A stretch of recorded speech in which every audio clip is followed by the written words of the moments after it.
Hello, lovely people. I think everything is working. My Stream Elements was choosing to be a little finicky a few moments ago. Let's see if this is working.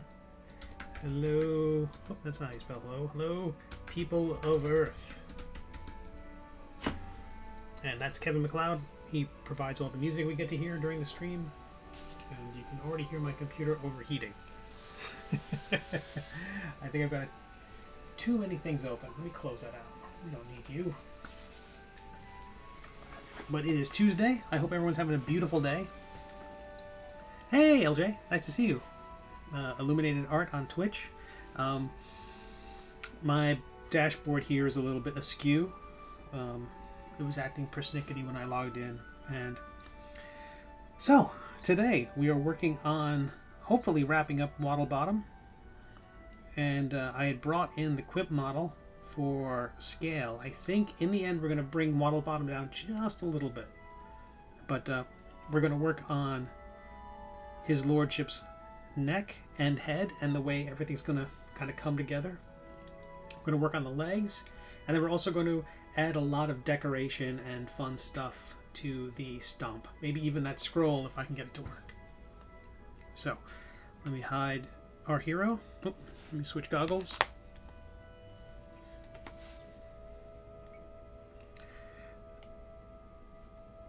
And also, let me undo that just a bit.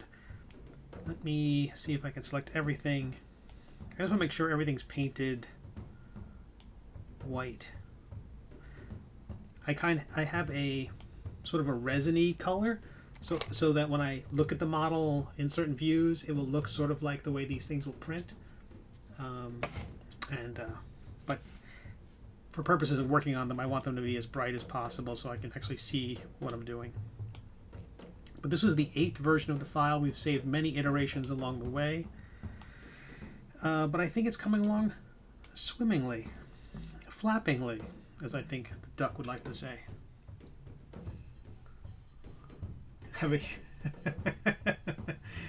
Well, that's fantastic. Okay.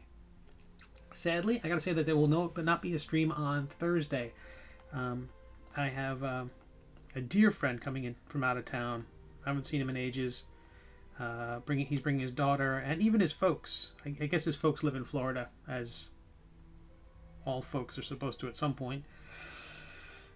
And yes, I get to see them all. So I won't be around in the afternoon, sadly. Okay. So let's focus on the neck area, and then we'll worry about making these feet. And again, I'm really concerned about anchoring the figure to the stump so that it doesn't snap. Eric on Twitch asks, on a scale of the Mighty Ducks movies, how would you rate this duck? I have never seen them. I'm sorry. I know. I'm a Charlie Sheen completist. Is it Charlie Sheen or Emilio Estevez? As a Martin Sheen completist, I have to watch all the films of his children. I also think I need to see if I can drag this out a little bit. I think that will thicken it.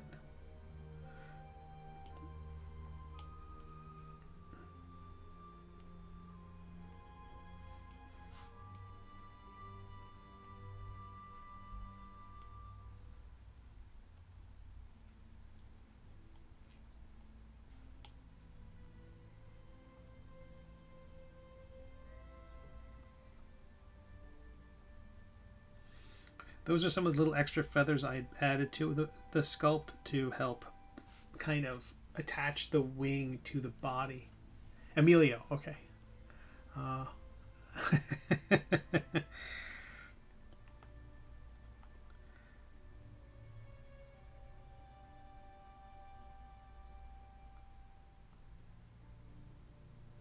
let me undo a little bit of that for the time being.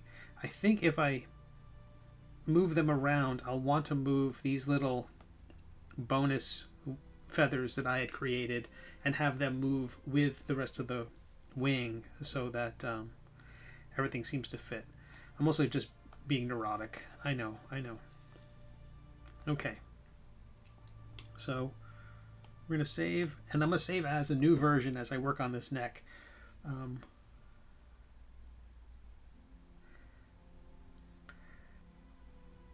going to want to smooth the pieces together as best I can without merging the objects, because my concern about merging the objects will be that they'll crumble, you know, when I try to have them share a mesh. So let's save as, and thanks to everyone who was here on Thursday's stream. That was a real journey.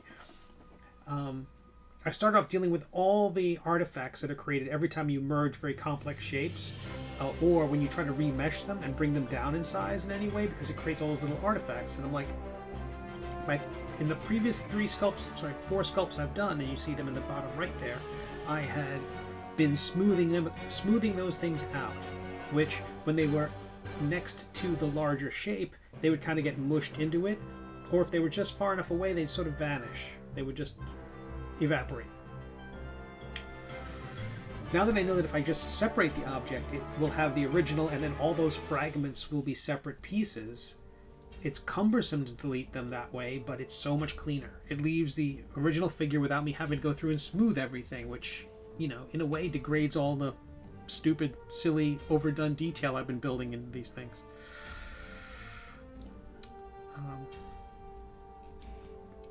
And when I say stupid, I'm not being self-deprecating. I'm really saying that there's a. I don't always mean stupid in a bad way. I mean like that there's a certain amount of silliness, and I mean, we're working on the duck here. I'm spending days of my life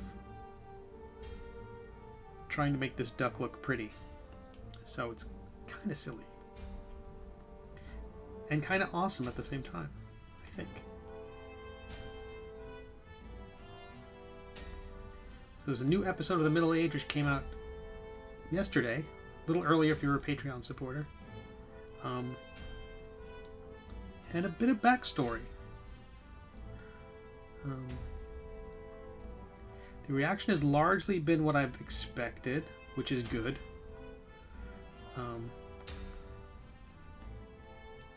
And it's all kind of set up for the next episode. Well, all of it's set up for the ending, but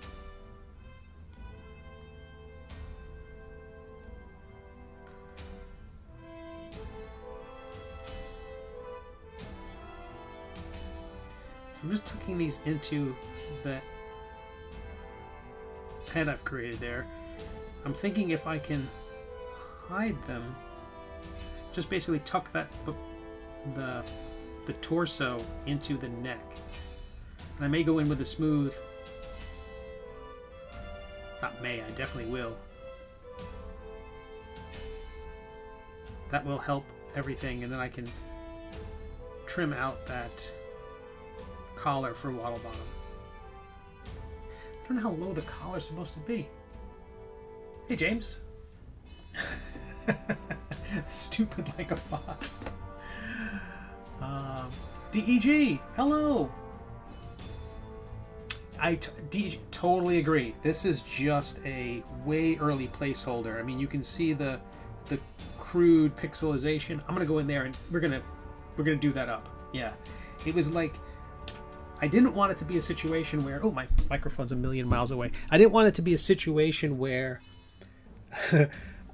We joked about this the other day, that the easiest way to not put something off, like if there's a difficult task in front of you, all you have to do is invent a worse task, and then the previously bad task seems like a breeze by comparison to the new horror you've just created for yourself. So, so now you can shirk your responsibility on the new horror you've created by taking care of the easier task in front of you. And the stump would have been that sort of thing where I could easily have just spent days messing around with the stump and avoiding the difficulty of the figure. But I also knew that if I was going to work on the stump at all, I had to simplify the figure tremendously just to keep it from crashing. Because right now the file is under, even with Sir Quimp imported into the document for scale, it's like 300 megabytes instead of, it was pushing 500.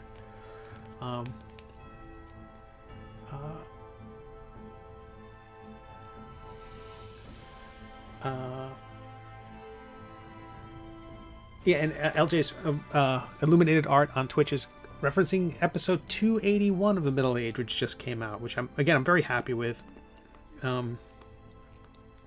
We haven't seen we've only seen Draconia, the Kingdom of the Dragons. I know it's not the most original name. We hadn't really seen that up close. All we've seen is from a distance, and there's kind of craggy, I don't know, spires of like almost crystalline rock, like ashen rock, and it's a very red sky. And I think at least one version in my head of Draconia would be that the whole kingdom would be carved out of rock. But the more I got to learn, that was kind of the vision, like way back at the beginning. But along the way, I was like, no, this will be carved of marble. It will be, just gorgeous. I mean, they've got access to magic, and they've got incredible strength, and they're ageless, timeless. They've got, not ageless, but they're, very long-lived and peaceful, by and large. And so the idea would be that their kingdom should reflect that. I mean, I don't want them to be perfect, but compared to their neighbors, they're darn close. You can see the kind of way this feather, you can just see all that artifacting. I don't know if there's what the proper term is, but look how that is just messed up. It's all so very fragile. But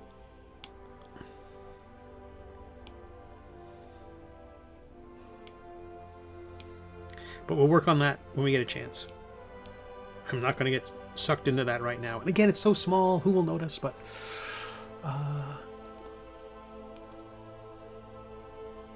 it seems like that method might get exponentially difficult. Which particular method, James?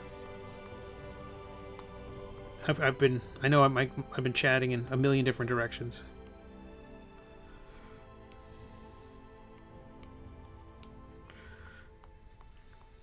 Oh, I was going to look up...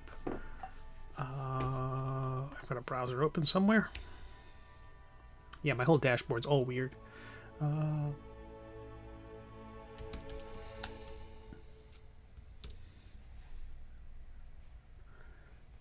It's fairly low. Good. It's really low on the body. This is going to be fine. Okay, so I'm going to... It's going to make the collar. We're going to use the... You've seen me use the trim tool. That kind of cuts a piece out of the figure. There's one called the split tool, and what that does is when you slice it, the piece that you slice off and the main piece remain. So you basically are cutting it into sections. James is talking about inventing a task more difficult to make the current task easier to swallow. Yeah, it kind of does. You found the flaw in my plan. Oh, I'll just learn how to 3D model. I got called yesterday from an agent based on a recommendation from another friend, and they were like, "Hey, can you animate a 30-second television spot, 2 of them?" And I'm like, "No." But I kind of could. We talked about this at also another point when someone says, "Can you do something?" The Ghostbusters, if someone asks if you're a god, you are. But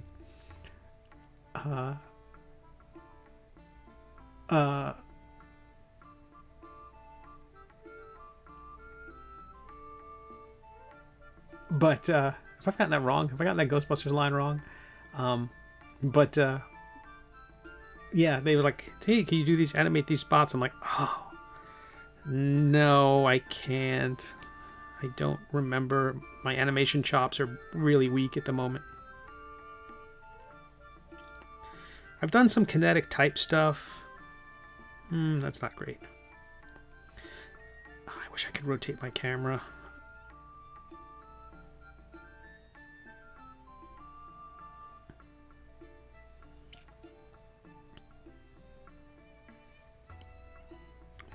One more. We'll get this right.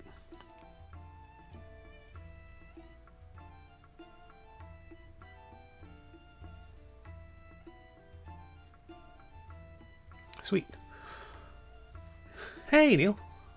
Nice to see you.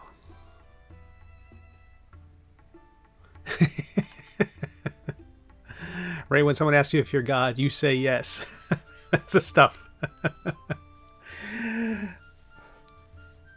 So I could have said yes, but I'm really rusty when it comes to animation. And they weren't asking for, I don't think anything that was too complicated, but it would have been a lot.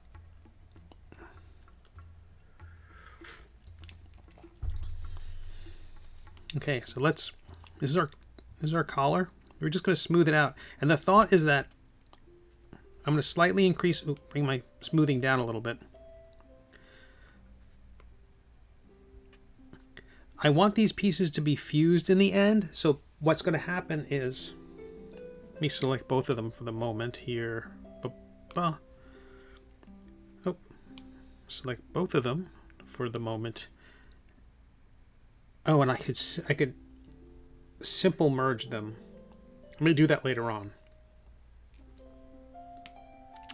And then what I'll do is I'm going to adjust them slightly. But the idea is in the end, there will be like a locking mechanism between the two of them. So there's going to be making absolutely sure the pieces are fused on the inside.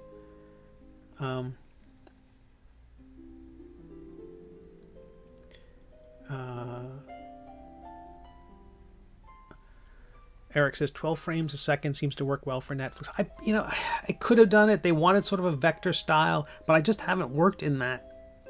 I could do the thing in After Effects, but it really is something I should become more familiar with. What, Toon Boom? Is that what everybody uses nowadays? I just felt like the timing wasn't great with all the other projects I'm working on, and you remesh this nice and big. The timing wasn't great with all the projects, and it would have been great to have a new client. If someone's doing some animation, they're going to want more animation in the future. But it would be great to have that skill set. I could start, and immediately the whole time be thinking about how I could animate Sir Quimp. Half these every time I do a website, it's like, oh, how can I use this for the Middle Age? Ooh, how can I use this for something else? So I'm going to smooth out this collar. The idea is that because of the white collar of a mallard, I'm going to hint at that lighter color with zero texture. No, and then I'm going to no roughness at all. But the area above it, I'm going to increase that kind of light feather texture I've got there. I did it very gently there before with a very soft texture, but I'm going to bring that out a little relief. James on YouTube is saying, I got this the other day. Oh, you're an illustrator. Can you make our commercial featuring 3D animations of the human body for a clinic?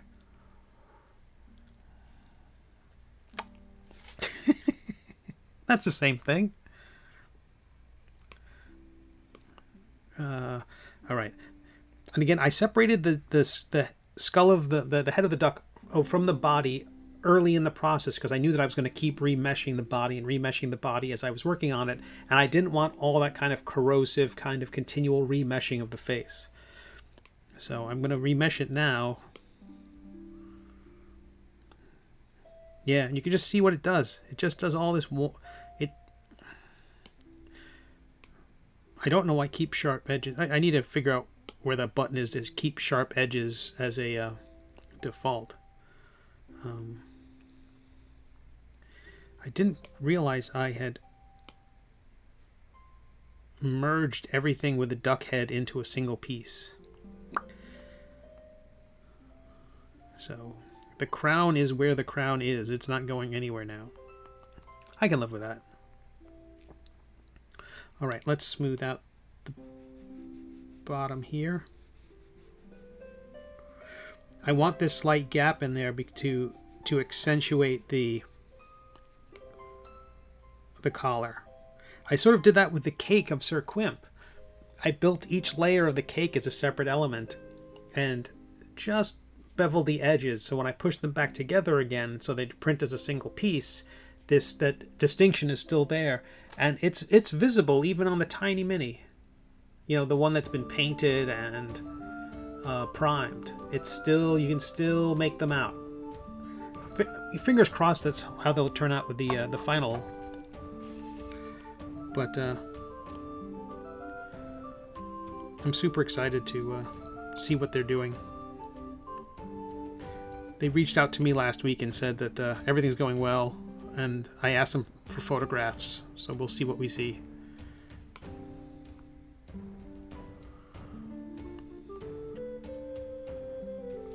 How we doing?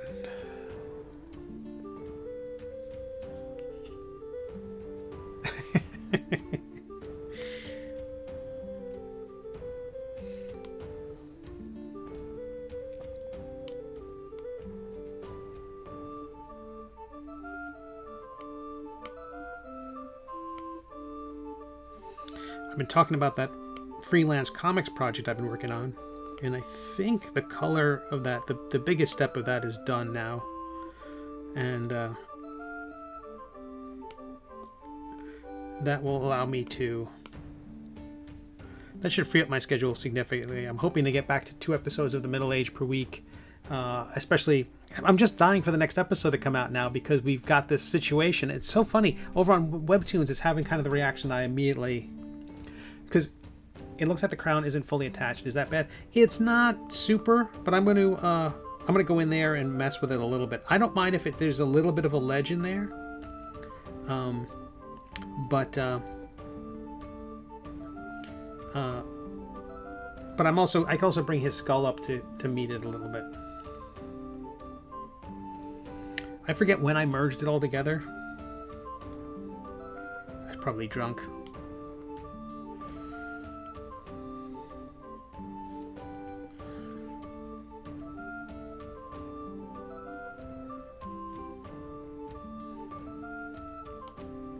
Oh my goodness. Alright, so this is what I was talking about, merging them together. I want to take the drag tool and a big old brush in the middle here. And bring that down.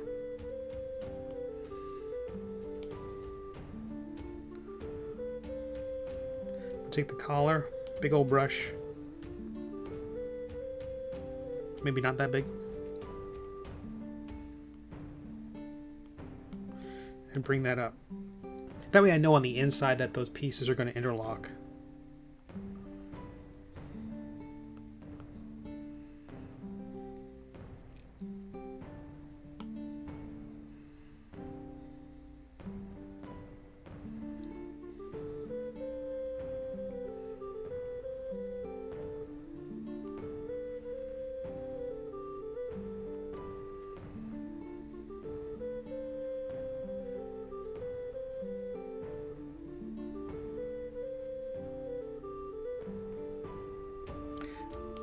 I also love that there's this big section of torso that's kind of going up through the center of it, which will hopefully further lock everything in.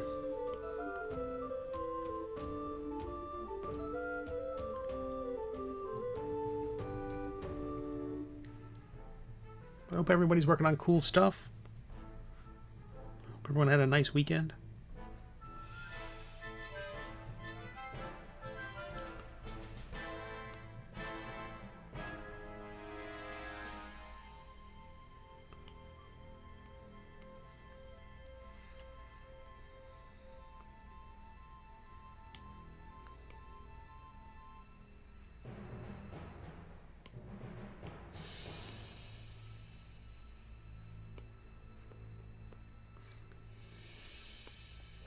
I'm going to smooth those a little bit. and then bring them, and then use the drag and move tool to just move them out a little bit.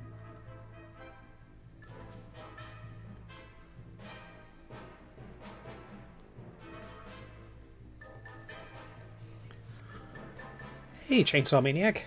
Nice to see you. I don't get to say that to many Chainsaw Maniacs. James says, I've heard good things about Blender's grease pencil for 2D animation, but I haven't tried it. I've heard good things about it too. People said really good things about it. DG was asking if I was drunk or in a caffeinated fugue state. That's probably closer to the truth. And James says, I'm making a puppet for a character animator right now. Wow, cool. Chainsaw Maniac on YouTube says, well, I've been working on the call to action contest for WEBTOON, finishing up my second entry. Holy cow. Fantastic. Is it the second entry? Is it part 2 of the first entry, or is it the separate? Is it like 2 different entries?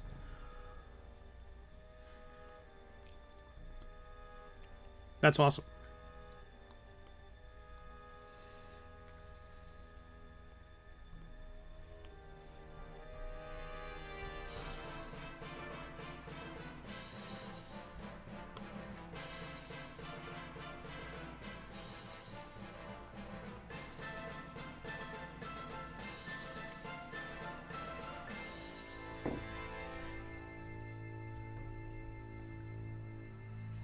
And Eric says, I just did an interview for an editor position at WEBTOON. Fantastic. Good luck, Eric. And puts him in an awkward spot for the call to action contest. Well, at least you know what you're talking about.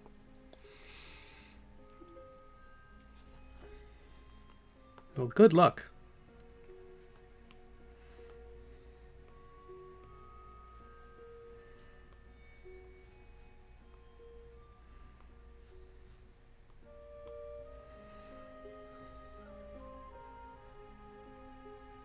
Okay.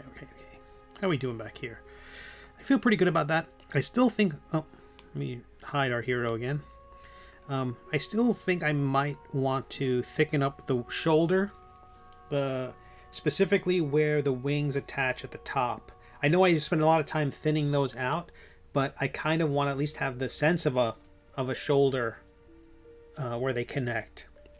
And I think it will give it a little more strength. But worry about that later. Also, I found a lot of photos of Hulk Hogan making this pose that Waddlebottom's got here, or fairly close to it, and I think that's channeling the right spirit of this particular image. This is so silly. Okay.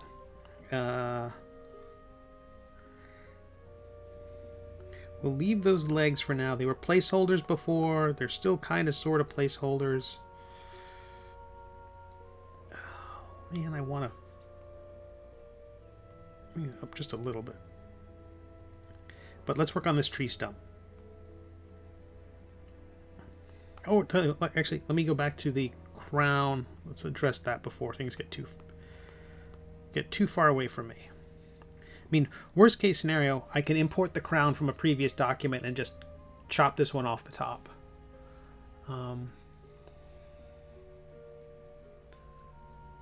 Neil says, I have 4 spacecraft maneuvers Wednesday night. Neil wins. Neil wins. Do you really? Neil, that's fantastic. Neil does real stuff.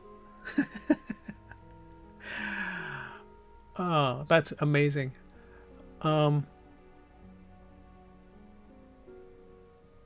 Chainsaw Maniac says, regarding the 2 call to action entries, it's separate. There's also a Kyoto International Manga Contest coming up. Fantastic. Eric, regarding the interview with WEBTOON, I think I conveyed that pretty well. And it only took me emailing their HR person 4 times to confirm the interview time. Better safe, right? Well done.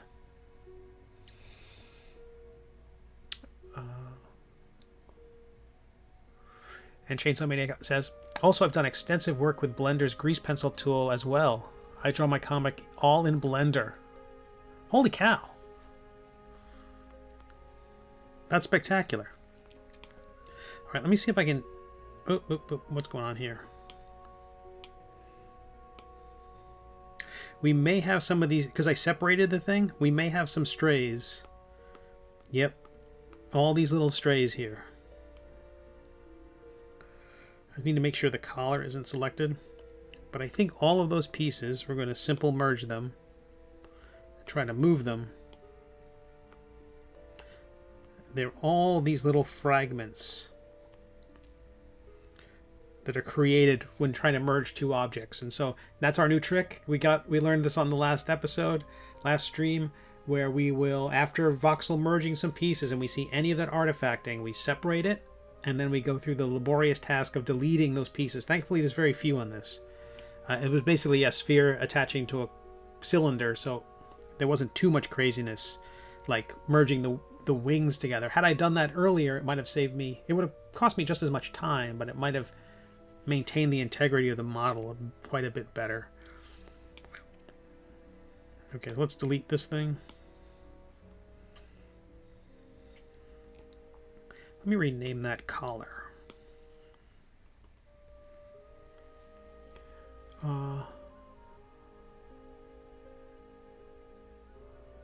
Well, that keep us posted, Eric. It's great news. And Neil, can you say anything more about the spacecraft maneuvers? I've got friends. So again, as I said, Thursday's stream is not going to happen this week. I think it's the first one I've had to cancel. Oh, I moved my collar. It's the first one I've had to cancel, I think, that wasn't like completely related to tech problems. And while they're in town at some point, I think we're going to go to the Kennedy Space Center. I've never been there. It's a few hours away, but I'm looking forward to checking it out.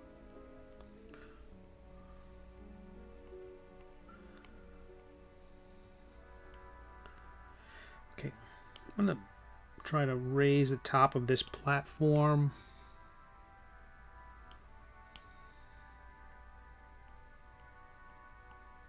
Just gently bring that up.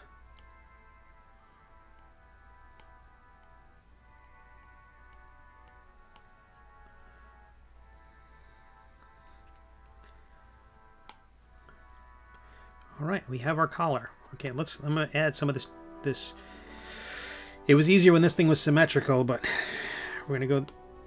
We can do this easy peasy. We'll go to our stamp tool, go to our brush. We'll choose the feather I put together. We will make our table, the fall off, low and flat. We know that's how this thing works. And I'm going to very lightly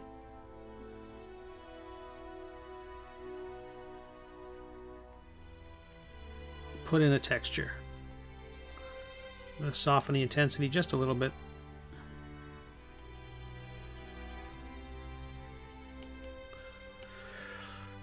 And let's voxel merge this thing very high.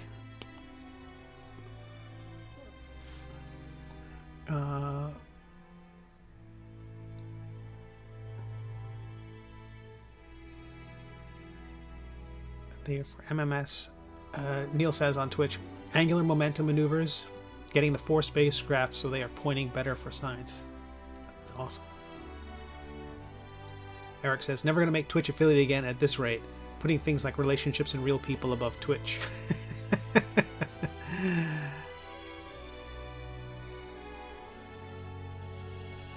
Yeah, James, I don't get out much, as you know. Okay, let's make this slightly larger than I had before.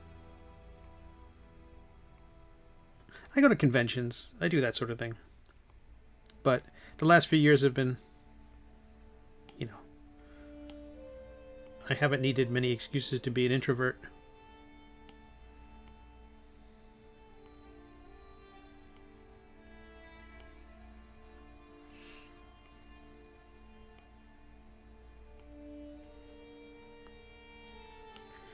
Solo. So we're going to add this texture just around the edge. It can be really loose. We're going to soften the heck out of it. But I think it will help create the distinction between the two sections.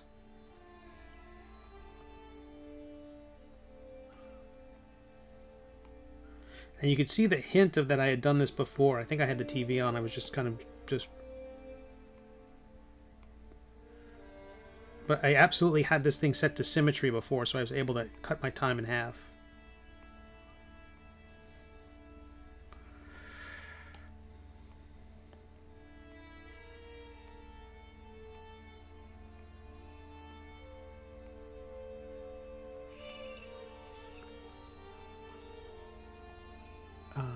Neil says, referring to spacecraft maneuvers, actual spacecraft maneuvers, they need to be pointed about 2.5 degrees away from the sun.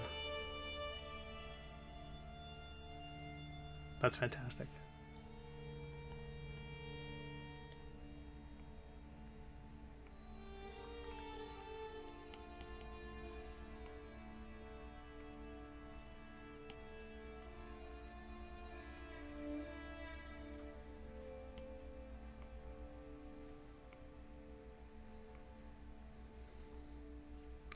So every time I complain about this being difficult, Neil's able to actually say, it's not rocket science.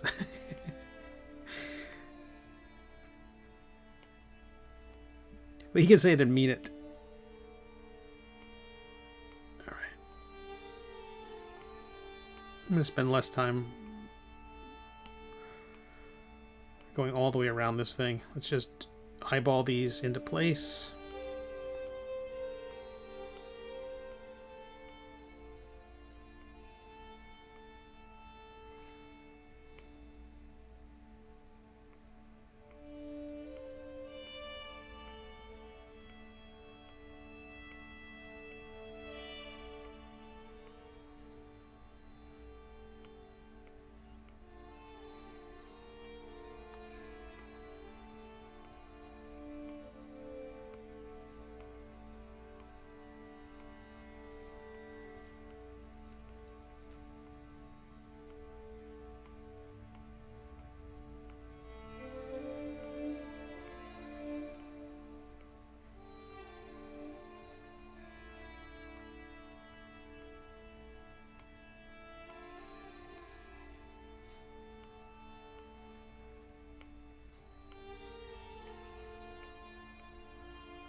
And tomorrow night's Pencil to Pencil live broadcast, which is at youtube.com/pencil to pencil, pencil to pencil.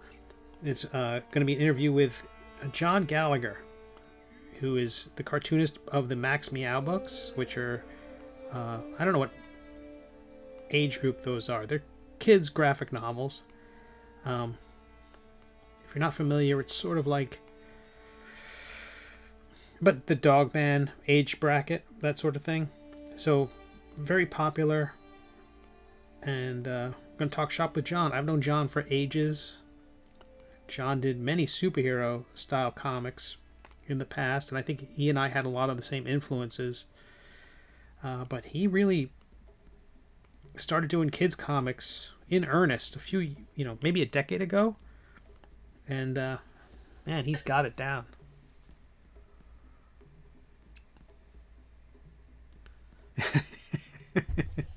Eric says I should bust into the Space Center and demand the truth behind the moon landing. I bet they get that about twice a day.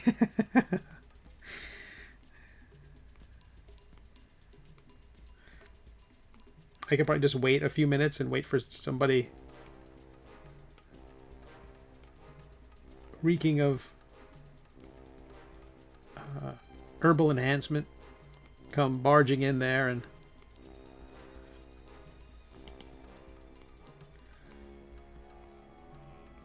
demand answers, and I could watch them get escorted away.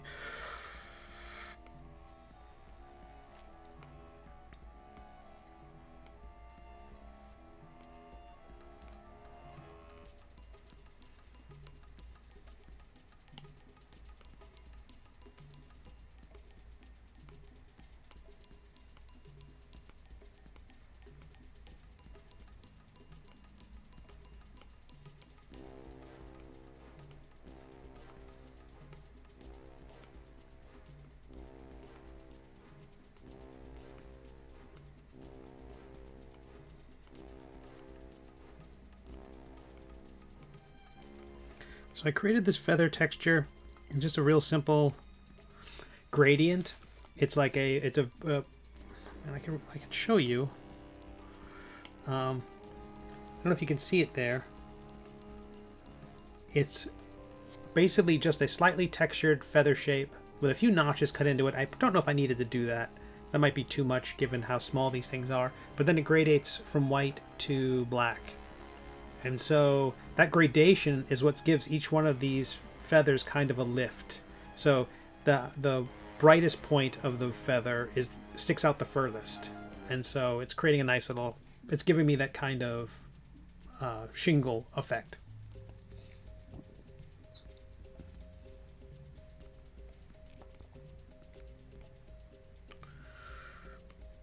And the direction you drag the mouse changes the direction that the feather appears. And again, it's very chunky because, again, it's very small. We're just doing this to create the texture for where the head of the duck meets the collar. Just to accentuate that distinction.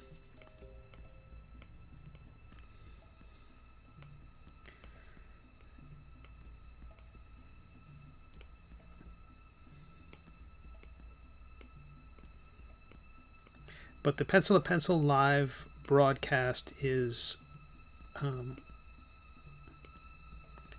8 o'clock East Coast time tomorrow night.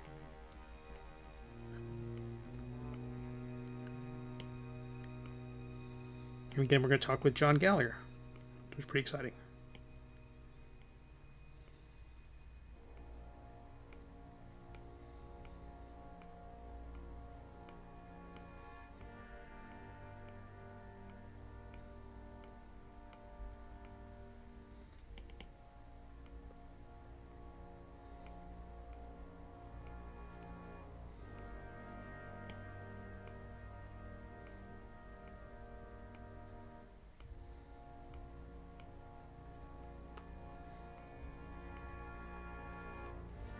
How are we doing? Alright, so large brush, small intensity. We're just going to soften this whole thing.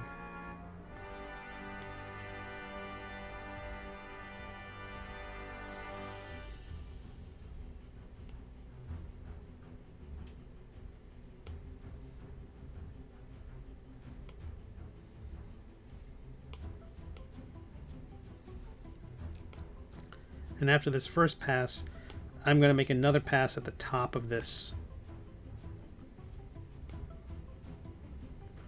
to kind of really soften that part in.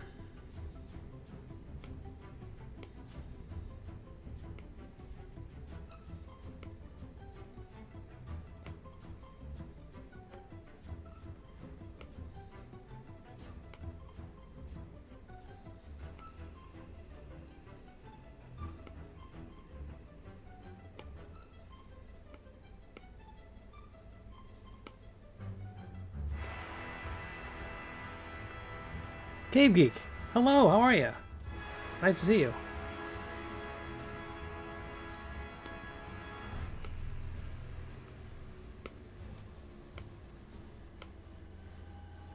How'd those figures turn out? You were painting some that new mini that you'd printed.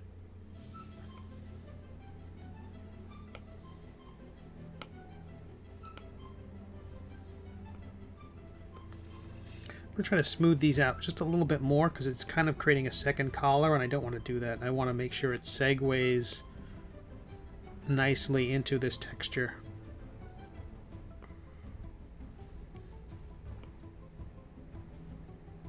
So I'm just using the smooth tool. I've increased the intensity a bit. I'm just running it along the edge where the higher part of the collar there, just to smooth it out. Okay, it was just a test for colors and techniques. Turned out okay. The final one will hopefully be better. Oh, that's right. You were working on on kind of a rougher print that you'd made.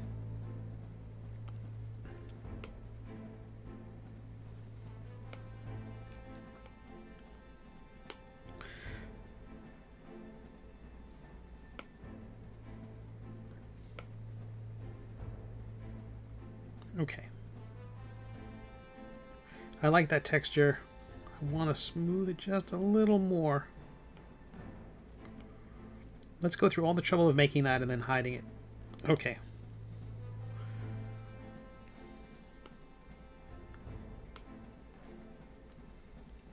Great, that's what I wanted. It kind of slightly appears, and now we have a distinction between the collar and the... I know that kind of cartoonishly harsh line is rough, but I want that. I'd rather have that than, you know, than it not being clear. Okay, let's save. Let's save Waddlebottom 9. Geek says, I started reading volume 1 of The Middle Age a couple days ago, and I'm almost done. I gotta tell you, I've never laughed this much. Really? Dude, that's awesome. That's so great. Crying a couple of times there. Maledict is my favorite. Oh, good. Fantastic. Oh, I love to hear that. Okay, I get to drink coffee after getting this much done, right? All right, so we've got our collar. We have our nearly invisible texture around the neck, but it's enough to make me happy. We have to thicken the shoulders. I'm going to worry about that toward the end. We've got our pose, our very Hulk Hogan-esque victory stance, which is ridiculous. And all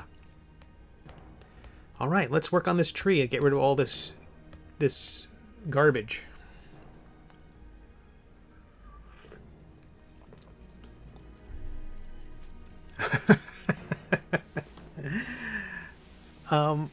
Wait. Yeah, I would. Yeah, I appreciate that so much, so much. I'm still trying to figure out right now in terms of crossovers. My understanding is that Conan is public domain. Kinda, sorta. Like the brand isn't. You can't call anything Conan. But I think the stories and the character are public domain. So can I do a crossover with Sir Quimp and Conan? I can't call it that. Can I do a crossover with Sir Quimp and random barbarian Cimmerian? I can call him Quimp. I can call him Conan in the story. I just can't call the project, you know, Sir Quimp meets Conan. All right, let's smooth this out some more. I'm bringing a big old brush, lowering the intensity a lot. I think this stump. I'm going to remesh the whole thing.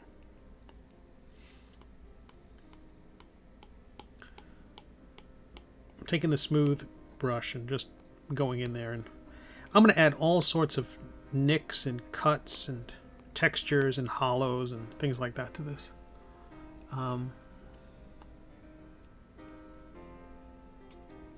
In 2028, he'll become a public domain figure. That's what I heard.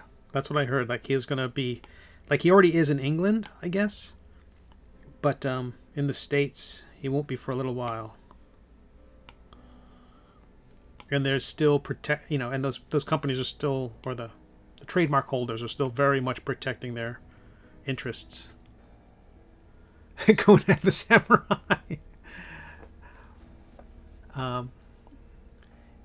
If Flavor Text ever did a Kickstarter, I definitely have a middle-aged crossover as a... Oh, that'd be fantastic.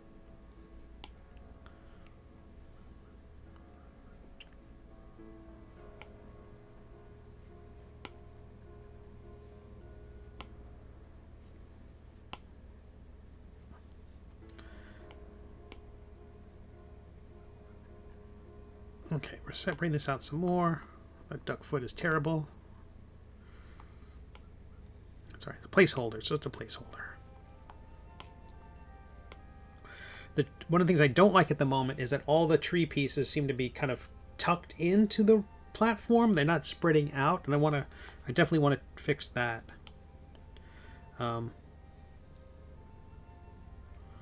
think I can do that by dragging them out and then with a smaller brush pushing them down. And that way, this is using this tool is really challenging. I mean, it's awesome, but at the same time, there's certain things you'd love to do. You'd love to. I wish there were a crowbar or a pliers tool where I could grab something and turn it, but you can't. It's all this kind of, everything's a hammer. Everything you have to, or a cattle prod to get things to move. So it's all a little annoying. But again, it's $15. I can't complain. Can't complain.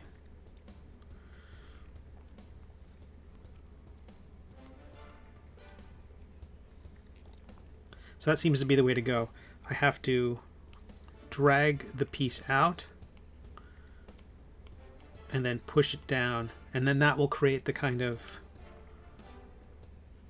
less of a rounded effect. It had a look of the monster, the blob, kind of pouring out of something, like as if there was a smaller gap that these things had been oozing their way out of. And I'd much rather hint at the fact that hint at the idea that there's more material under the ground. Like it's larger than what we're seeing, not the other way around.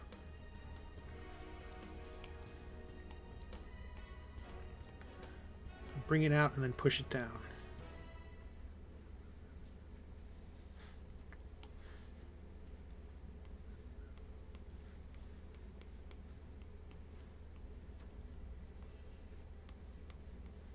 Yeah, originally, KV, I wasn't sure how much of this comic I would ever get to tell.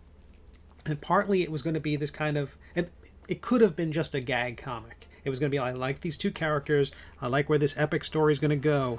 But who knows if anyone's going to be into it? Who knows if the timing is right? Who knows if my skills are up for it? Or, you know, so much of success is luck. It's just so much luck. And I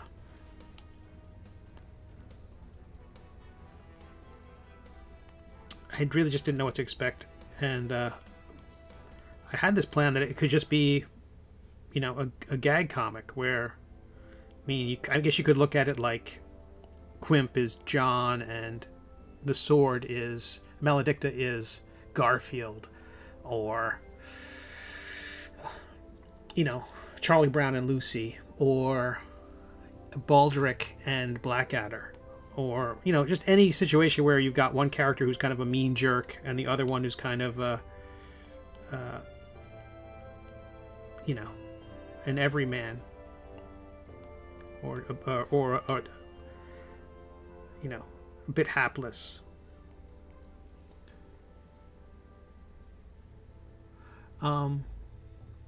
Team up with Conan O'Brien instead. That'd be fantastic, Eric. I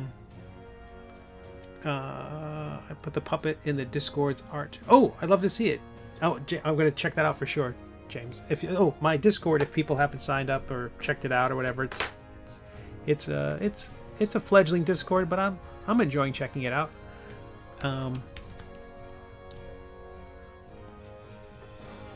If I got an original offer, would you take? I think I'd be an idiot not to. I mean, it would mean clearing my schedule completely. My understanding with the originals is that they have much larger obligations per episode than they had in the past. I mean, part of what I would love to see that, like, if we be willing to sort of reprint the initial arc of the story, because, I mean, it's doing fine in the canvas section, but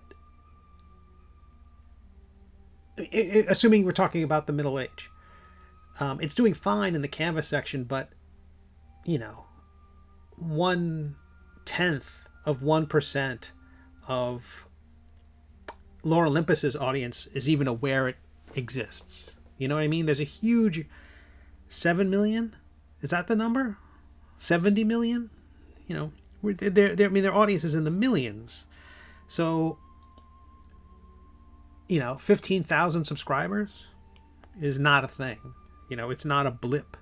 I've said that before. It's like Laura Olympus, Rachel Smythe or Smithy, or however her name is pronounced, she gains my number of subscribers on a given Tuesday. So, but I would love to reach a larger audience. That's the thing I keep saying about this. Is the most hopeful thing about my project is that nobody knows it exists. So you're all getting in on the ground floor of a amazing startup opportunity.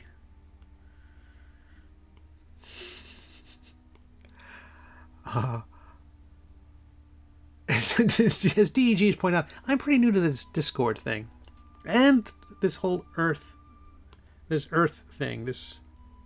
Okay, I'm not so new to that. Bit of an old hand at that at this point. My pancreas.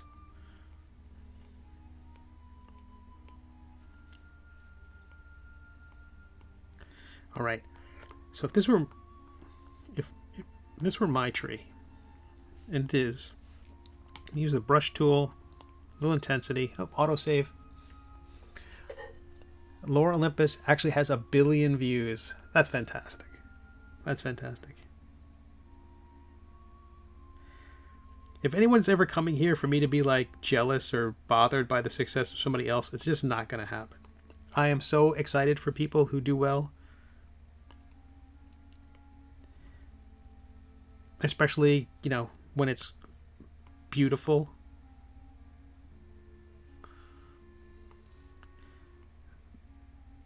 I know DEG's excited. Swirls. We got swirls.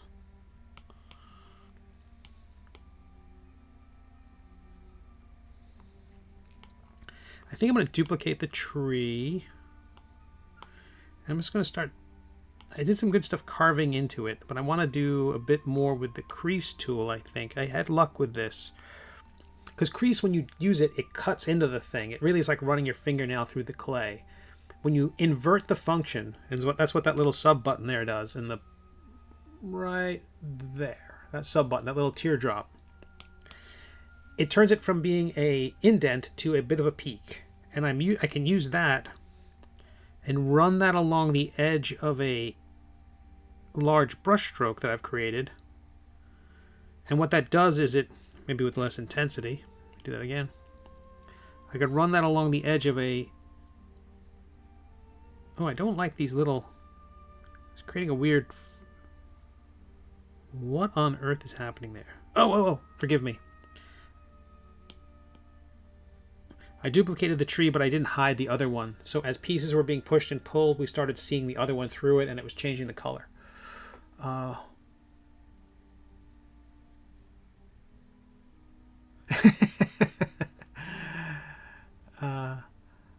When you eventually have a merch empire, a mech empire, I saw where the rest of the conversation went.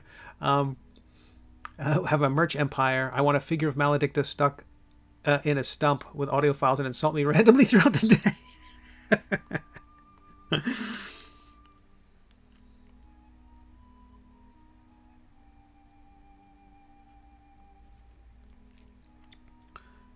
But I love that kind of outlining the kind of the brush stroke. I think it creates a cool effect. I'm not sure if it's right for the tree or not, but so I'm happier. Ooh, no, gosh, that's awful there.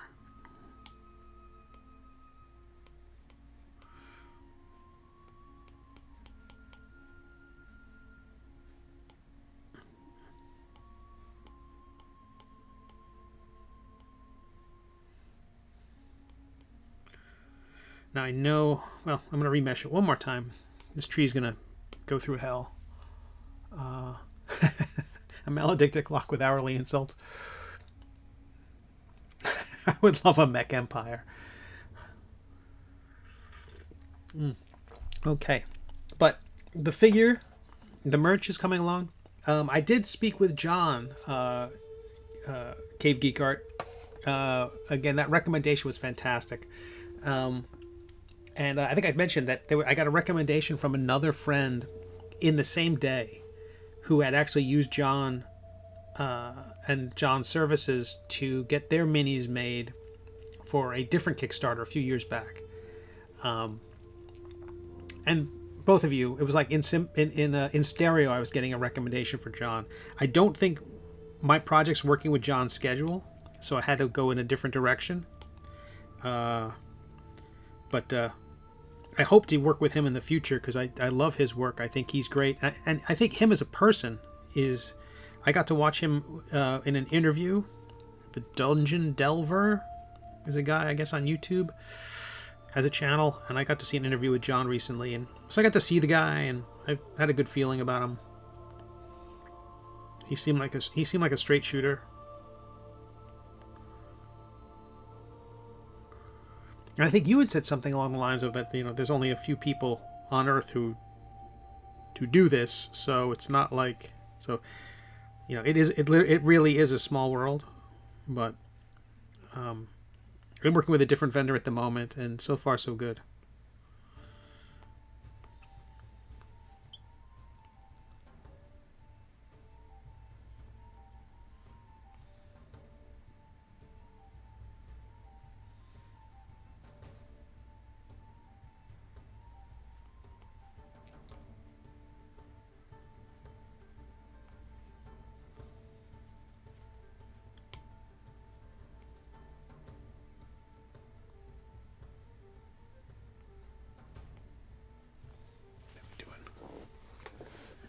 Who would I have voiced Maledict if I had a choice?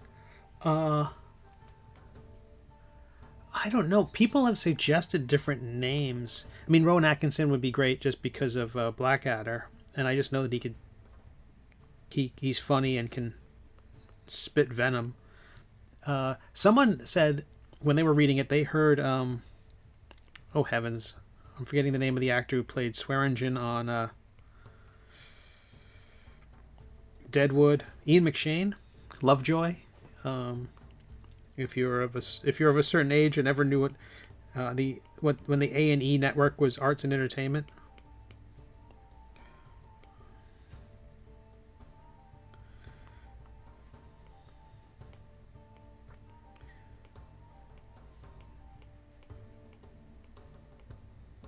You build up another. Can you have too many knots in a tree? I don't think so.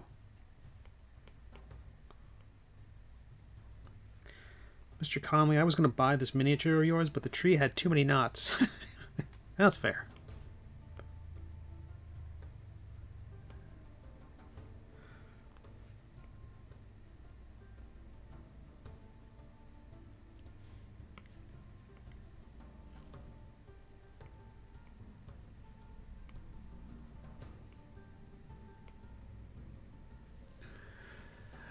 Yeah, the hotel owner from John Wick. Yeah. It also would be like perfect for like Fry and Laurie. Hugh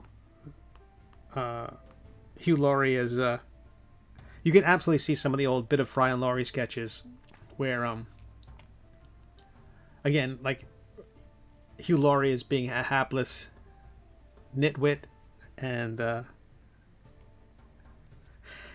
like a very early scene in early skit in a bit of Fry and Laurie where Hugh Laurie's character is bringing his child in after he heard some the kid was taught a bit of sex ed, and he wanted the school to apologize, and he's just basically playing a very belligerent dummy, and Stephen Fry is so patronizing. It's so good.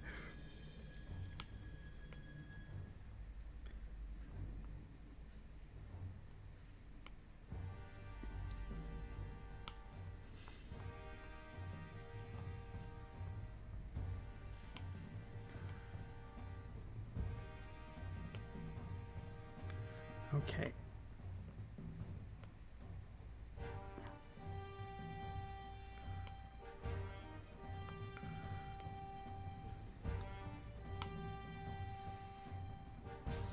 Yeah, I think this is coming along nicely.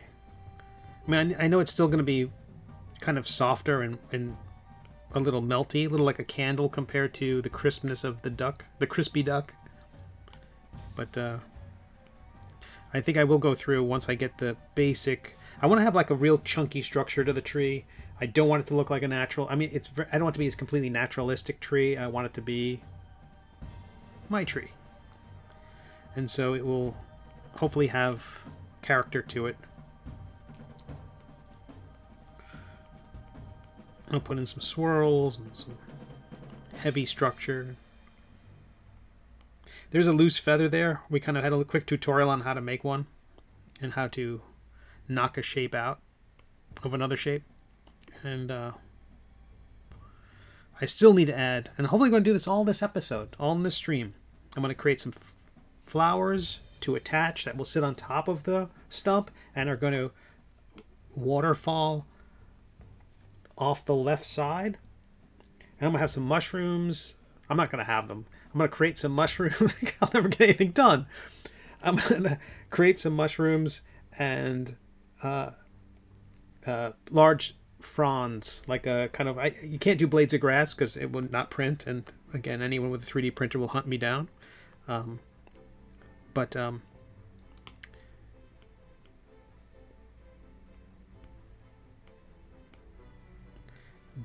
I could do like larger pieces of grass, and it kind of looks primordial, but it works. I did that with one of the other, with the Bob figure. He's got like one little palm frond looking bit of grass in there. It's fine at that size, at the tiny size. Warwick Davis might be a good choice too. Oh, that's great.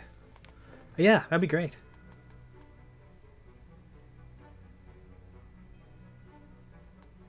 LJ says, I think the mushrooms need to be scaled up. Yeah, I agree. LJ says, Jared Hewitt, voiceover actor, voice of Disney Channel, and about 2,000 commercials. Jared Hewitt. I don't know that one person. Is there something we would know them from? A specific thing, LJ?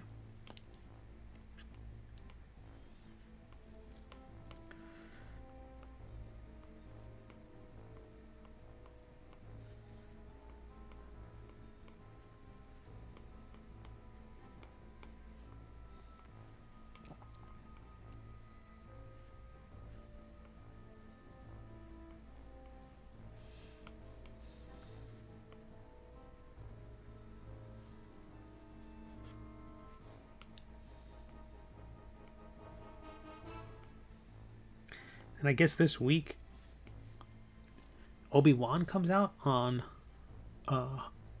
Disney Plus. Gotta say, I'm feeling a bit burnt on all the various things I'm supposed to be excited about.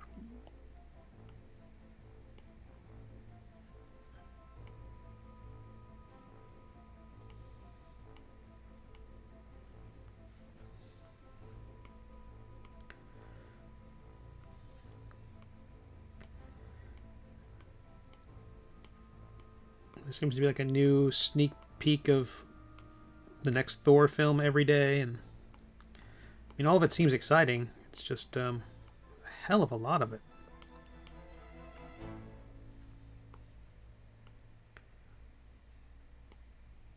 And I know it's probably because a lot of it was, you know, in production over the last few years when nobody was doing anything, or all of it was held up for a while, and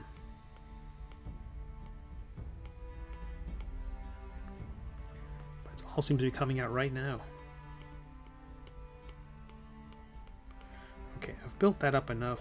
I'm going to go in with the subtraction and let's cut out some pieces.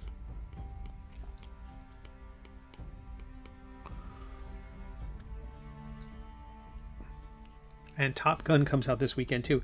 Are people excited about Top Gun? To me, the timing of it is like a lot like... There was this Coneheads movie that came out about, it seemed like 30 years after anyone cared.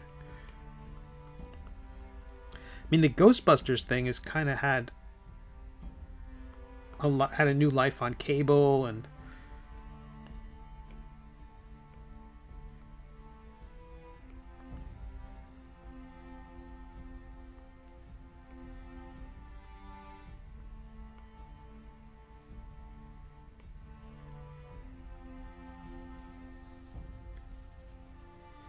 One critic said it's the rare sequel that improves upon the original. Wow.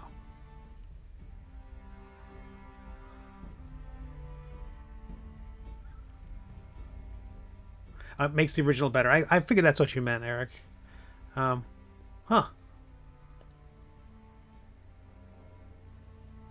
That's great. Oh, let me make sure everything's working. You're going to hear a loud clink in a moment, I think, if this works properly. Rimtoto, who's a streamer. I don't know if I can... There it is. Okay. So, they followed 5 days ago, and... So, I was just making sure everything's clicked and working.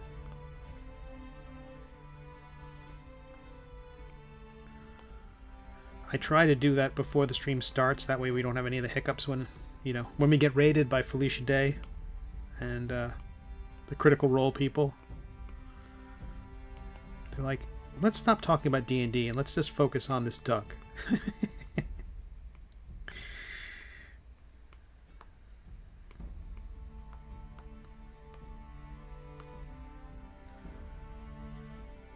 That's a tree stump.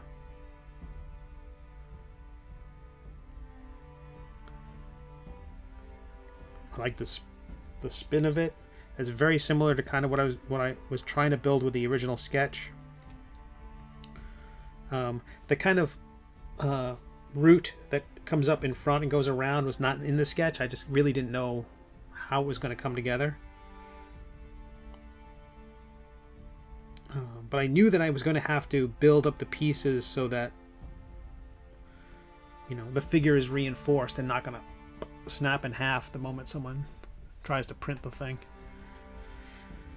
Okay, we still have that hidden pillar, which I would like to make sure if I can find a way to maintain it there and just cover it with things. That way, a little tuffet for our character to be sitting on, and then hidden just so the figure remains really strong. Given how little I've actually taken care of that sort of thing with the other figures I've made. Okay, let's make a flower. We're going to add one of those. Turn off my sketch here. We're going to save. I'm going to enjoy some coffee.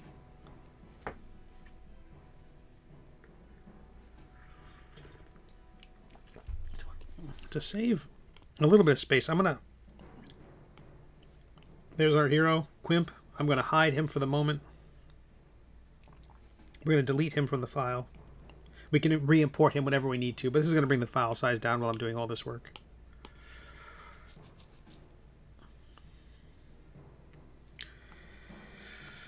Okay. Again, I feel pretty good about that. I don't know if I left the skulls might still... the crown might still be a little loose on the skull. Oh, I thought I removed those. Maybe I remeshed it again. Let me try this again. I'm going to separate the crown. Yep. So we have our... Turn off. Let's use the gizmo. That's our main figure. And then all these other pieces are the bits of debris that need to be deleted. Sweet.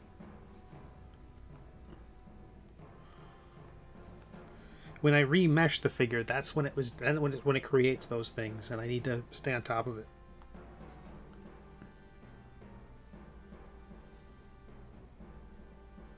Hot dog. This is coming along well. How are we doing? Oh, we had a few drop frames there for a little bit. I apologize for that, folks. I've been wondering if I need to down res my video. I don't know if I need to have 1080p or if I can do something less and that would be sufficient. Okay, let's create a flower. How are we going to do this? Something simple. I'll start with the sphere as the middle of our flower. And I think what I want to do is I'm going to create petals individually because glutton for punishment. We're going to make them very chunky so they print. And we're going to create them, and we're going to then attach them to a central thing in the middle. And then we have a bunch of those, and then we can muck around with them, and so they all don't look exactly the same.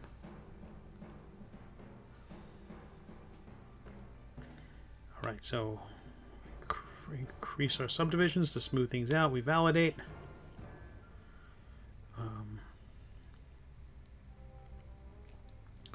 Using that circle, I'm going to duplicate that circle. And we're going to use this as our shape for creating our petal. And it's just like creating the let's make it smaller. I want it to be more curved to the petal. So the smaller it is and the larger of a thing I draw on top of the sphere, to make our mesh really large on a very small thing. We'll use the selection mask tool. Symmetry is on. We're going to turn off the front face. We're going to activate front facing vertex. Again, that's the thing that keeps us from drawing on both sides of the object at the same time. We're drawing through the object. And we'll create one petal. Oops. Symmetry. Oh, we need the lasso tool.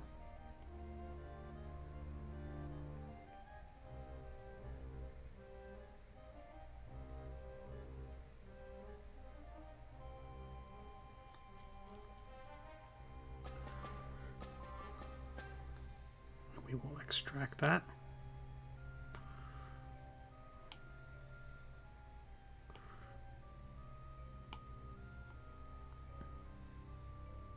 I feel like that could be thicker. I'd much rather it be too thick, because I mean, given the small size of the dang thing, I'll make it even larger. Okay, solo. Large brush, symmetry, the smooth tool. Oops, I'm going to remesh. I should have done that to begin with.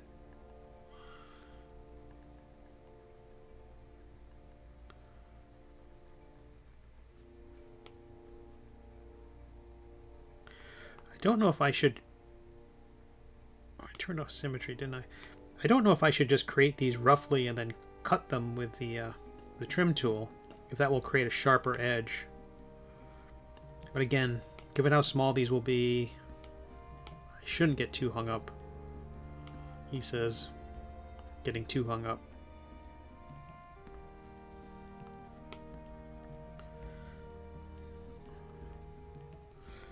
And we're almost done.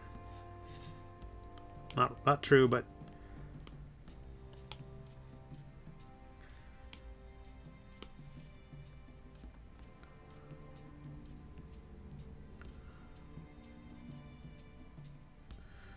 so I'm going to rotate this thing.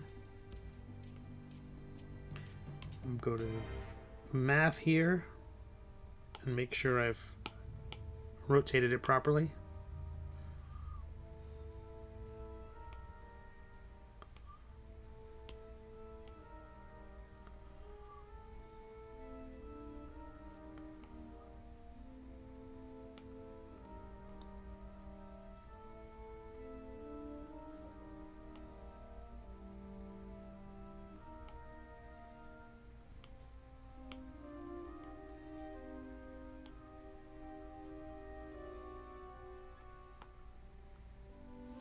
How are we doing? I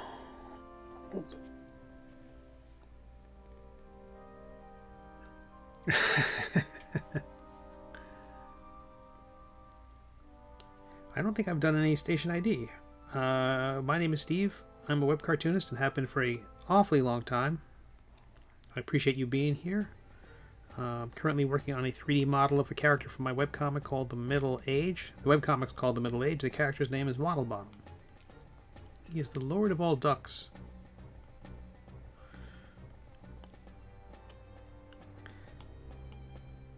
Make sure these are centered. Are they centered? Yeah, well, no, they don't look centered. Let me do this. Go to the gizmo tool.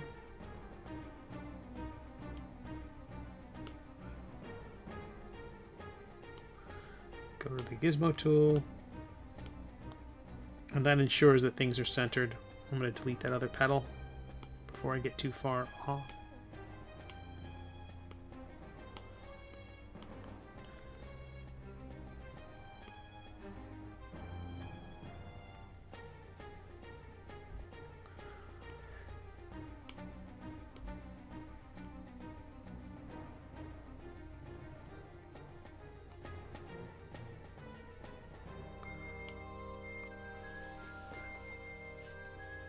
Doing.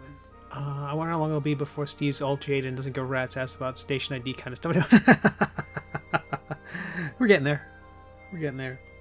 I did get an hour and 20 minutes into it before I mentioned anything.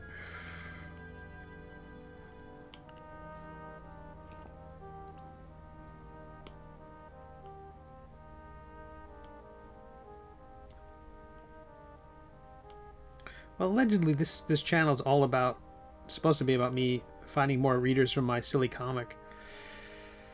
So I should pay some attention to this stuff.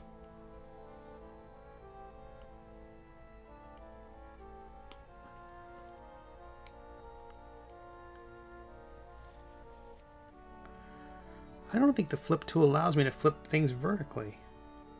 No mirroring. Interesting. Okay.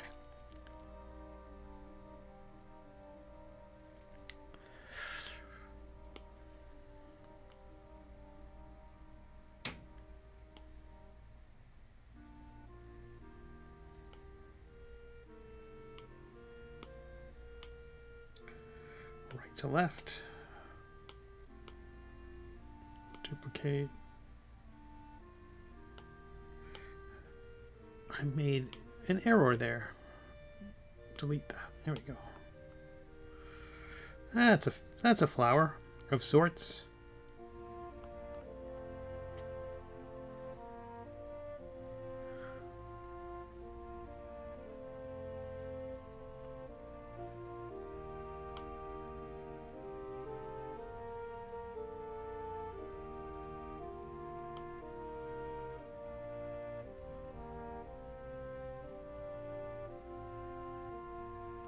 So I recently got there's a BBC Maestro series with Alan Moore. I'm a big fan of Alan Moore's writing, and I did pick that up. I mean, he's definitely a bit more cynical than I am, but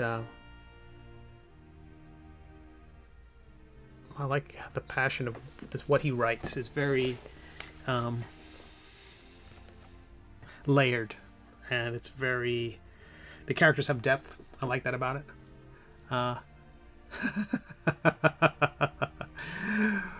Yeah, it's fair. It's hard to get into his work for me because it's so because in some ways the world he's caricaturing and satirizing is kind of the one I look to escape when I pick up a book. It doesn't make what he's doing bad, you know. I'm not casting aspersions, but you know, it's also very punk, you know, and I don't think anyone's ever accused me of that.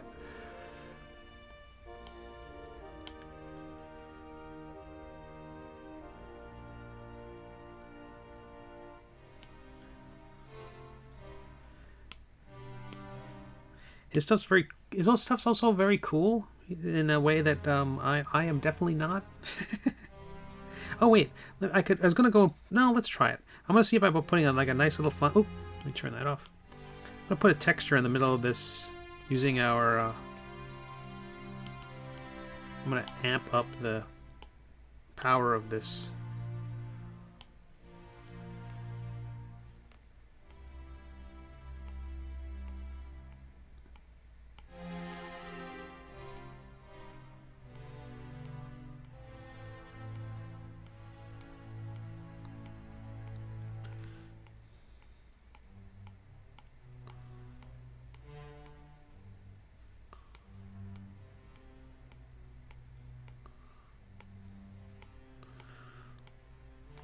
but I got a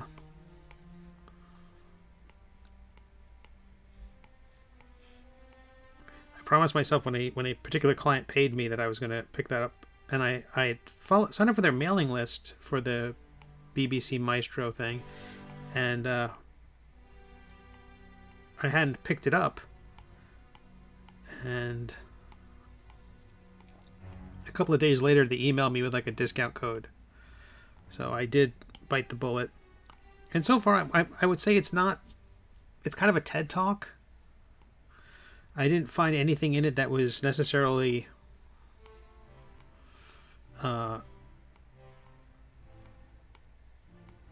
I could use, but I'm not that far into it. Right now it seems like at this point he's trying to tell people, here are the things that you don't want to do because they're wrong. And I think he might be breaking the reader of bad habits. Or the viewer of bad habits. And it's absolutely, the tone is, you're picking this up because you don't know how to write.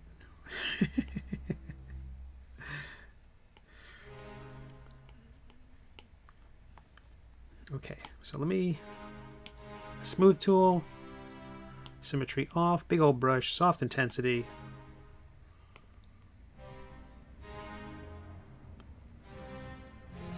Will any of this print? Who knows?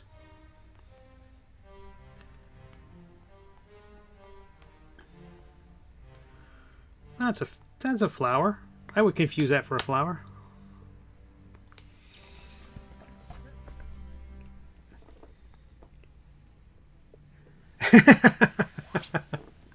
Hey, Max. Max Powers Comic over on YouTube. Good to see you. Hope all's well. Yeah, I think so too. I think I'd say right now there seems to be a backlash brewing against Alan Moore.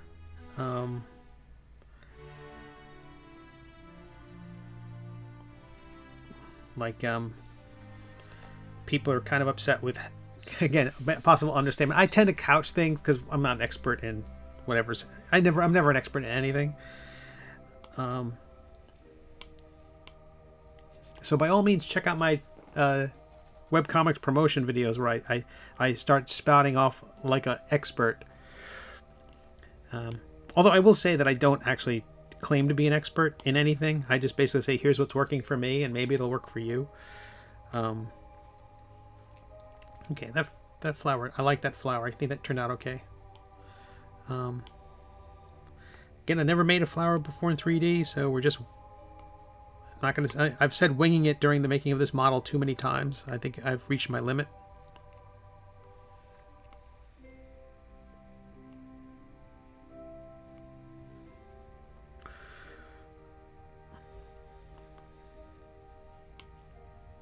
And if this is not the proper number of petals for a flower, this is a magical world where this is the exact number of petals that flowers have in this world. He says excusingly.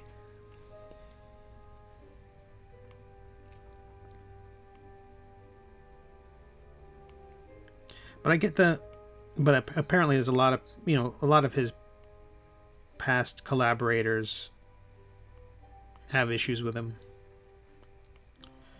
I don't think any of it seems to rise to the level of drama that a lot of them seem to want it to be, but I don't know. It also seems like anyone who says anything less than disparaging is a sympathizer or a sycophant. Which maybe I am, because I did purchase his program, but I'm also a big old nerd. And if someone's talking shop, I'm generally going to pull up a seat. But I'm definitely sympathetic towards Steve Bissett and Don Simpson and all the people who feel like they were wronged. I'm going to turn post-processing on, just because it gives us the sort of fake shadows, and it'll help me see what's happening.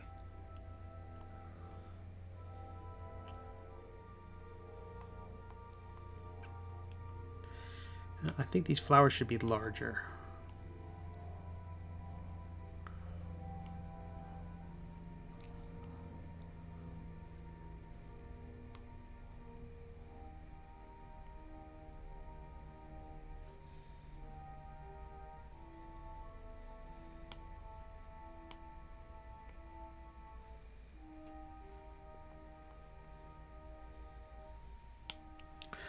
Okay, so I can do these flowers sort of cascading down the side of it.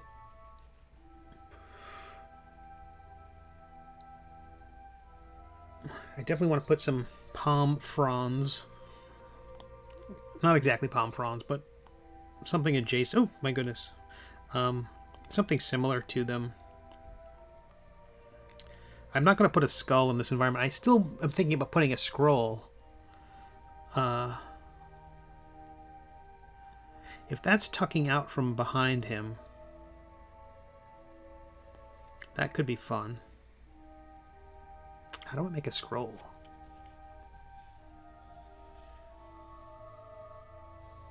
I mean, the ideal thing would be to extrude one. Oops, tap the mic. The ideal thing would be to extrude one, but this program doesn't have very good extrusion tools. I kind of have a scroll tucked into the back of, or a map tucked into the back of Quib's belt on the Mini. I'm not sure if anyone will ever see it, but it's way back there.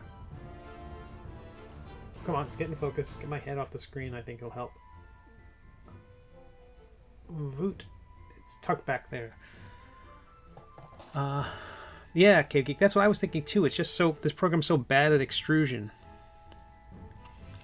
Okay, let's save this. I'm gonna have to. The best thing it has is the triplanar.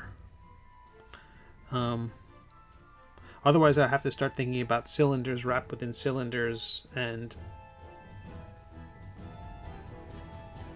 I truly don't want it to be hollow, because that would be awful.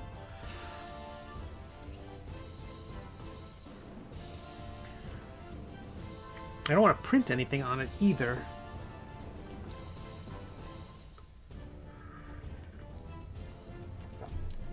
So if it's rolled up, but if it was loose and just laying there. Now I want it to be behind him. I'm still more concerned about filling up that background. Okay, let's try the triplanar. So, how are we doing on time? Doing great. Gizmo tool. Now, triplanar is a weird tool. Again, you're basically creating an object by drawing the shadow it casts on 3 surfaces.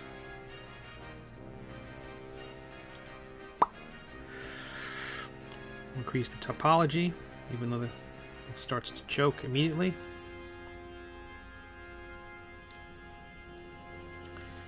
So, we want a circle. We want a circle. We want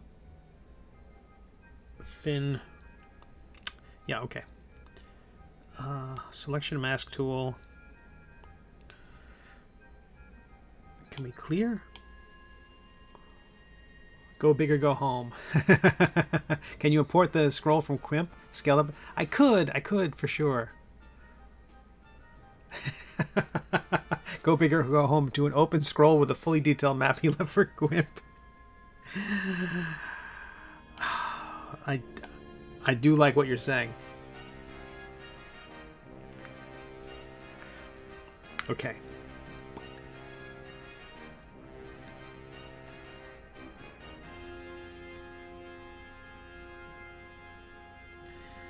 Using the mask tool. The selection mask? Wait, no, the mask tool. And a brush. We'll use the regular preset. We'll use the lazy rope stabilizer up a bit. It's probably too high. With symmetry off. And a sharp point. I don't know if this will work.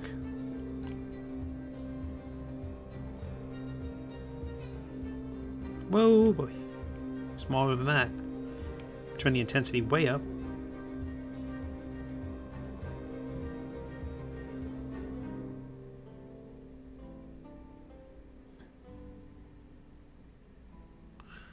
Nope.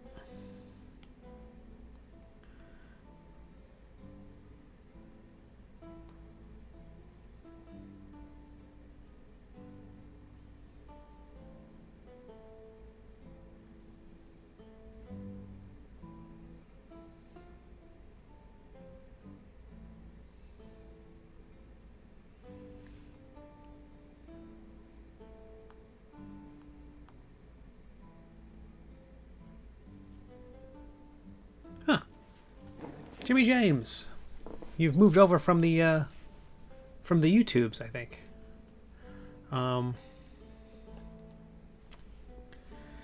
So I know how to make a Swiss roll now. We need one.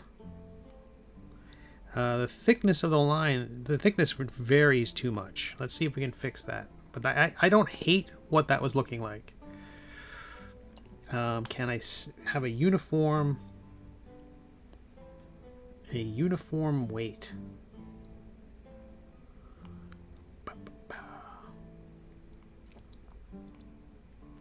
I suppose I can if I control the fall off. So basically it'll be locked into that height.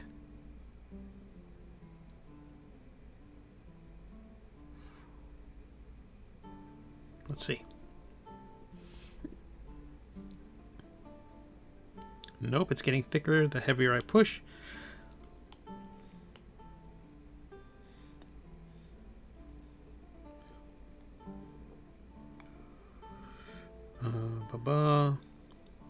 Accumulate stroke, connect topology, front-facing vertex only. Snap radius. Snap the stroke. Oh gosh, no, I don't want that.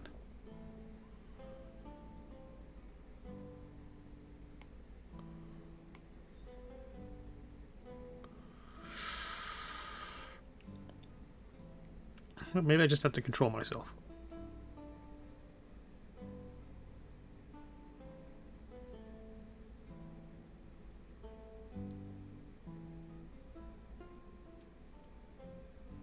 Oh, it got too thick again there.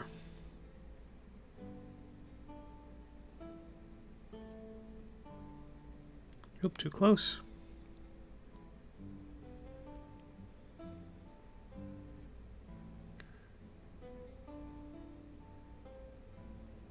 Now I absolutely could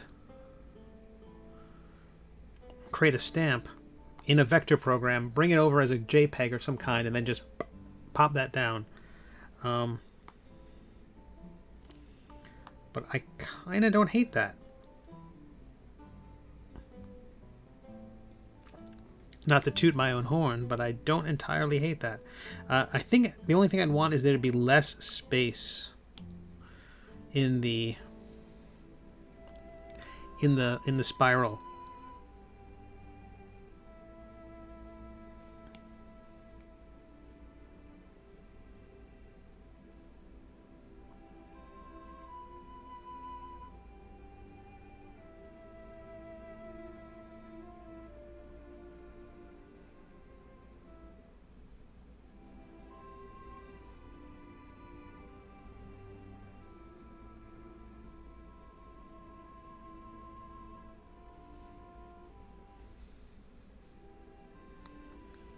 Got diffused just a little too close. Oh no, I can fix that. I can move in, unmask, small brush.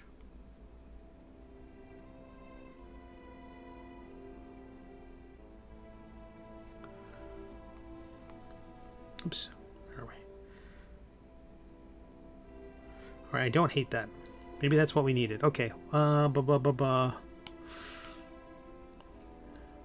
enough divisions.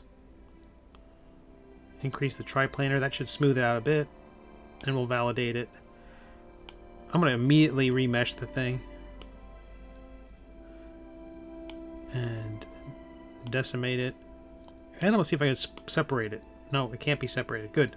I was worried that there was going to be lots of little extra bits in there. What's this part for? Oh, this is the idea of having a scroll that will be... Because the map that Waddlebottom gives to our hero, the idea would be to have that included as a prop in the environment and maybe have that tucked under his butt on the stump. Again, the idea being that I just want to really reinforce that area under our hero duck. Oh, good. Speaking of which, I would love to make that map. If I make a real map, I've been thinking about doing a map of the world, because once this arc ends, well, there's gonna be a need for a more map. LJ says, how about a wavy unrolled end where you could see part of the map?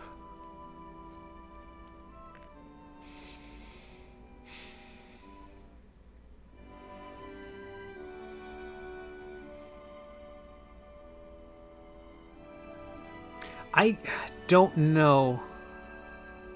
I like that idea. I worry that... Oh, how would I do that?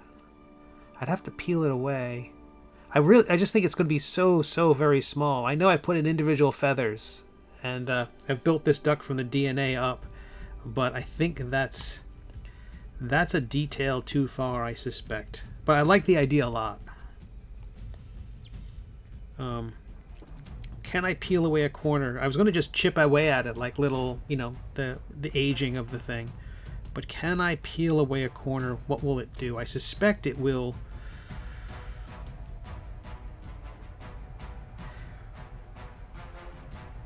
The key... Oh wow, we're going to get our dramatic music about 15 minutes early because I was setting everything up early and the music started playing.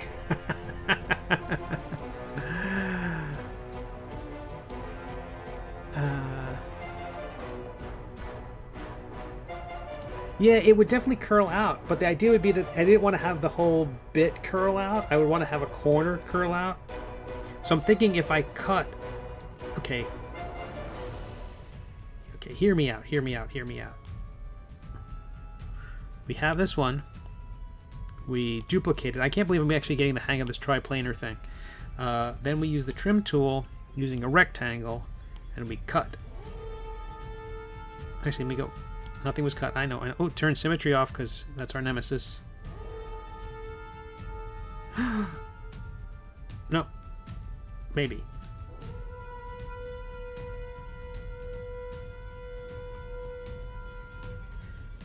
And then we separate it, and we delete, and we separate, and we delete.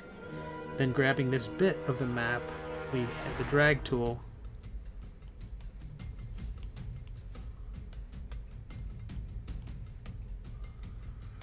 I don't want to drag it. Dragging it's the wrong way because dragging it will sort of. I don't want the paper can't be like Stretch Armstrong. It's got to be, and that's if you're wondering what that reference is. If you're wondering what the Stretch Armstrong is, that's from Fast and the Furious 4.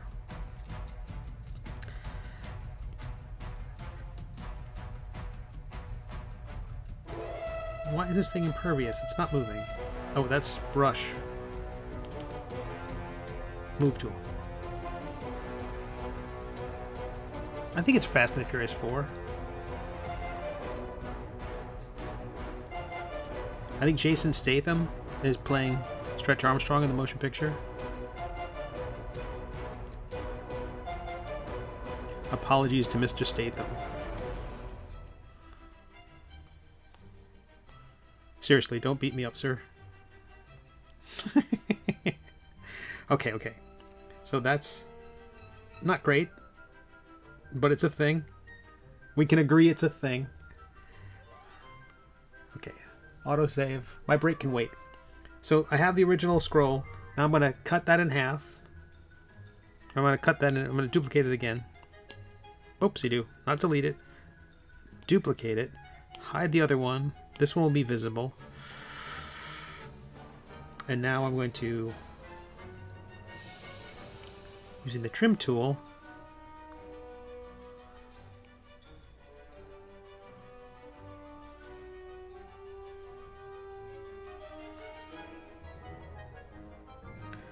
I'm just trying to cut it enough.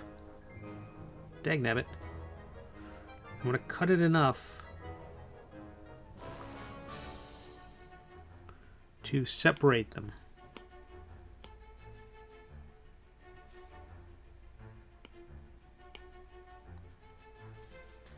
And now they're two different pieces. Because I couldn't move one piece without grabbing the other bits of the scroll. So this kind of lets me play a little bit. It's not great. It's not great. But it's an...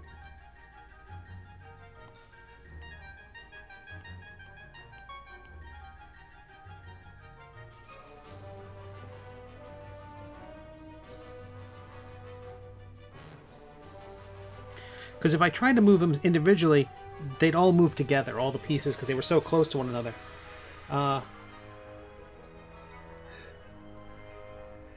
There's no pulling tool where you can grab a corner and pull it back. Not really. kind of, sorta. It's just really crude. It's basically okay. So there was this magnetic iron filings game when they thought, hey, you know what kids like? Small magnets and iron filings. You know, let's just give kids choking hazards. And it was called Woolly Willy, and it was a little plastic case, had a picture of a gentleman in the case, and you would use the magnet to drop iron filings and create hairdos and things like that. This functions like that. You're basically playing with a magnet. And if you're wondering if you don't know what the Woolly Willy is, I think it's Fast and the Furious 6 is I think Jason Statham plays Woolly Willy. Again, apologies to Mr. Statham. All right, you lovely people. I'm going to take a quick break. I'll be right back. There's a beautiful... it's totally a Swiss roll. Absolutely. All right, you lovely people. 16-year anniversary was on Sunday. Didn't have to ask. Wait. What did I miss?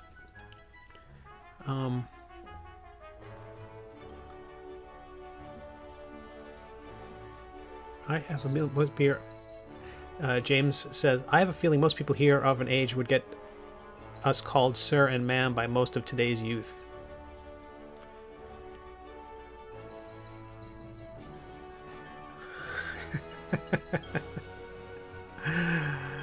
Oh, there's so much text.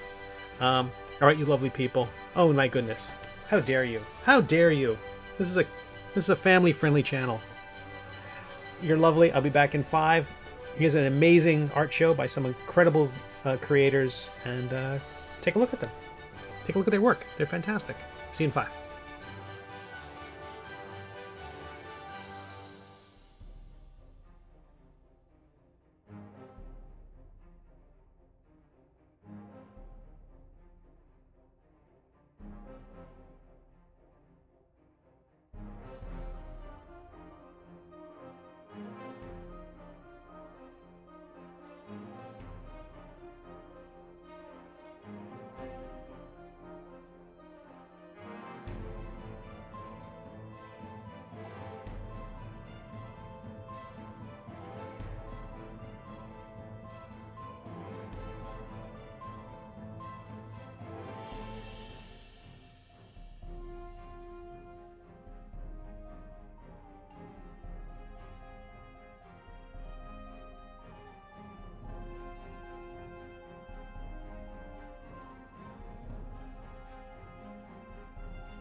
And we're back.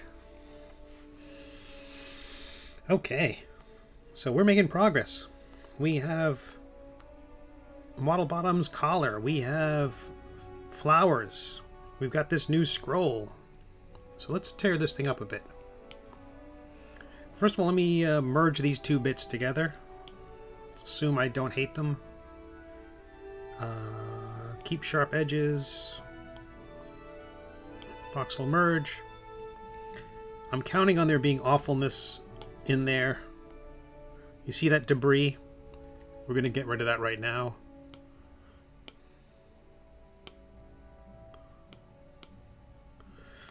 Some of that stuff is just really in there. We got to live with it. That's fine. That's fine. Alright, so we'll take the trim tool and the lasso tool and let's cut out some nice papery notches out of this thing.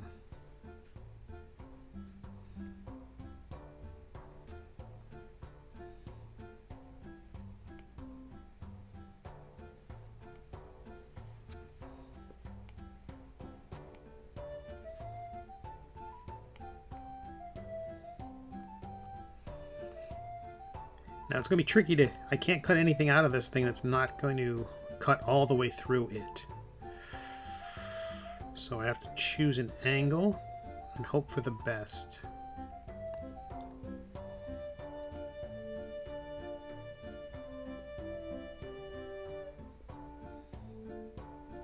Actually, I don't like that little... Is it on both sides? It is. Okay.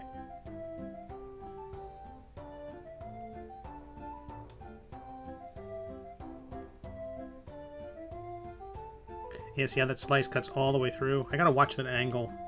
So really angle it out so it can't clip anything else.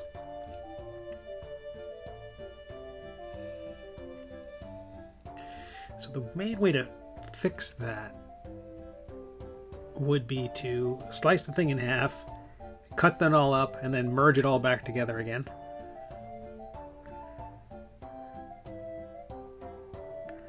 But that would be insane. Wouldn't that be so much work? Who would do that? What kind of maniac?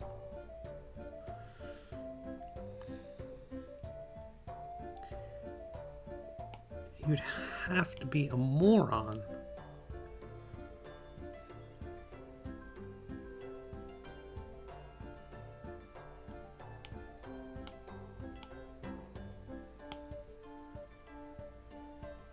Oh, that's still sutured together because of that evilness there. Okay, we can fix that. Split tool with a line. Oh, no, not the line. Bad Steve. Polygon.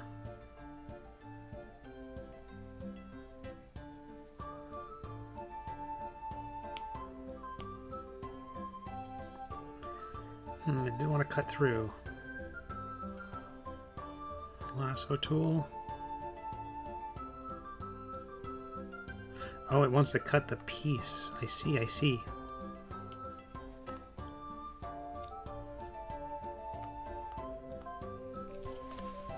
Got it. Oh yeah, so forget that. We'll use the trim tool and we'll see if we can cut it out that way.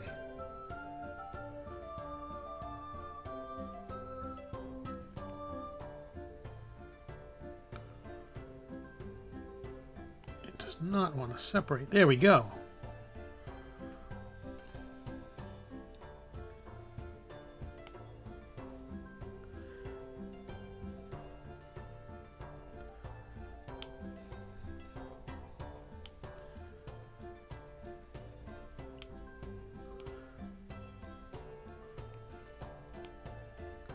I'm moving them all to the bottom of the list. This way, if there's any garbage that's in this, I'm hopefully going to be able to remove it that way.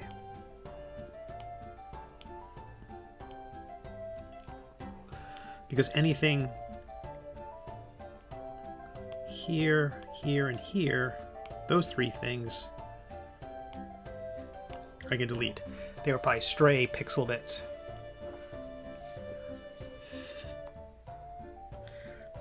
Okay. Solo.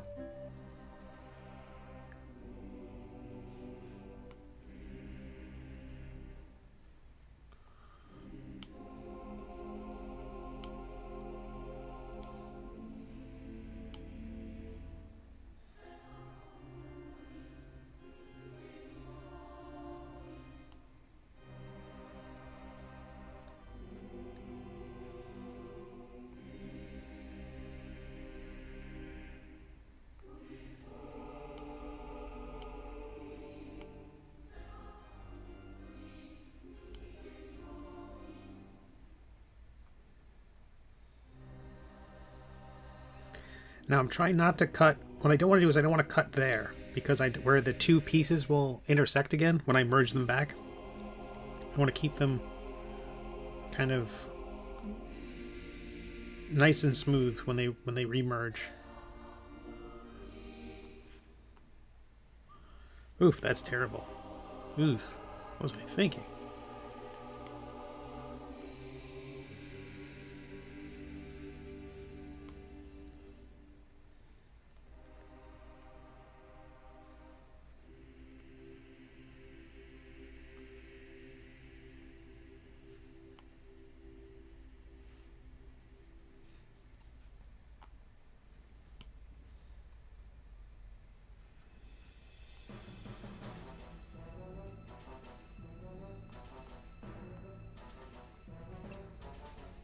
And I don't have to care about the other side, because that side will be hidden. Alright, let's see if I merge these back together again. What do we get?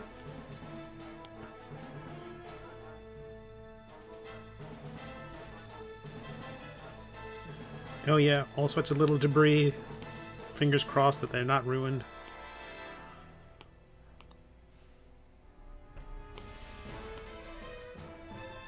That's a good trick.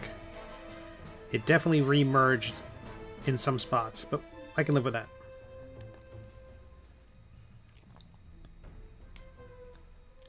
Let's move the front. I'm going to recenter this thing into the universe, and then I'm going to do some mushing of the ints just to kind of simplify it a bit. Oh boy. Where are we? Gizmo tool, that's selected. Move origin.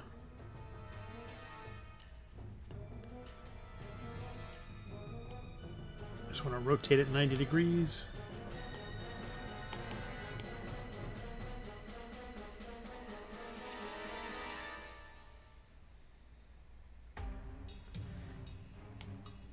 And now because it's centered, I can just bring it in a little bit.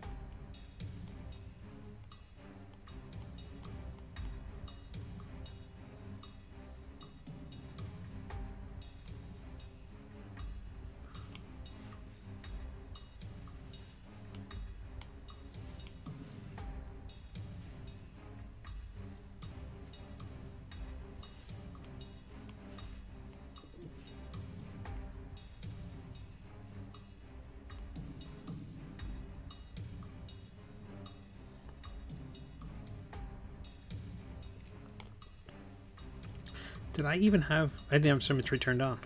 That's what I get. Alex, hey, how are you? Alright,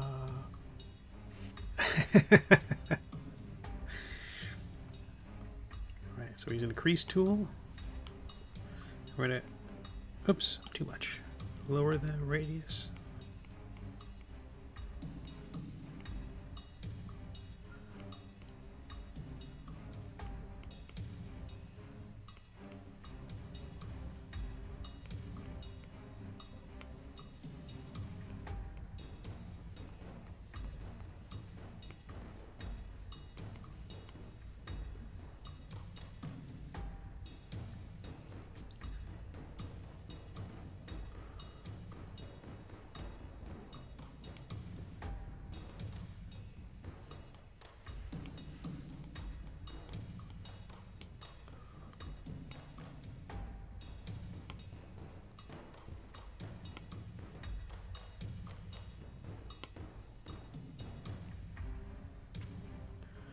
Top view, let's rotate this again.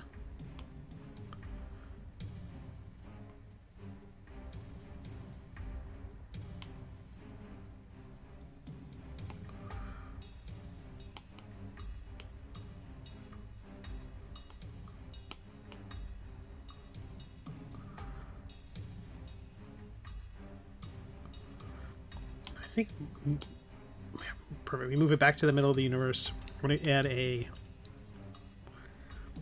little rope around it. Little string. We've done this before. I'm going to use a cylinder. I forget. I think when we were creating some of the magic items, we created a rope that was going to tie something up. So, hole.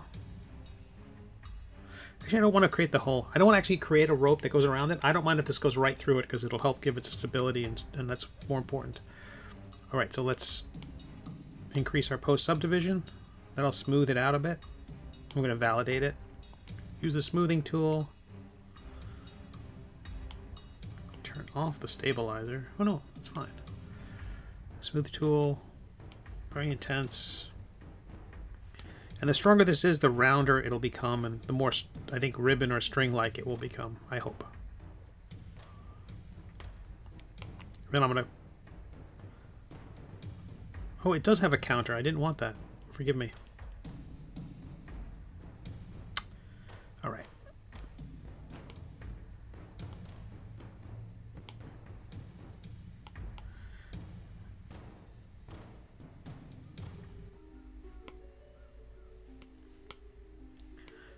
So I'm going to remesh it, but remesh it lower. That means when I try to smooth it, it'll degrade more intensely because there's less detail there. When I smooth it, it just collapses, and I want it to collapse a bit.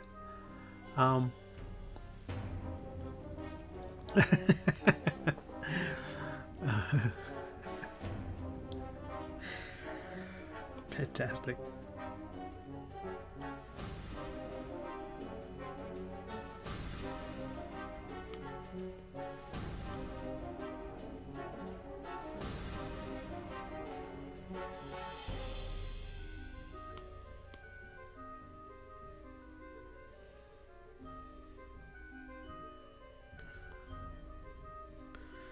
Okay, let's look at it from the front if we can. We'll duplicate that, and we're going to flip it.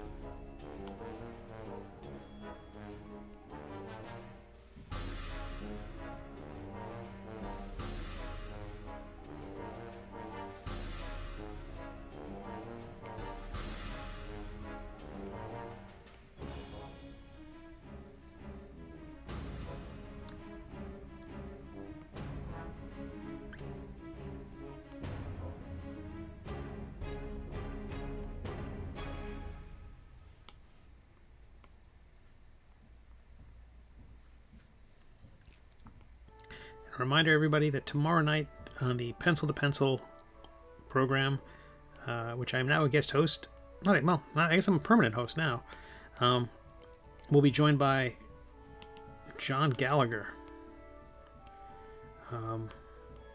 Excited to talk to John. John's the creator of the comic Max Meow. It's a graphic novel series. It's a kids graphic novel series. John and I go way back. Independent publishing, indie comics. I'm excited to talk to him.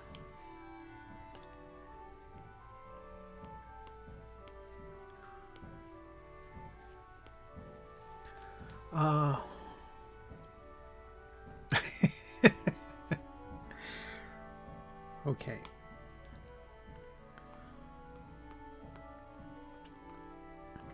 Again, I don't know how much this anyone will see, but let's put a knot in this rope.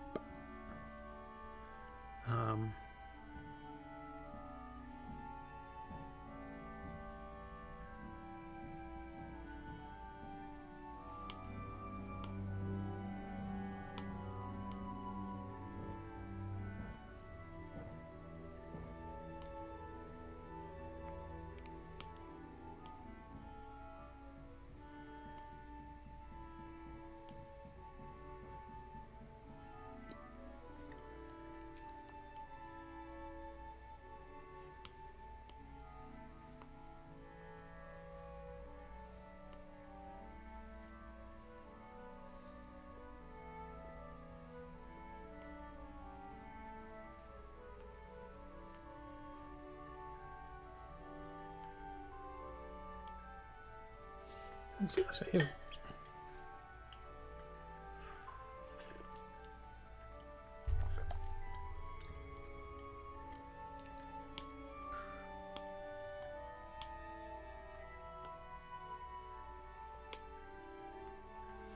And we haven't seen Waddlebottom in the comic in a while, so we don't...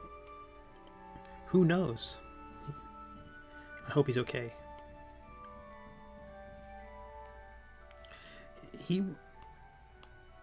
There was a bit of a fake out early on where it looks like he's dead. He hadn't been in many episodes, but a lot of readers on WEBTOON were very upset. I thought that was adorable.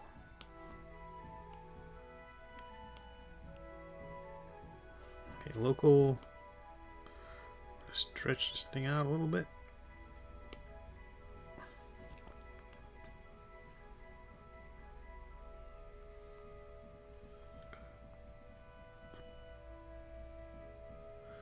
Look at that. That's a perfectly fine knot.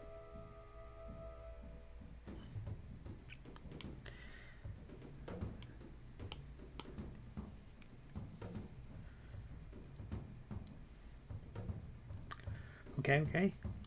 So let's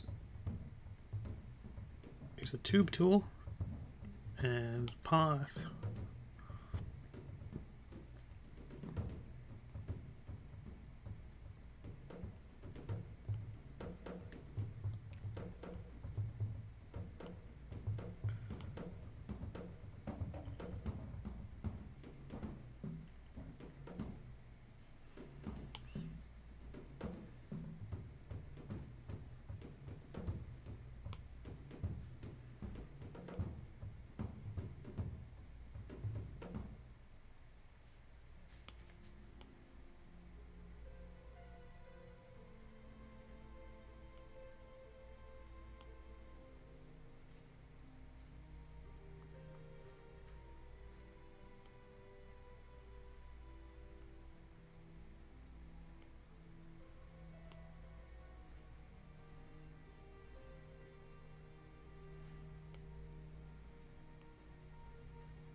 Oh boy, okay.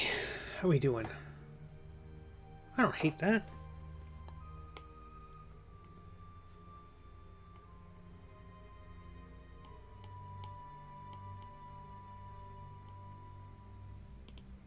Don't know why I don't learn. I need to make sure that this thing is custom. It just creates a nicer shape when you're digging into something, because otherwise it puts a big dent in and then drags off. It's pretty crude if you don't fix the way it tapers.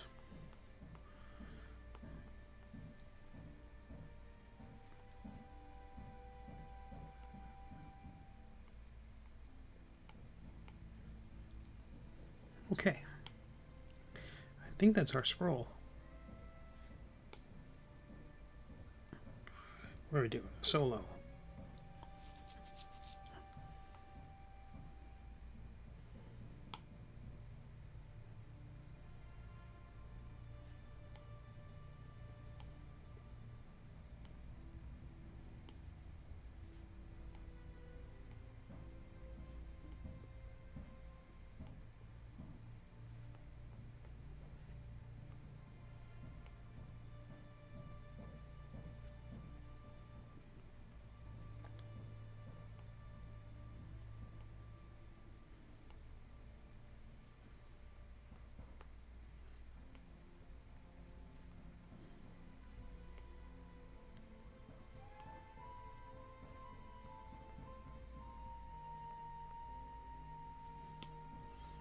Wish I could lock these things in place. All right, with that there.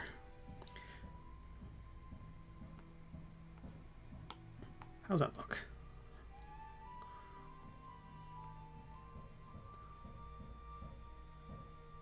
Not bad.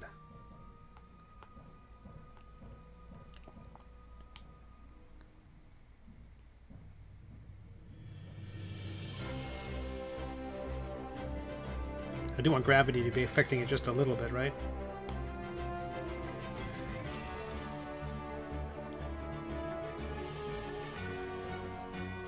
On the other side too, and that will help with it anchoring. The lower it gets, the more likely it's going to be to overlap the way you need it to. Okay.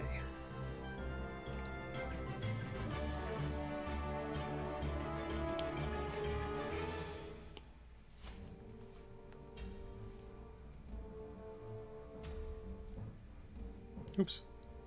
I deleted my flower.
That's intersecting with his foot and the other flower, so that's not good.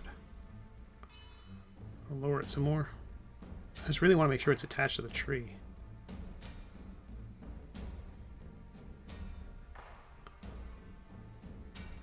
Definitely attached.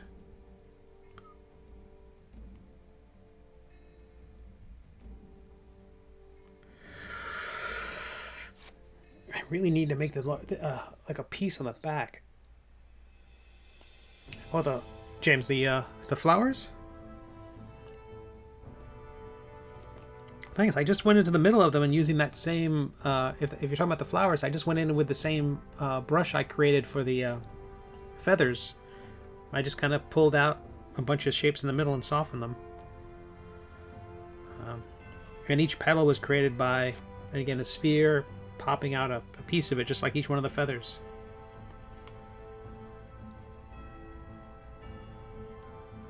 It's kind of cool that each piece of this thing is informing the next piece. It is attached. I want it to be better attached.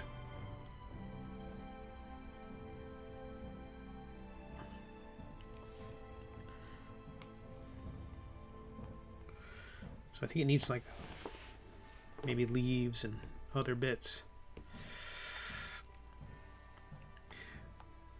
We'll just make them larger.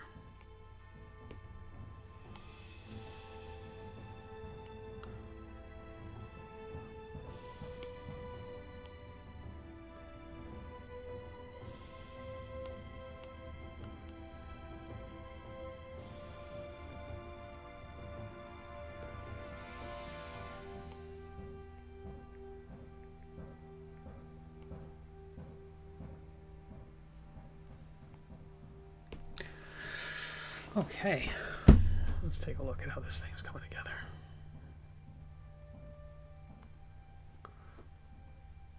We'll save. We'll change our lighting. PBR. And turntable.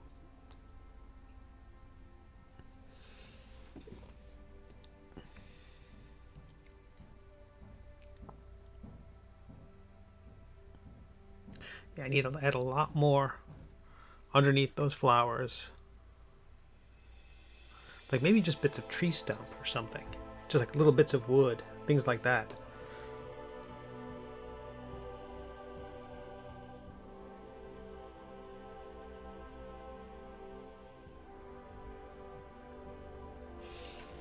I think I want to have the strings from the scroll going north, kind of toward the top of it so you can actually see them. And oh, the shadows are doing weird things on that.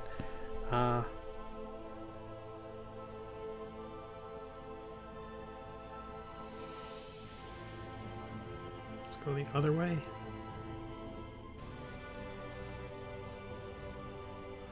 Actually, let's make it more interesting. We'll change. We'll put on some perspective. Let's see what that does.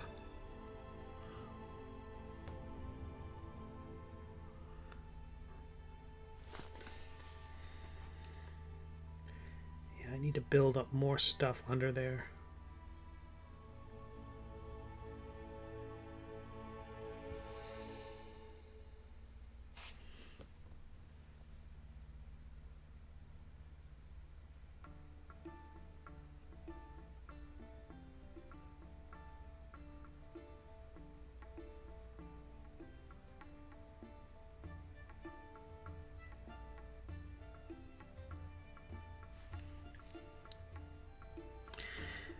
More stuff. More stuff. Okay.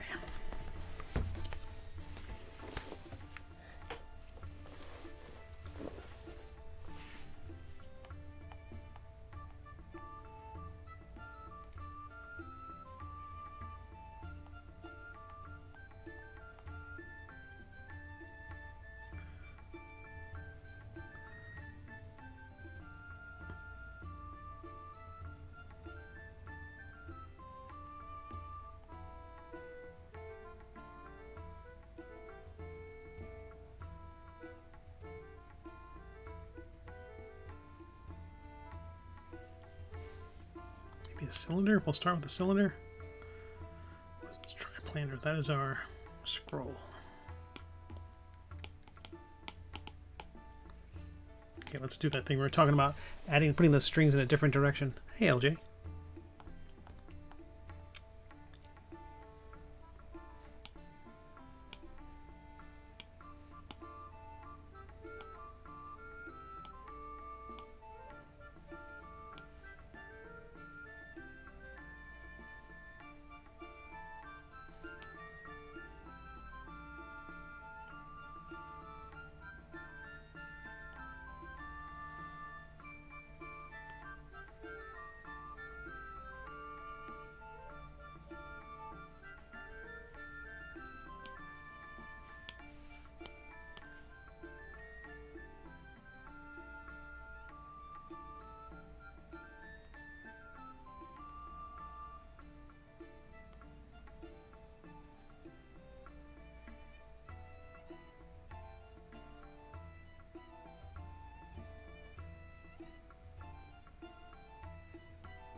Nah, I like it the other way.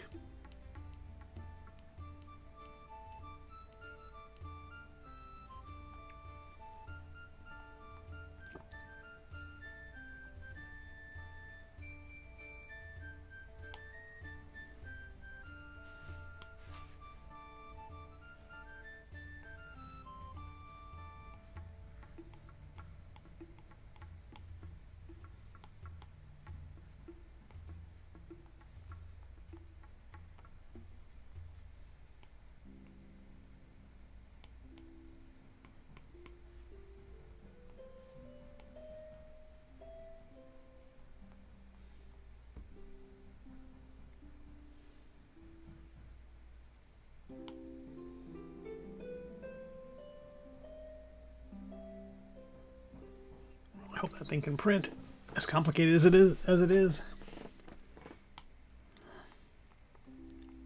Okay, so the flowers are nice. I need to fill this area up with more junk. Let's try the drag tool. I'm going to remerge our scroll bits together.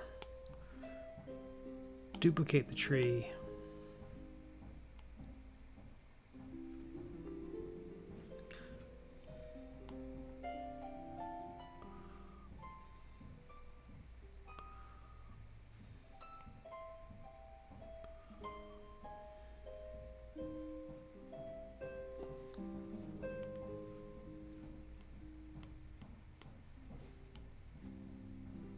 Yeah, that's good. More stuff just to connect everything. Oh, Elton, I'm so glad you liked that episode. It's a less thrilling one and a less funny one. I wasn't sure how people were going to react to it, but it's doing a lot, and I'm excited where the next one goes. And the reaction on WEBTOONs was just what I was hoping for. So I'm not running a social experiment. I'm not trying to get. It's not a science thing. It's nice to see people reacting the way I would hope. Okay, so I'm going to keep filling in this area. I'm going to keep filling in. I can even cut out a piece of the tree to make the scroll pop. But thank you for being here, and thank you for your, yeah, just for being here.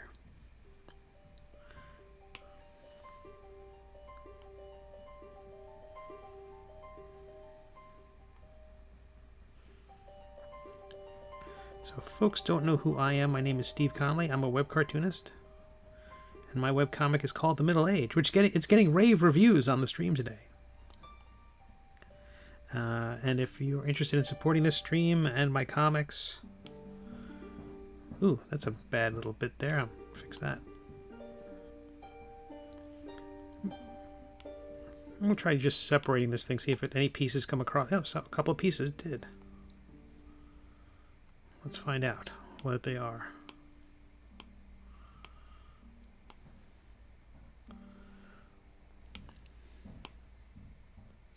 Two little bits of junk.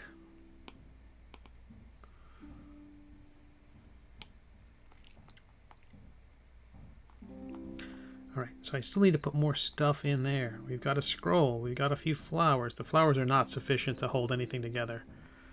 I gotta put, I guess, vines.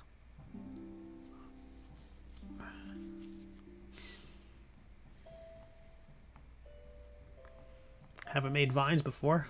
Let's figure that out. All right, tube, path. Oh. Right, okay.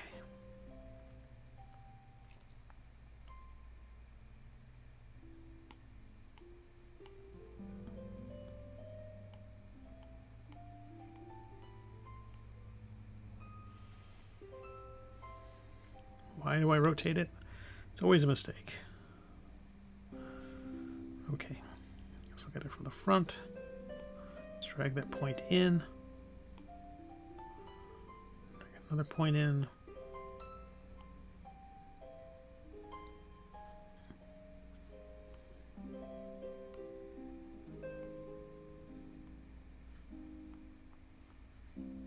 I can't believe how well that's fitting against the environment. I'm going to taper it.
Create a few leaves.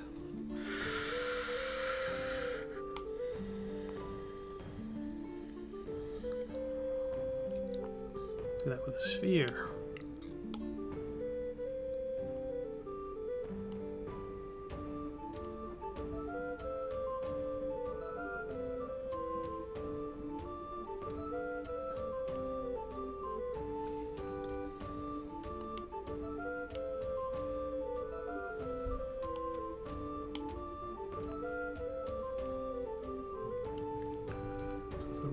We're going to use the selection mask tool.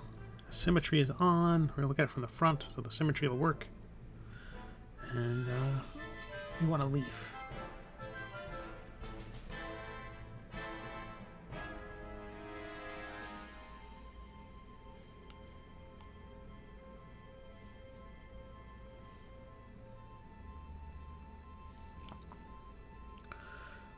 Make this as large as I can.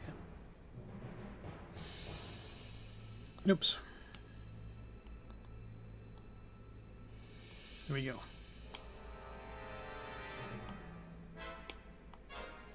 A little thinner.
So I'm going to do a bunch of this. I want to add a stem into the leaf shape. I think it's going to make my life easier in a little bit.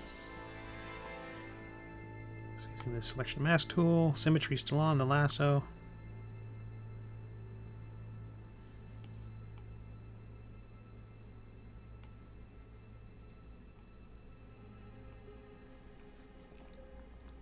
Great.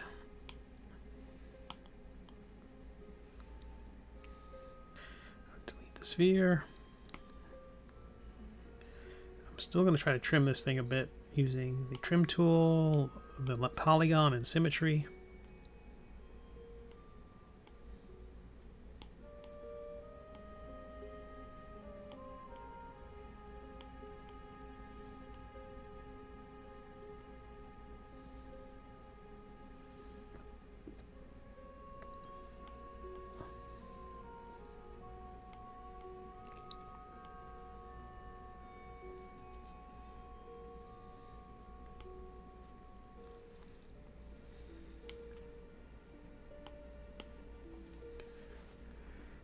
But my name is Steve Conley. I'm a web cartoonist and have been for a very long time. I'm working on this 3D model of a character from my webcomic. The character's name is Waddlebottom. He is the Lord of all ducks. And right now I'm building a leaf that I'm going to include in the environment. So, pretty simple, straightforward. Oh, symmetry's on.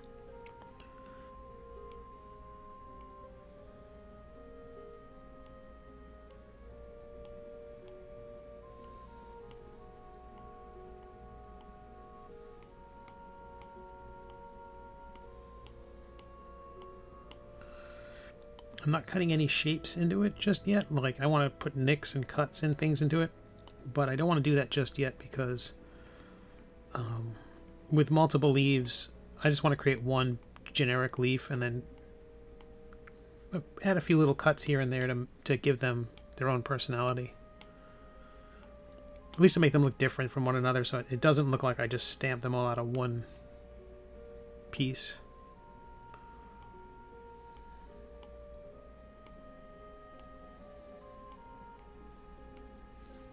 And my webcomic is called The Middle Age. It's free to read online. And currently there's a special offer on my Patreon. Just launched it today. I haven't done any fanfare or send my email out. I'm going to send a mailing out to my list tonight, see if people are excited. But everybody who signs up, I think at the $5 level, that's what it is, the $5 level, can download 13 books of mine. It's kind of like my own little humble bundle. So 13 books for anyone who chips in at the $5 level or above. I thought that was pretty awesome. Like, I have all these books.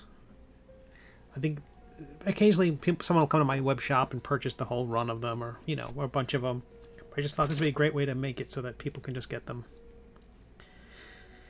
And I want more readers, so it's a win-win.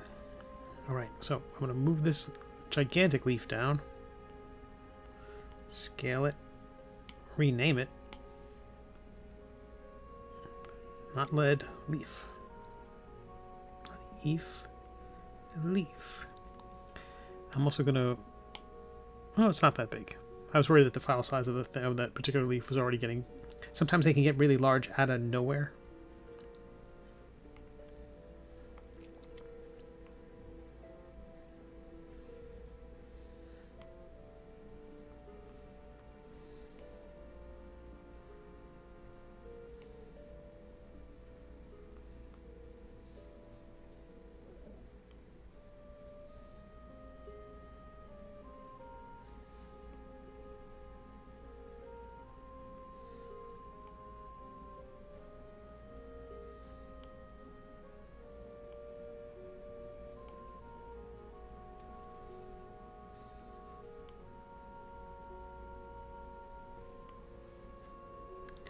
The idea is this is going to be printed, and so I want to make sure that these things are all attached to the tree.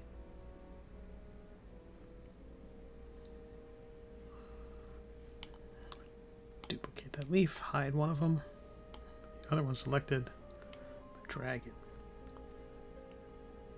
Oops, too small a brush.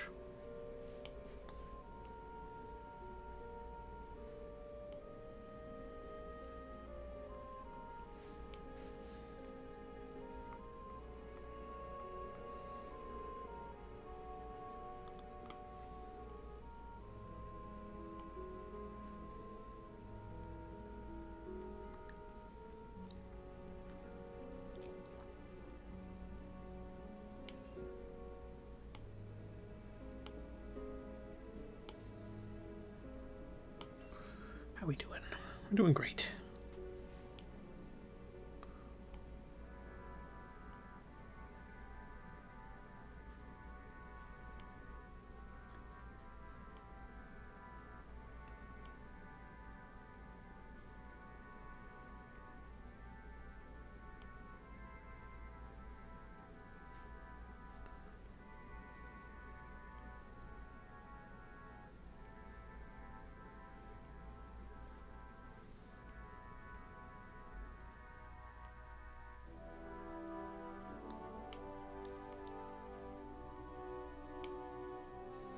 Auto saving, which means I get to drink coffee.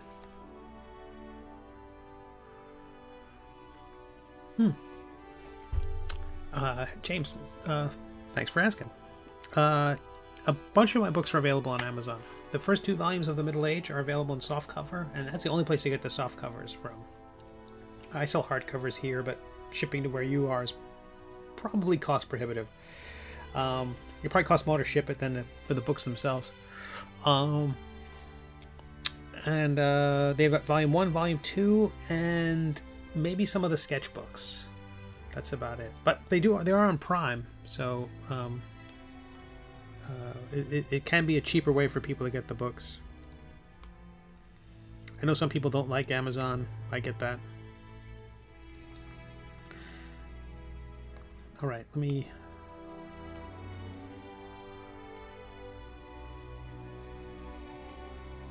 Got to take notches out of these things.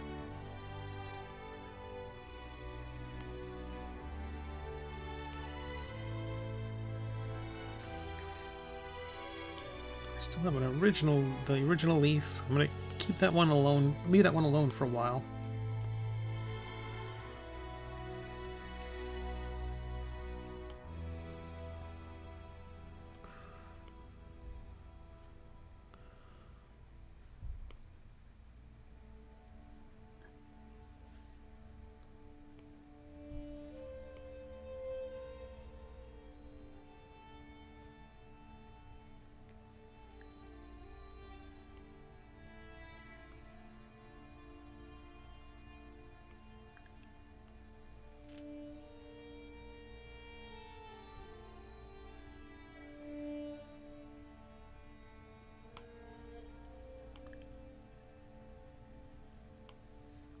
Oh, heavens.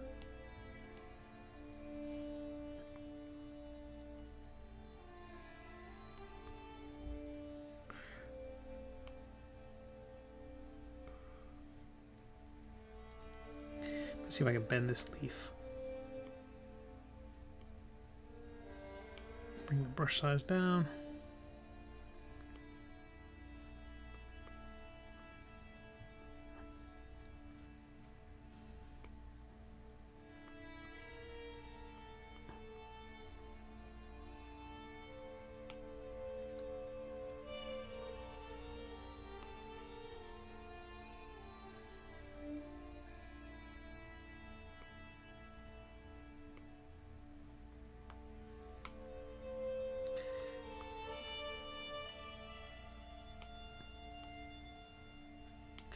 Just hint at the squirrel that, I'm sorry, the caterpillar that got to chewing on that leaf. I am going to move it so it's resting against the tree limb, though. Oops, wrong thing selected.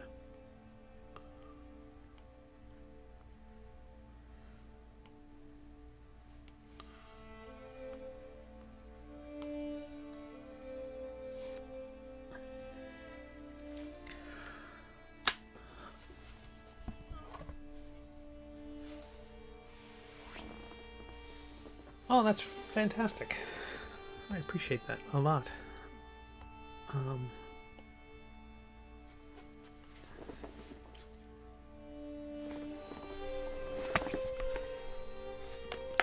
Oopsie. Just dropped my pencil. It's the kind of riveting cinema we have on this channel. Thrilled to the scene of an old man picking up his pencil.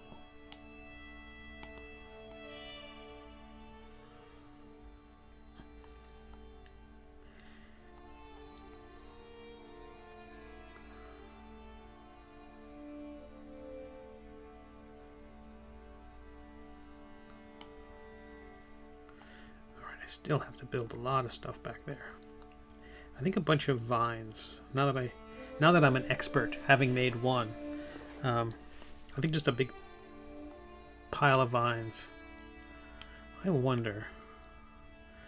We've got our leaves, tree, the scroll, the flower, the flower. Where is that triplanar? That's got to be the scroll, right? Yeah. Delete that one. We have our backup tree, which we can delete.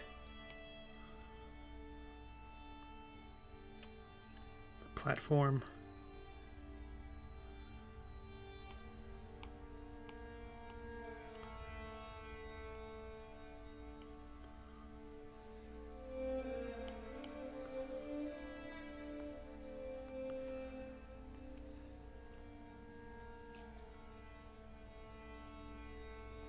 Okay, let's put some vines in here.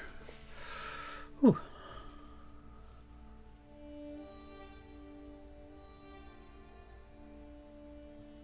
Oh, I've got to check that out, James. Let me see. All right, so I'm going over to my Discord. If anyone else wants to go check that out, if you're here on the various platforms, can't quite tell. We had a few frame drops earlier, but we seem to be in good shape now. I had Discord turned off just so I could economize computer resources. But I think a pile of vines. I have various things like this prominence, this kind of build-up. That is so that the foot, Waddlebottom's back foot, has something to rest on. But I think more vines are in order.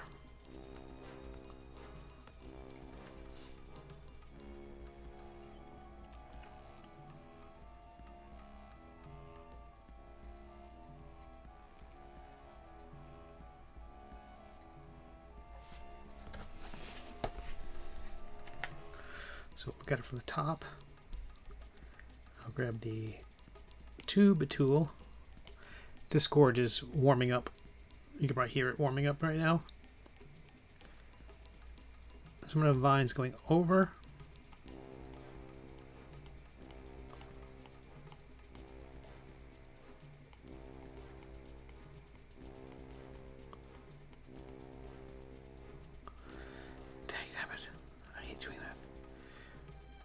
That little constellation you draw is independent of the world. Man, it really is just placing it against the objects on it's facing. I think that's a legitimate feature. I love that. Where are we? Department of Cosmological Chicanery.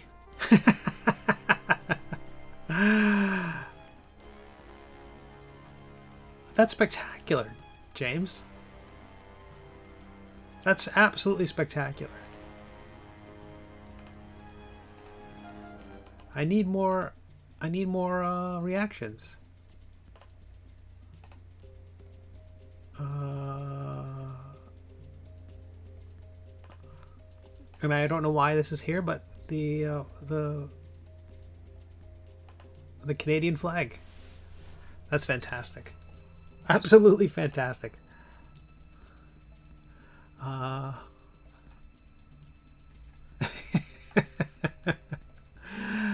Hey, Crantastic. Nice to see you. Saying hello to you. Bruce Campbell is Maledicta. James, that's fantastic.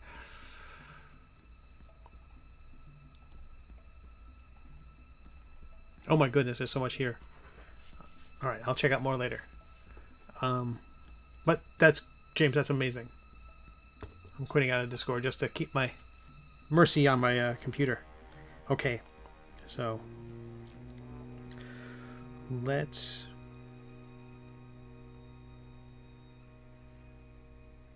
me hide the scroll for a moment.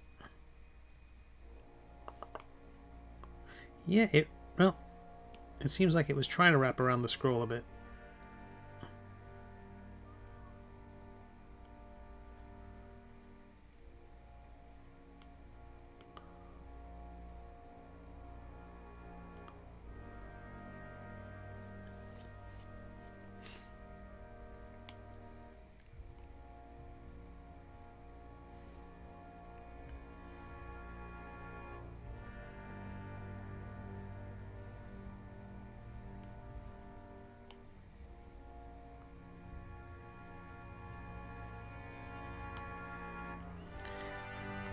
I'm very happy with that.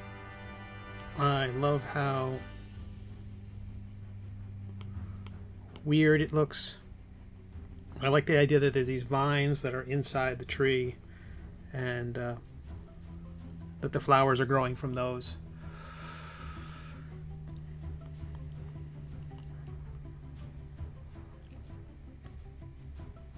Add a couple more. See if this keeps working. Keeps working.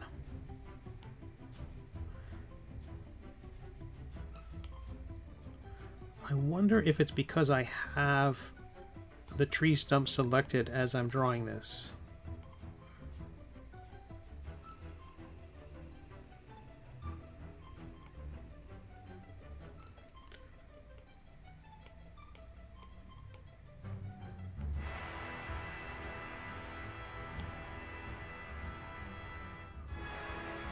It's absolutely hugging the shapes that it's on top of, the way it's falling over the flower there, the way it's falling over the scroll.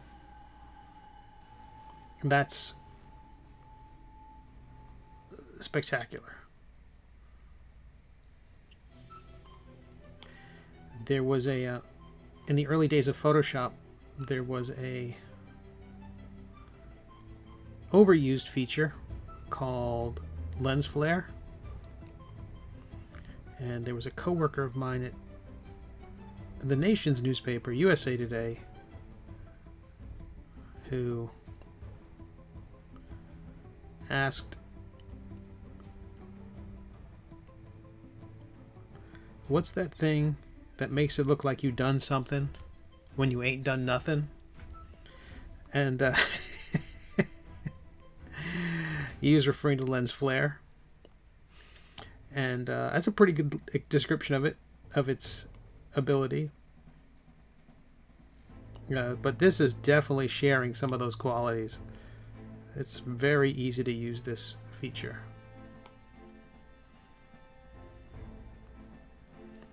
Because suddenly Vines just got a whole lot easier.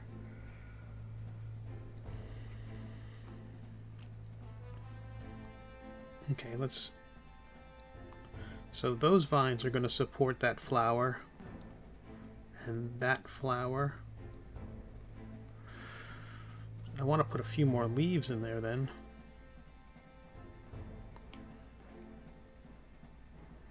But we'll use our pure leaf because that one is unsullied.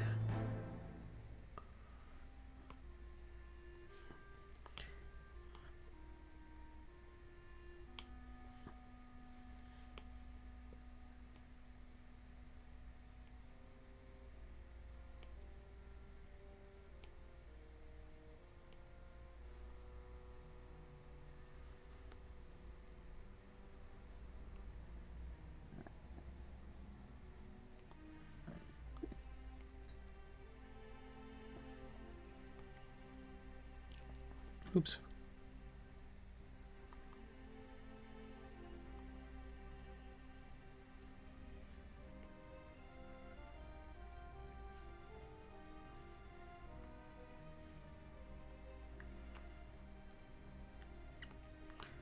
We want to pull that into the vine, drag tool, pull that out a little bit and then bring it back. Oop.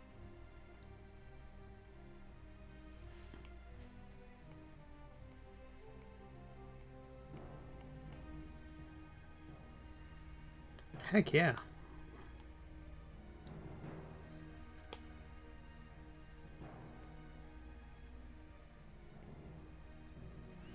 Just have everything butt up against everything else.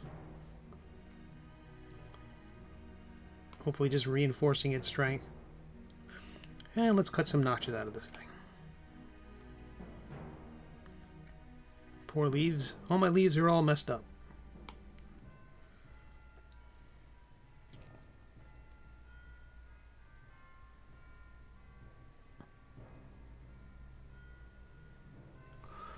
Marcus, hello, how are you? I am currently adding flowers and leaves and scroll to Lord Waddlebottom's stump.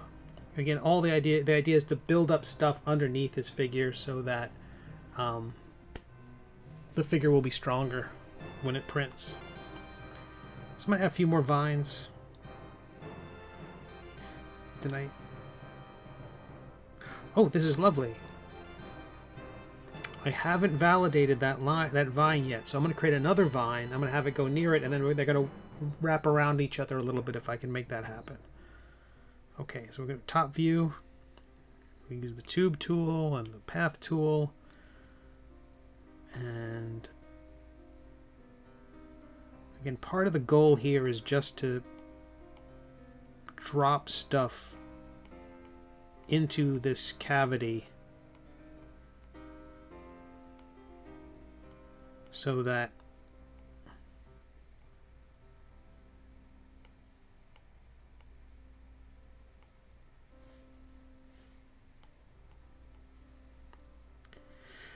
it will I'm turning all these into smooth. You just tap them once and it turns them from a corner to a curve. Just again, building up this space so that Waddlebottom's figure will be stronger. Okay, so that's our new shape.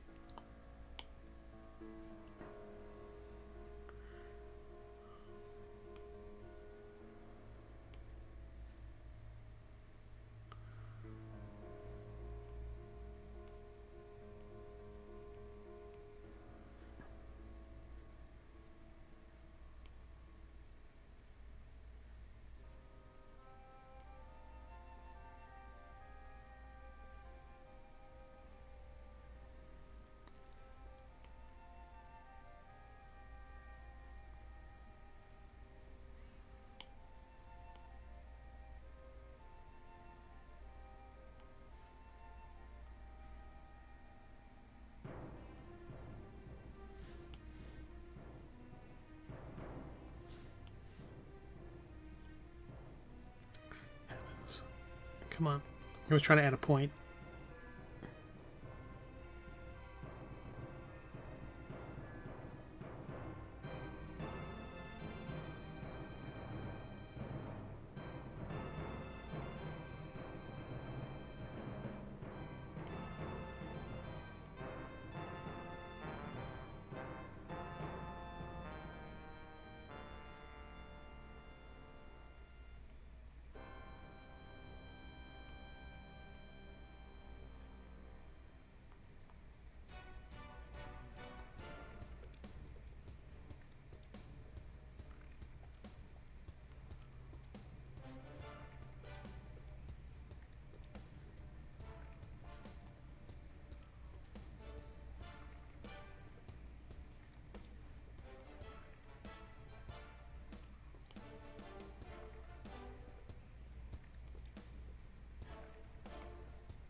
Fantastic.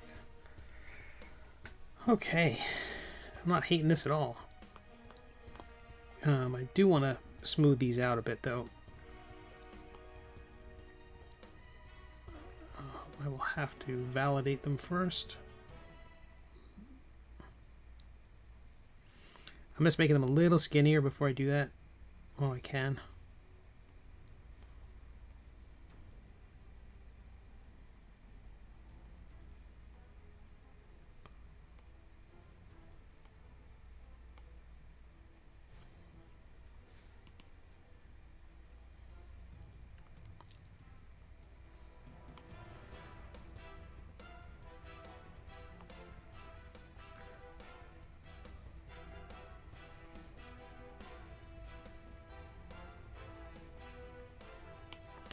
A leaf. We're going to duplicate the leaf, make it visible. I need to see it. I'm turning it green just so I know where it is in the world. Top view, gizmo.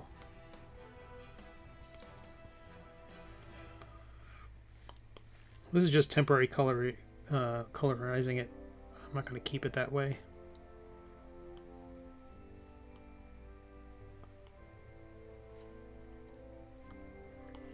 So I could see where the heck it is in the world.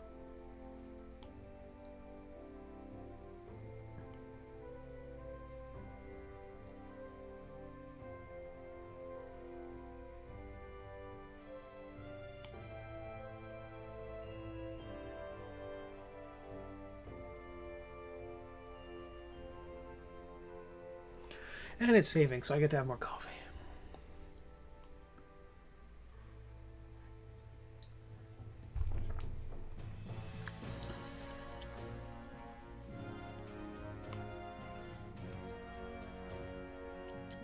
Just a reminder to everybody that on Thursday, that stream I won't be able to stream on Thursday because I have folks coming into town, and I am going to be playing host. So I'll definitely be doing the pencil to pencil broadcast tomorrow on YouTube. I'm going to bring the stem of this leaf forward if I can.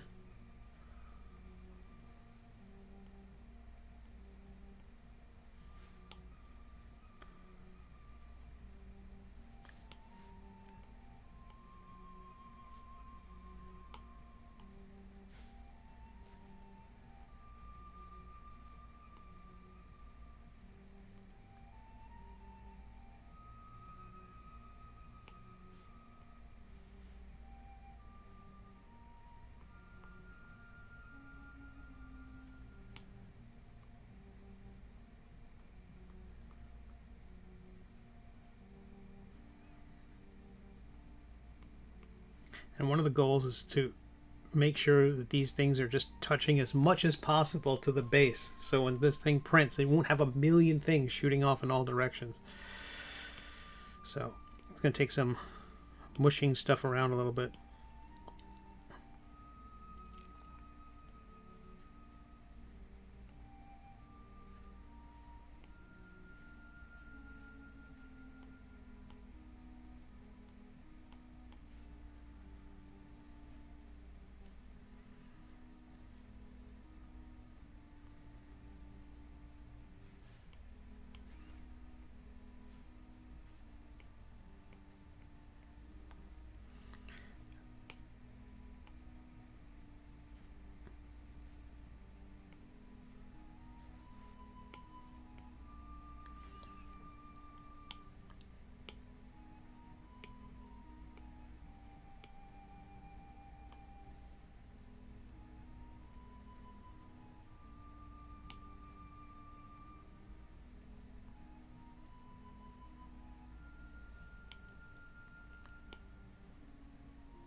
Okay, we can bring in our hero again.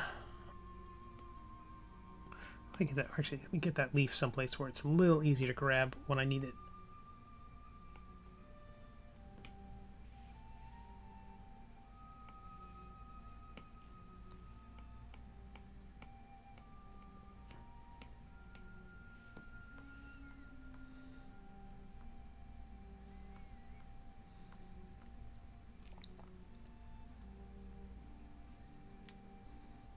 Hide that extra leaf so it's not in the way.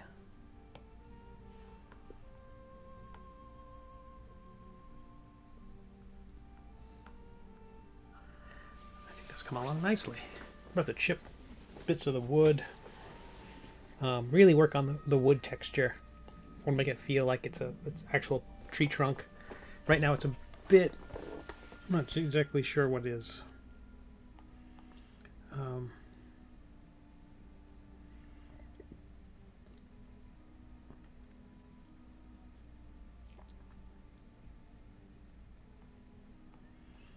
But I think a few more flowers underneath him will be nice.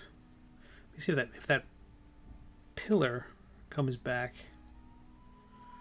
It's kind of the thing we're trying to introduce. We want to have it being we want a very strong shape under there to hold him up. And so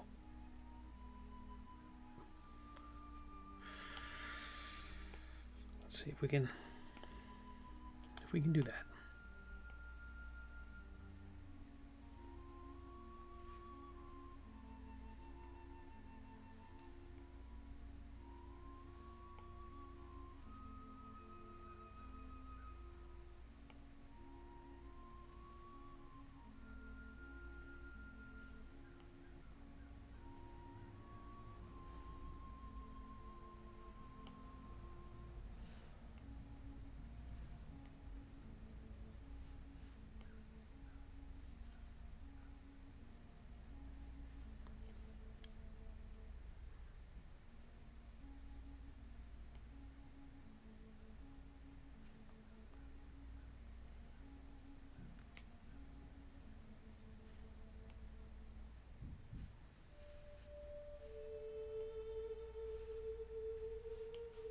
So I'm using the move tool and the drag tool to take those flowers and put them where I need them to be, and then move them so that they'll obscure what I need them to obscure.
These things are simple merged. They're not completely merged yet. That's why the drag tool works better, because the drag tool will affect more than one object, whereas the move tool will only kind of respects each individual object's like integrity.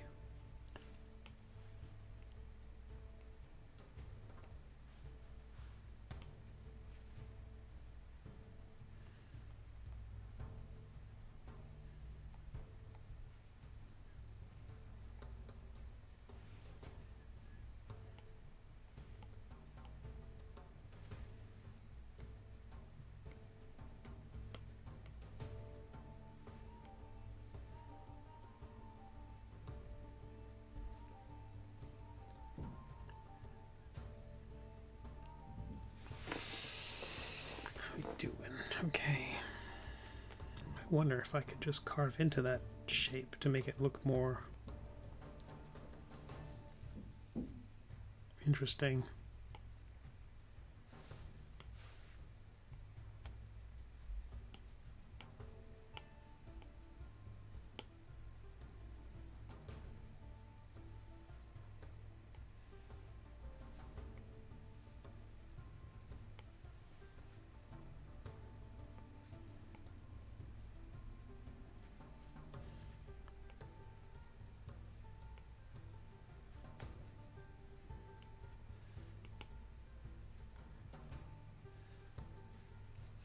Again, the whole point of this particular object is just to reinforce the shape, and so now I'm just kind of trying to camouflage it.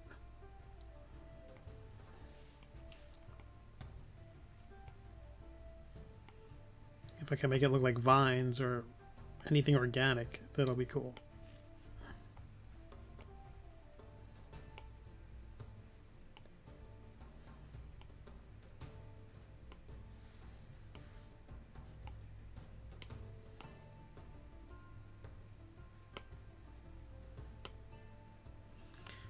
So cut some stuff into it, added some material to it, and I'm just smoothing it.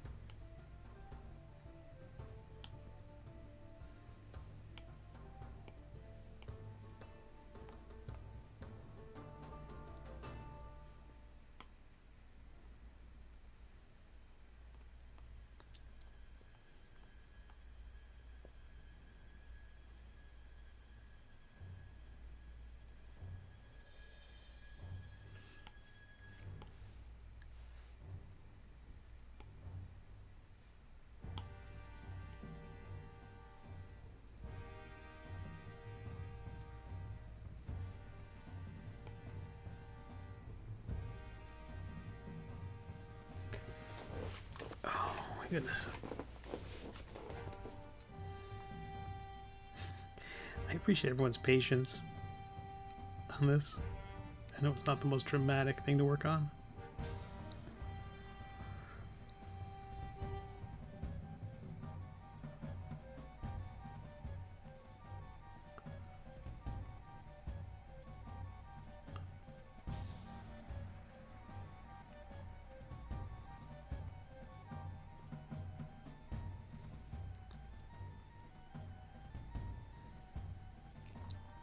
So I have this, I'm going to just mush this one together. Let's be our first experiment in separating it.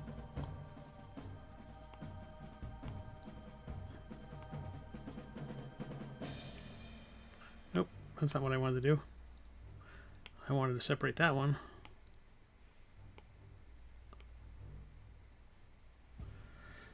Now voxel merge those. And I'm going to just peel these pieces back to kind of plaster them against the column. I hope.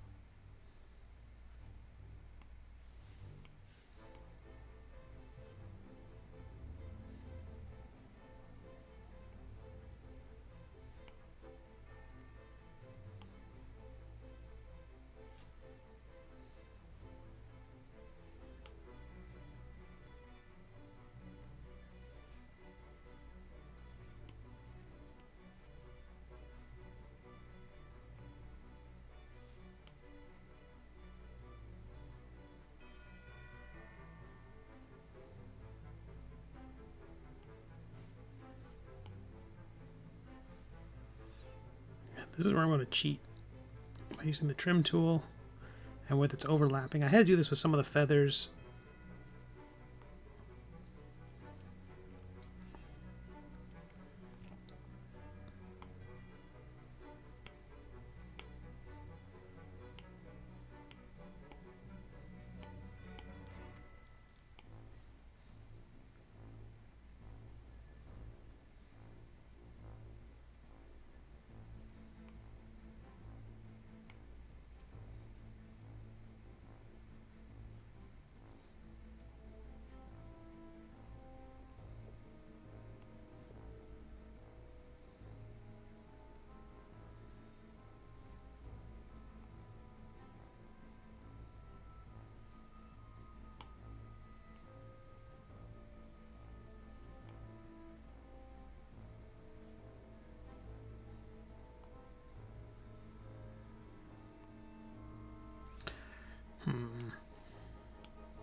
Don't want to have it going up into the body because that's looking really weird.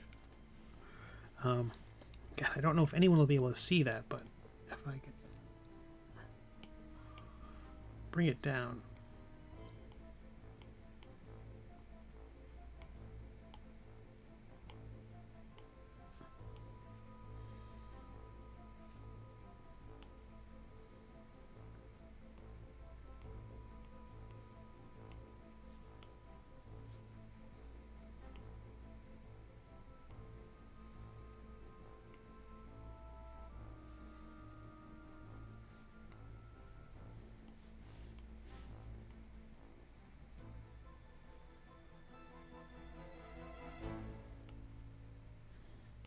That is a messed up flower, but I'm hoping it provides the cover we need.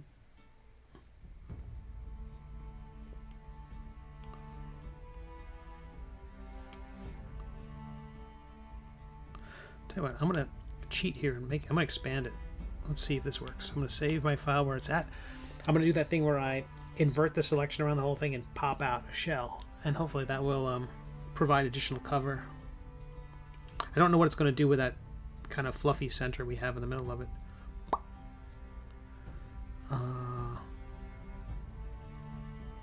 Selection mask, invert.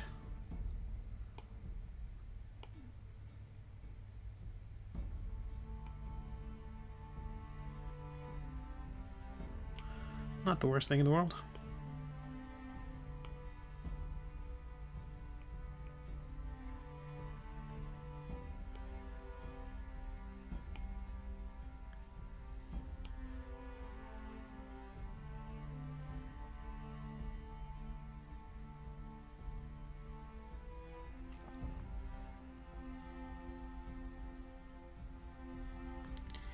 Yeah, it's a little messed up. I'm going to delete it, bring another flower in.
Getting there, we getting there.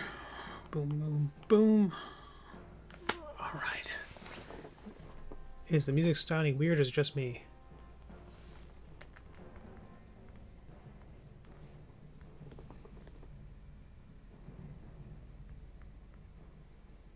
very quiet, although there's a bit of music in it, which does have a bit of a weird sound, or a very quiet sound.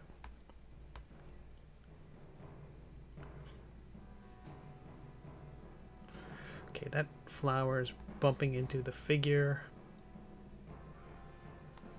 This one I can bring down a bit.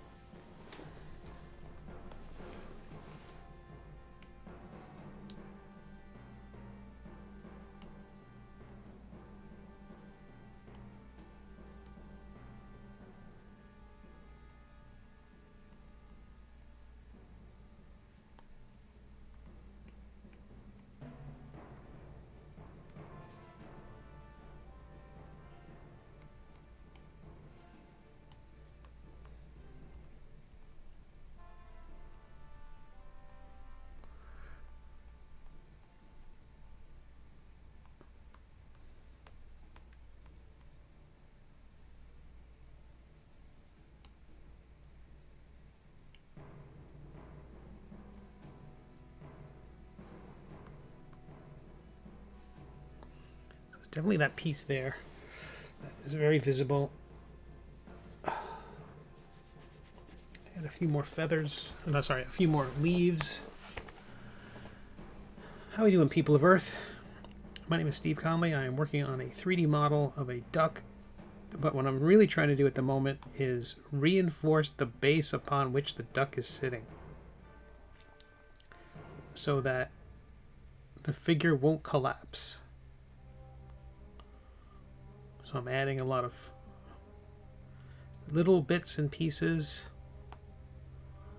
Oh, that tail feather's popping through the... Let me move this. There we go. I want them to touch so they can support each other.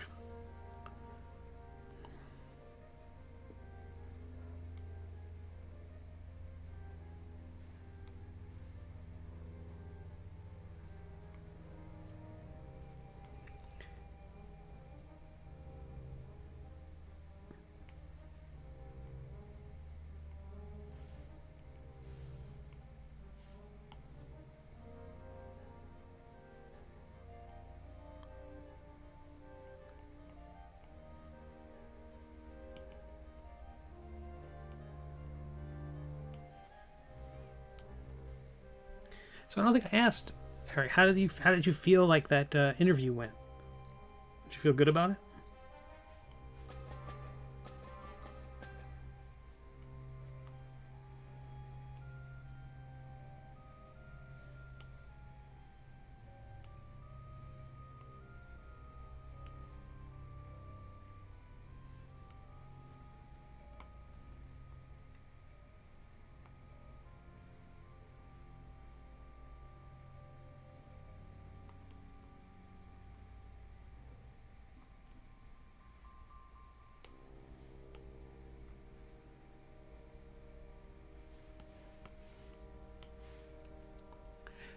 Eric says, felt good and did my best.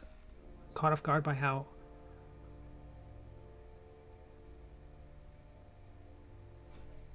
Huh. Yeah, that would throw me off too.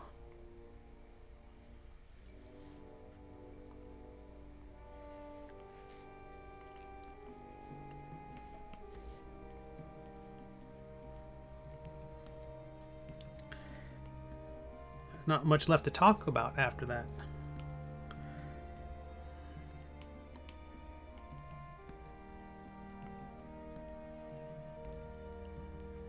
Guess you're talking about how the Mets are doing?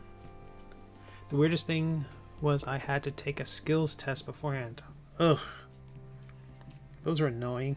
Was it like, you know, how many typos can you catch? That sort of nonsense?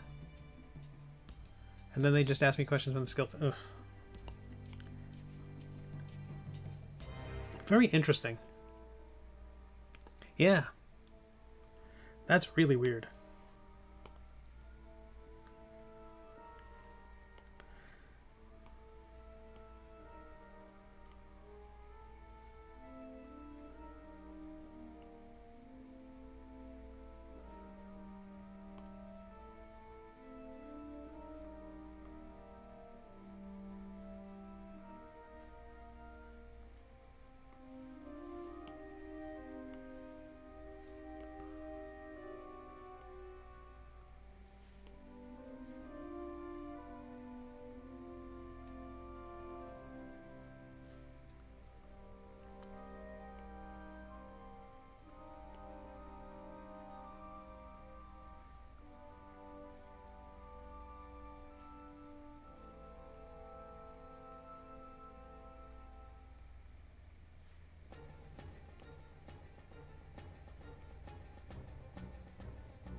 One of the tests was to take 4 canvas series from a given list and pitch them to be originals, while also finding comparable originals. Interesting. So the purpose of editing is to pitch.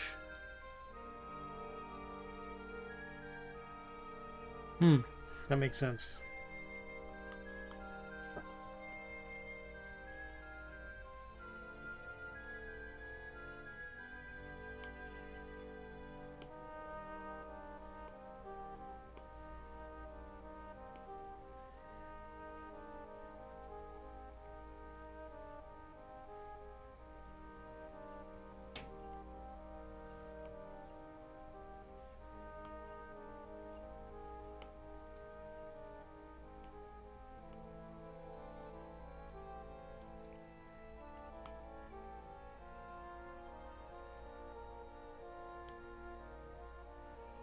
See what happens if I turn off that invisible thing.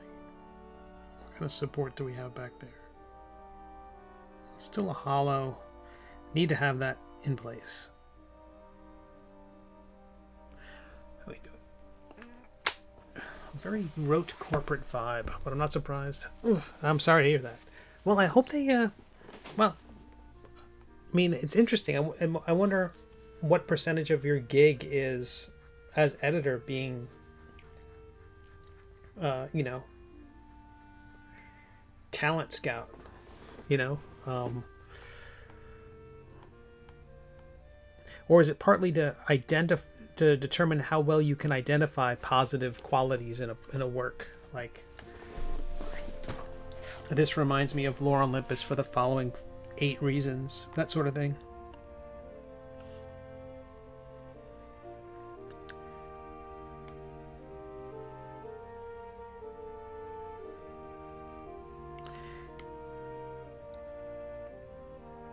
Well, I hope you get it, and I hope it's a thing you enjoy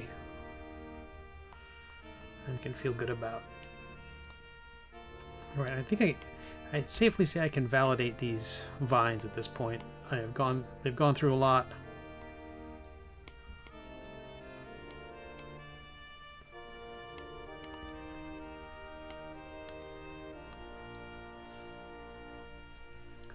Probably the thing in my advantage is that it's temp to hire. Well, that's good, I suppose. Those are, I mean, it seems like everything is that way now, right?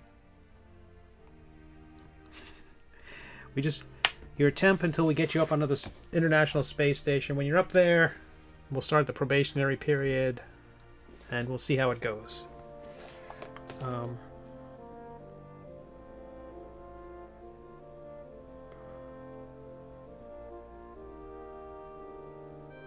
What the heck? I'm sorry about this. My phone was blowing up and I didn't know why. I'm on a list. Okay, this is coming along, I would say, splendidly. I think the profile is a little bit obscured at the bottom because of all the garbage I had to put down there.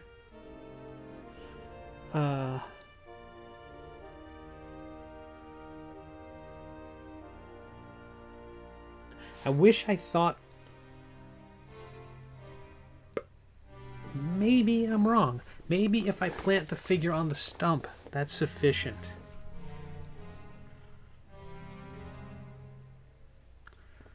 Maybe that would be like enough of a tripod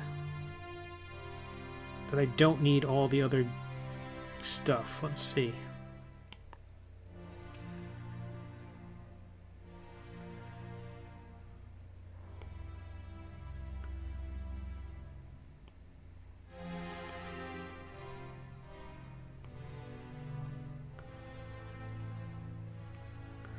I want to keep those tubes because I like the vines dangling down.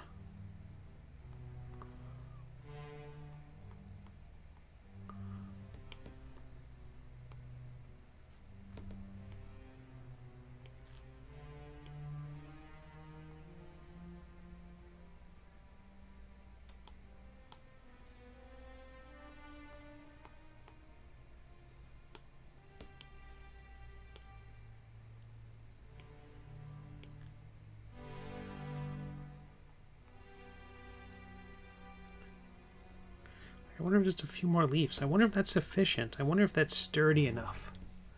The music sounds like a high school orchestra, says James. A little bit. I think they're warming up. Hopefully no one from WEBTOON is watching this, but I doubt that's going to be an issue. Yeah, I think you're safe. I think you're safe. I don't think anyone's watching this.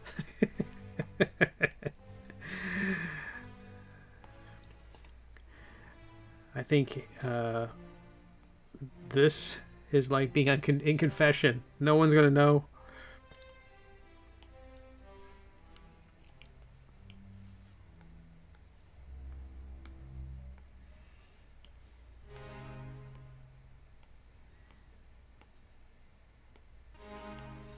It's like it won't look like a duck's foot because I can't make the webbing thin enough underneath, because I have to keep everything chunky to make it clearly, make it print,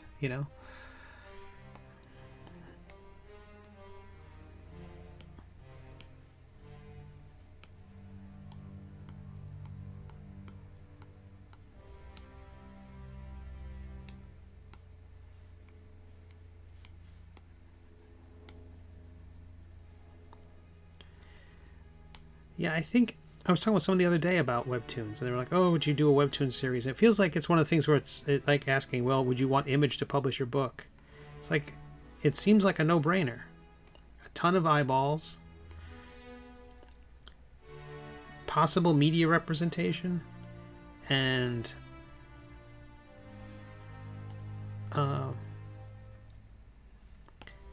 fairly reasonable creator rights.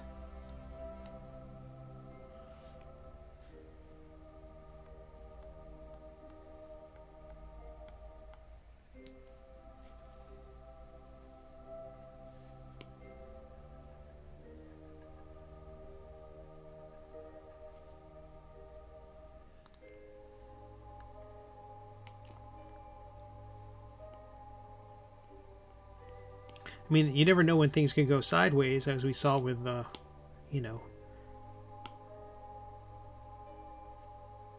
Netflix's animation, which goes from being, you'd think, indomitable to very much dominable. All right, let me, I'm going to voxel merge these. Wait, no, have I already?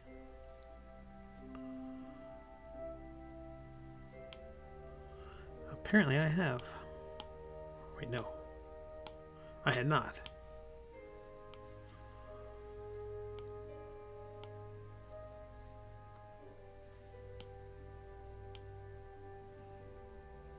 Keep sharp edges, voxel merge.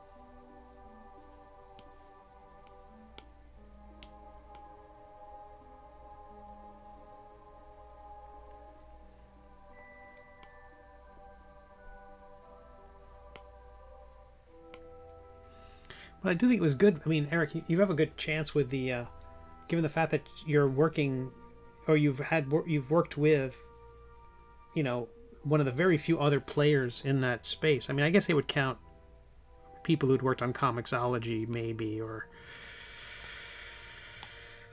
DC or Marvel or something. But I love the idea that, you would seem to have a leg up.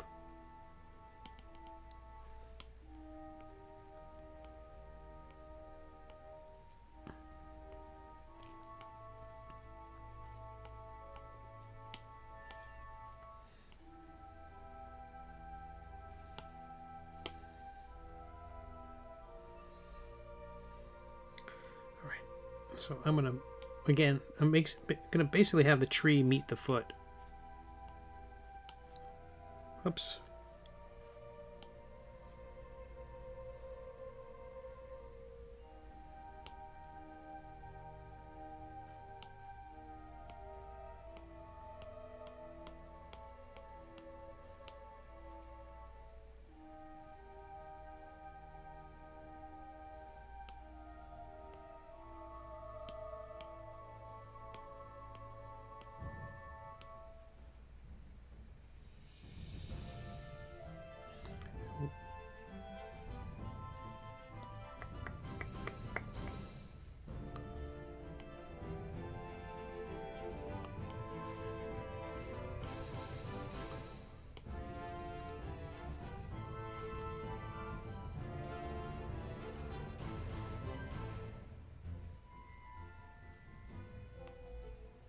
Yeah, anything to get rid of these cavities.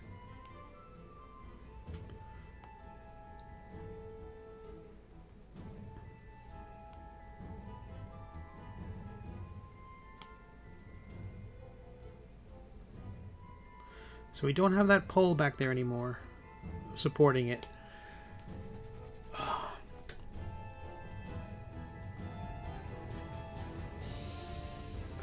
Barry made a funny joke about one of the characters' new shows. She's a Star of gets canceled by a streaming service after only one. Yeah, I saw that. Like I love that show so much. It wasn't tracking with the right verticals. Yeah, like, and then despite the ratings, despite all the attention, it wasn't with the attention wasn't from the right group of people, and a less popular, worse reviewed project was doing fine. That's like everybody's nightmare.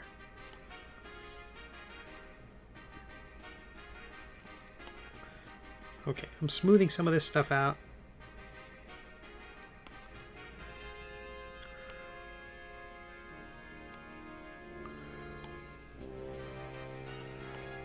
I mean, I don't want it to look like a melted candle. I don't want to smooth it out too much. But I think I also want to go in and put some texture on them, like some slashes and things like that, to make them look more like a real tree.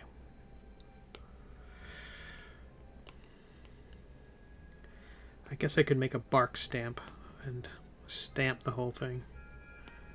I'm not going to do that.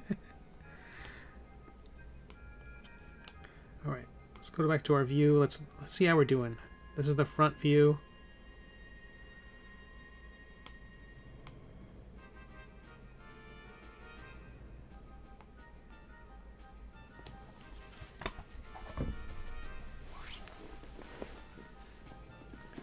The print publishing sure as hell doesn't want me. It's my fault that I can't afford it. Yeah, it's hard to...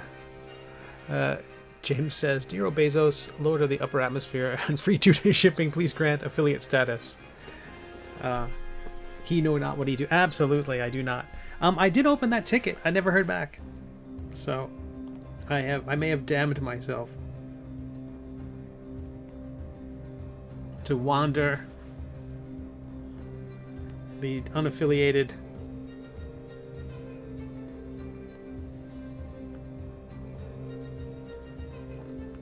I think I want to hide that leaf as well.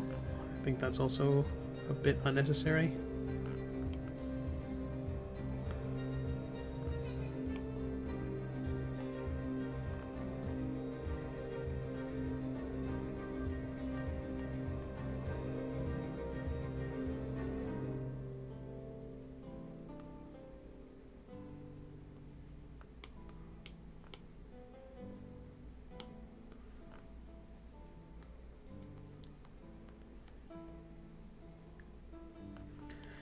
The leaf back.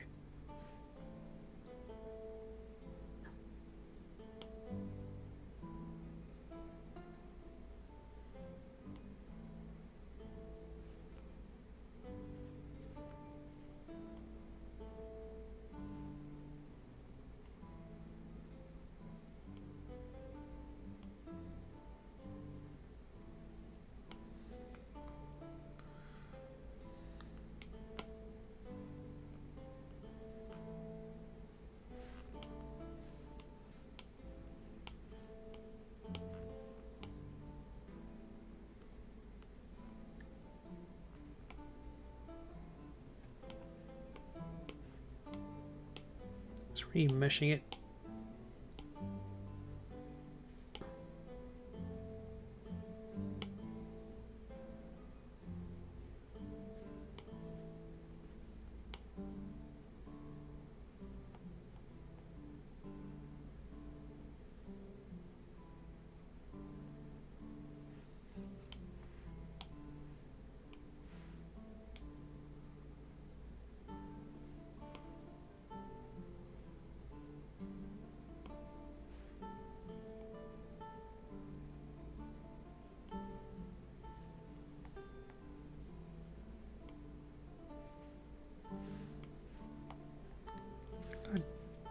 Dang it.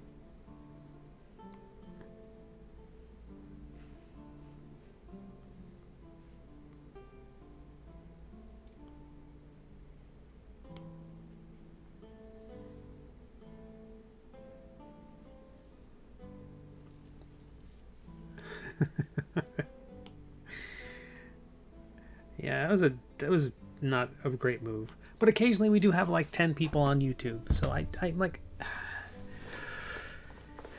It's a little weird, but I know it was a bit of a boneheaded move, but I just wish these vines didn't look like entirely like intestines.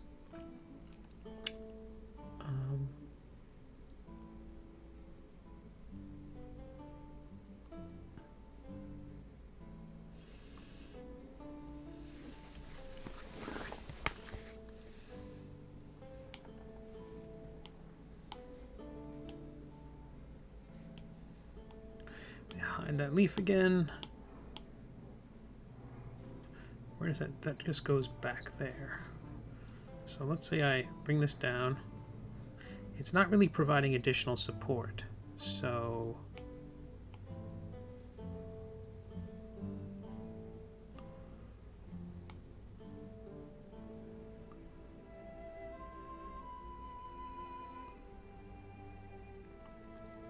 now the back of that scroll is visible, which I didn't think it would be.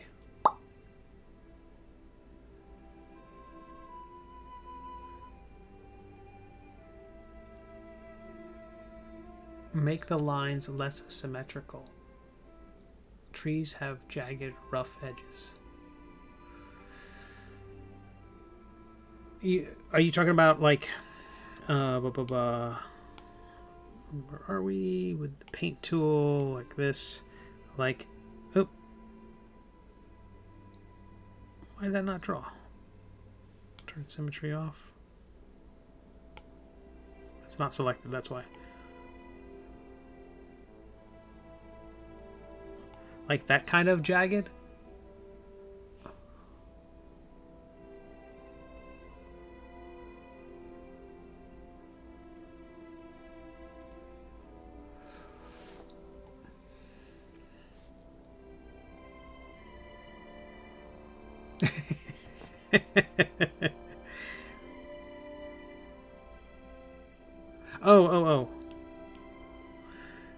Yeah, the vines.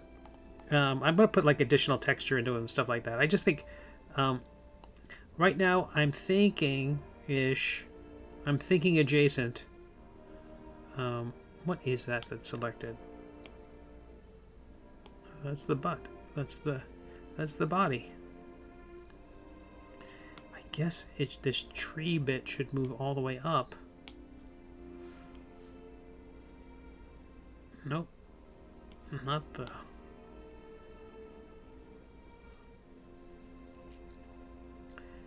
So I think we're going to cheat in that regard.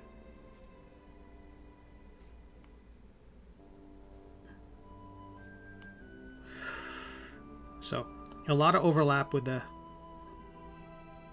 back of the duck and the tree.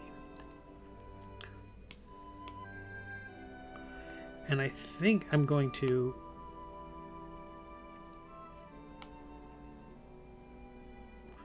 just put texture in there and hope that's enough to help keep the wood appearance. I love the vines. I love these little dangling intertwined vines. I think those are really pretty. I still have to put, like, stuff on the ground, Um,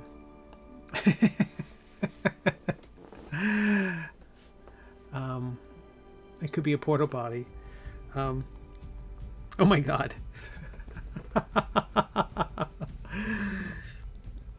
Well, good for him. He's clearly eating well.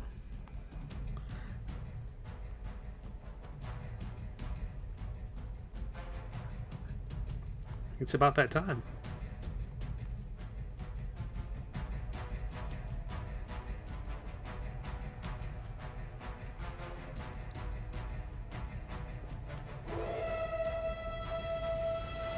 Makes me laugh every time.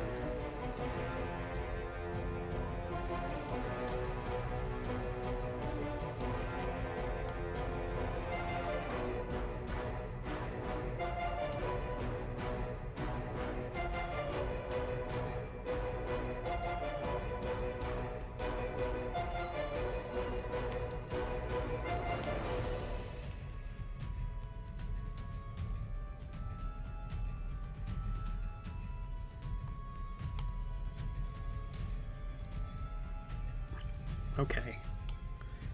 I got this. I got this. Let's not paint anything while we work on this. I think if I left that clicked, it would... Oh.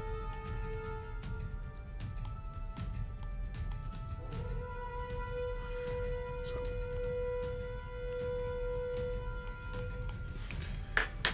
This song is inevitable.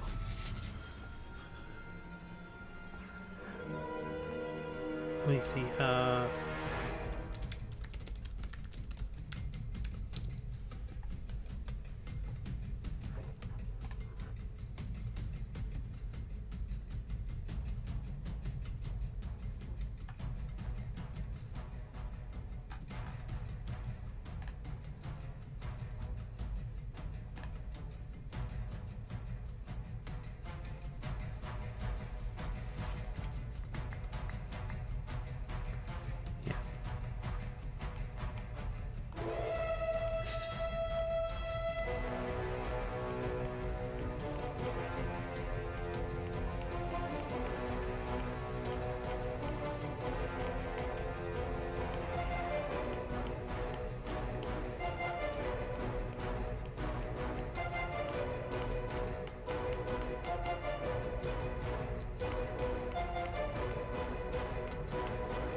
Autosave, more coffee.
David! How the heck are you? I have not voted yet.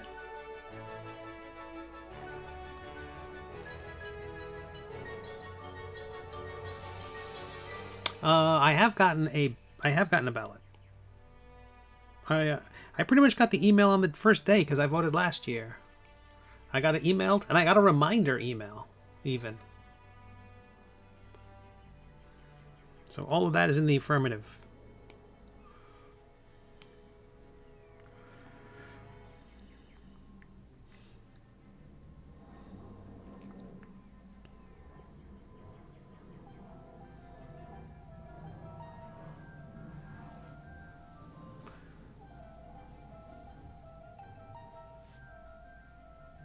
And you've gotten nothing.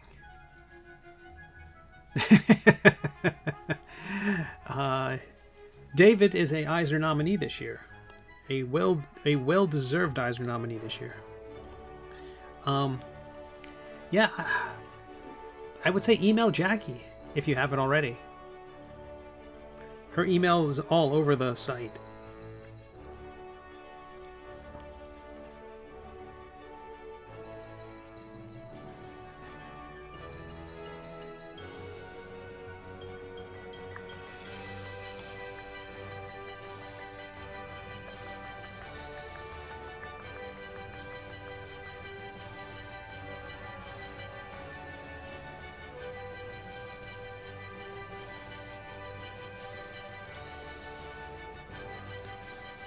I don't know what that feather's doing.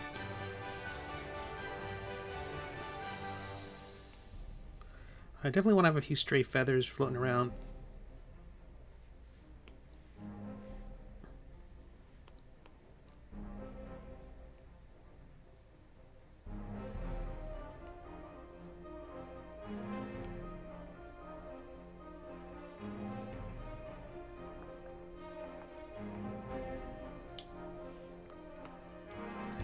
I'm sorry to hear that, David. I hope you hope they respond. Jackie's pretty great though. She responds pretty quickly to stuff. She might just need to rattle somebody's chain there. That or I'm the only voter this year. The power. Oh, that's bracing. Hi.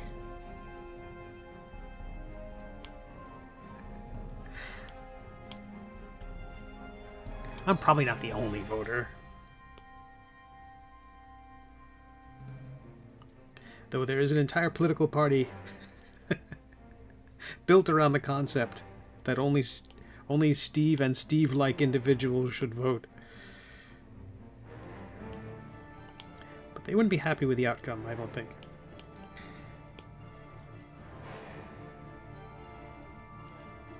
I actually went to grad school with one of the Eisner nominees. She had a nod for Best Short Story. Fantastic!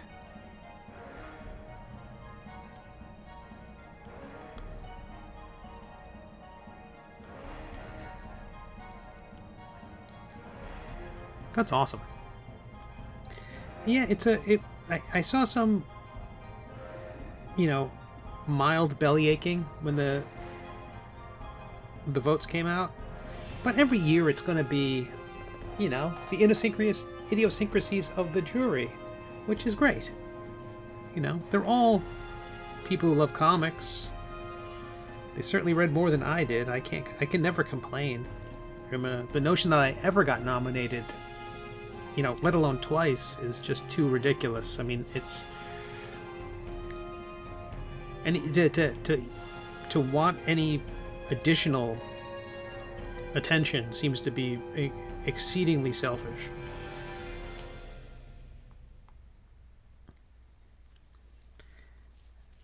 I broke out that disc. I just want to have that as a backup. I was thinking about texturing it with grass, or like a bit of a stone texture. I did that with the base of Waddlebottom. I'm sorry, of Bob's platform.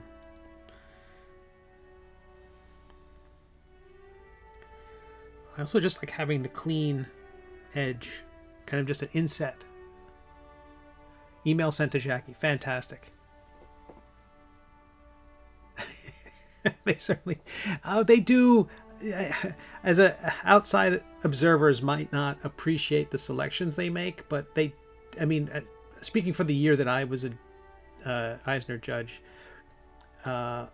every effort is made. I mean, in the end, if something corporate didn't get nominated, it's possible. Sorry, didn't get on the ballot. It's possible that the company never submitted the material. But I can also say from the other side of things, there was a Eisner judge who did not, and a single Eisner judge can tank pretty much any nominee, just mathematically speaking. There is a the way it's set up is that, oh my goodness, what is that? The way it is set up,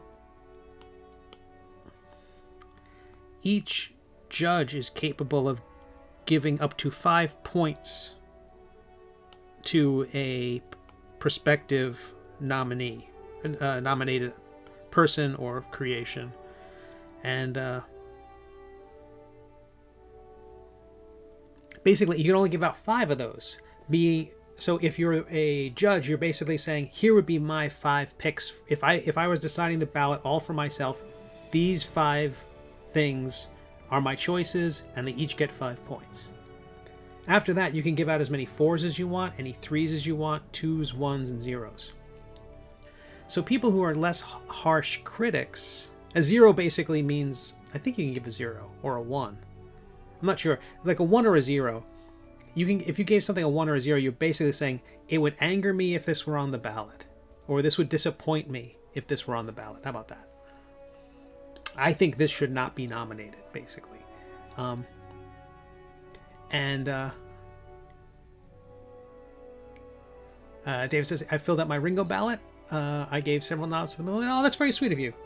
And nominated myself in several categories too. As well you should. I did notice that was very great. I looked at the Nebula ballot. They just announced their nominees. There's no comics or graphic novels in that category. There's some gaming writing categories in the Nebulas.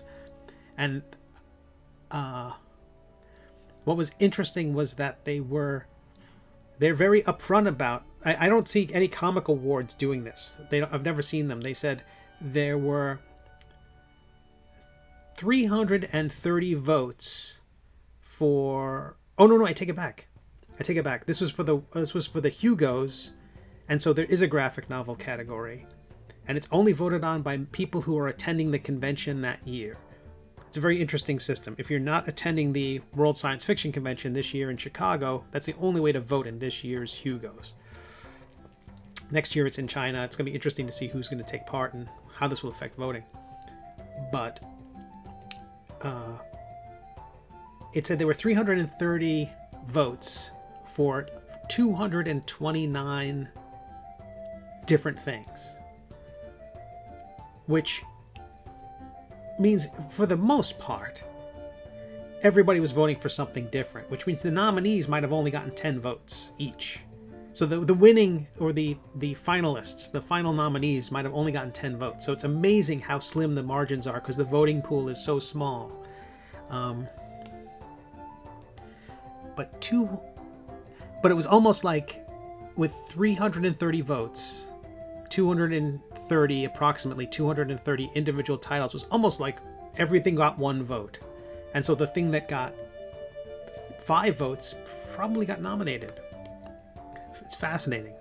And their nomination is open to anyone who's voting in the who's available to vote by being an attendee at the convention.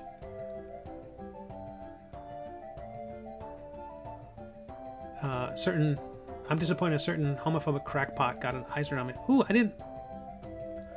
I didn't look at in my own little bubble. I only looked at webcomic and digital comics. Yeah, I'm not sure which particular crackpot. Homophobic crackpot. God damn it. Sorry, I hate to swear, but those people just anger me. What, well, you can say at least the Louis C.K. didn't get nominated. I don't think he did. Oh, right. So, oh, see, I always viewed him as just a misogynistic crackpot. Yeah, I think of that as being his wheelhouse. I didn't know he'd moved on to broadening his targets. Yeah, how to tank your career. He's one of these guys, it's like, I mean, if it's who I think you're talking about, you were pretty vague there. Oh boy, oh boy. Oh, good. You know what I'd like to hear? You know who I'd like to hear from? Middle-aged white guys. That'd be great. Give them a platform for once. That's why my policy is I don't know anything. It's weird. The cartoonist kayfabe guys were all about the new... the strange death of... why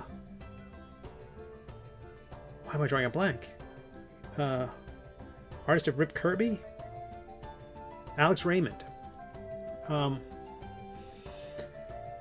You know, the strange death of Alex Raymond that Nave Tim worked on. And they were all about it. And they just kind of, I think they just decided, let's just focus on the aesthetics and not talk about the personalities, which is weird because they usually seem to like to mix it up with the, you know, the wrestling kind of heel stuff. I mean, he's a natural heel. All right, I need to do some palm fronds. I'm getting caught up in this disc. I feel like I know there's a cavity under this character, but he's currently a tripod with heavy supports in the back there. I'm thinking I'm going to thicken up the back of the tree stump there to give him even more support. But I feel like this should be sturdy enough.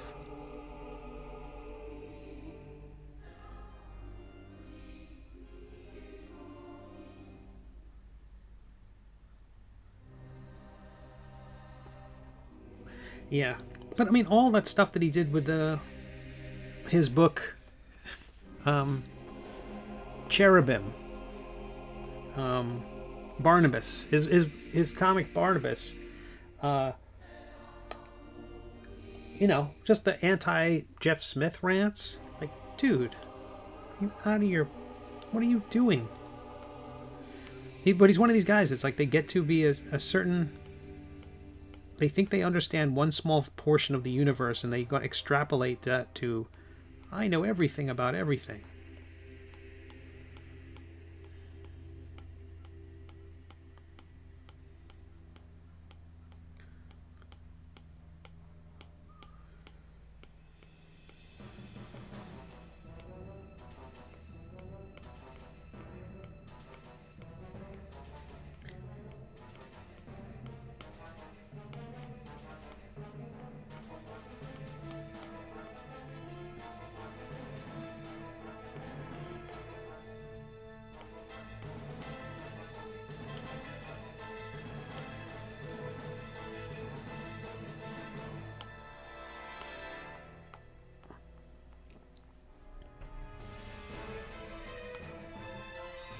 I can just keep thickening that up to make sure that it's going to be solid, really hold everything together.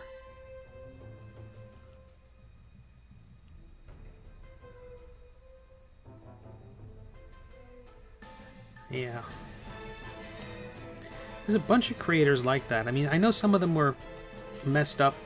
There's a bunch of people with, I think, 9/11 undiagnosed 9/11 PTSD. You know,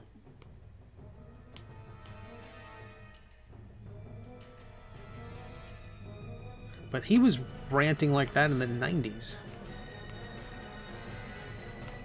But there are people who I worked with and people who collaborated and contributed artwork to some of my projects, and I'm trying to, you know, I was in the middle of promoting them, and suddenly they were on Twitter, and they're just ranting. I'm like, what are you doing? You crackpots? Not that many people know about it, but I don't want anyone to see the connection. Assume, yeah, totally agree. And I have, you know, I know you're friends with Mr. Bastian, but you know that's you. I mean,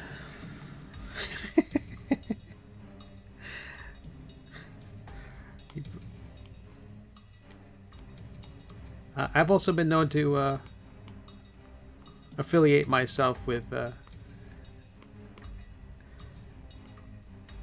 Jamar Nicholas and Tom Zoller, two firebrands, two muckraking firebrands, if ever there were.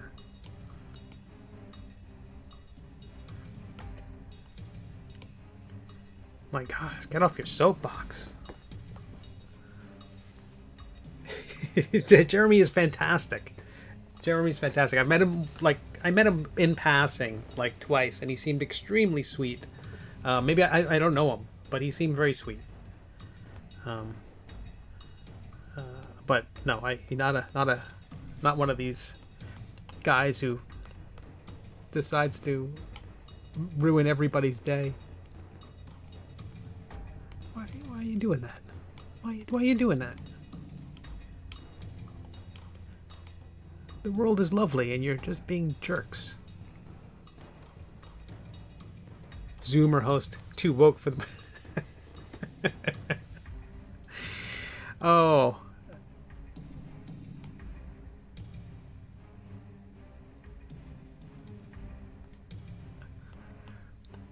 I remember when being woke was just called being not a jerk. That's how old I am.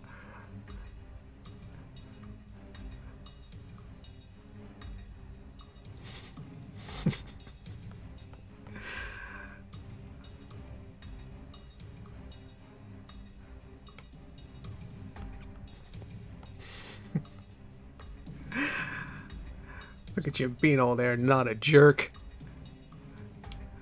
On your high horse.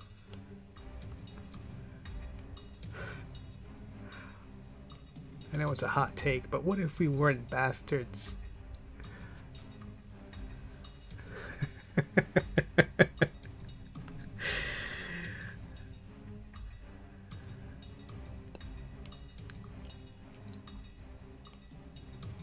All right, so we're gonna make some palm fronds. This is gonna pass. This is gonna be.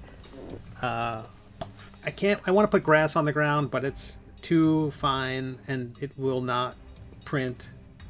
So we're going to make big fat blades of grass.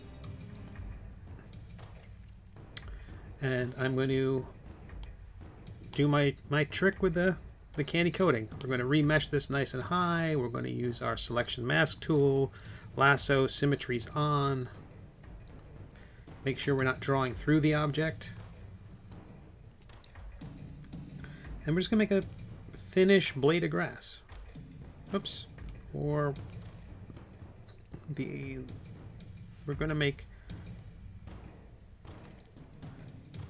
the logo for the Ferengi Empire. I can't think of what the Ferengi logo looks like at the moment. I know. Immediately take away my nerd card. It's not the Ferengi Empire, right?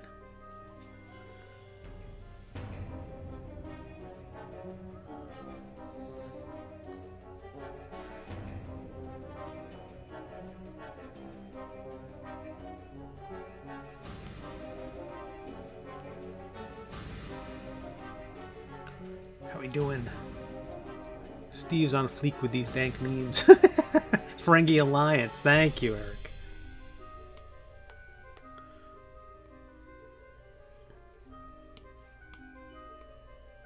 I wanted it to be something like the Consortium or something like that. And they have a Grand Nagus, not an Emperor. Yep. Oh, I know. Grand Nagus. Was it Grand Nagus Zek?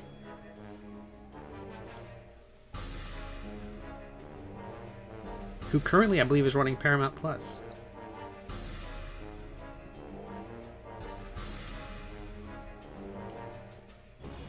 What have we charged? $10 a month and showed them ads.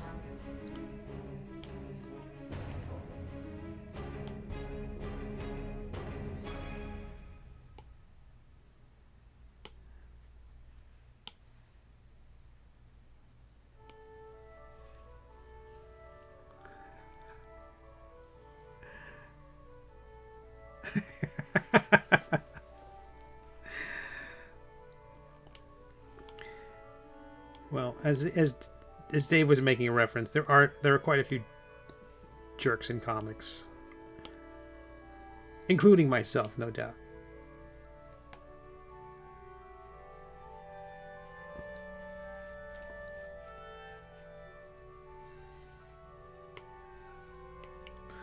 So,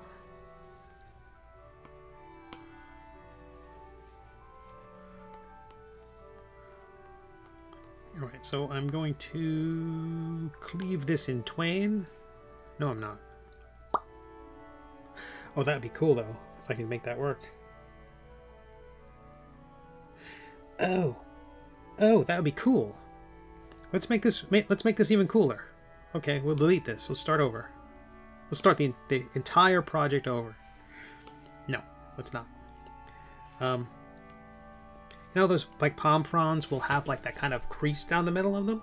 Let's build that, and you know, it will mean creating a orb which will cause certain quarters to snicker. There will be snickering. I fear that is unavoidable. I move this off center, go to the back view. That's also going to cause some snickering. And we're going to left to right. Stop it. Okay. And now we're going to remesh. Something back view. Now we're going to go to the select tool. Stop it. I'm not going to look at chat for another minute and a half.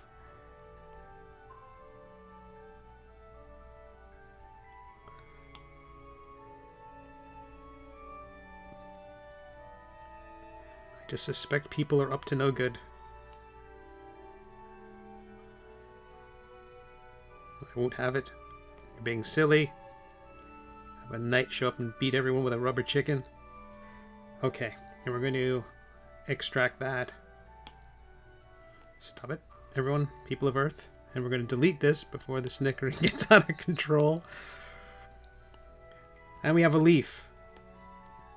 Now I beg that you all regain your composure. Turning Twitter to trim tool on. And I'm just looking up at the... Would you stop it? All of you, stop it. Can't take you anywhere. Although our numbers are way up. I'm making a really cool palm frond / leaf. Look how fantastic that is. Just we had to fight our way through it.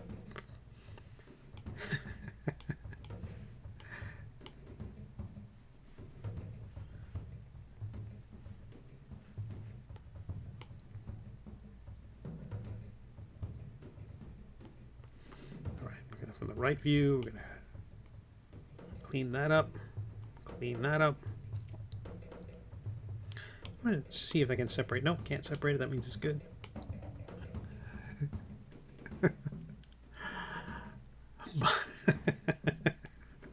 David, that's fantastic. By Arbuckle's gaze. Amazing. Points for Gryffindor.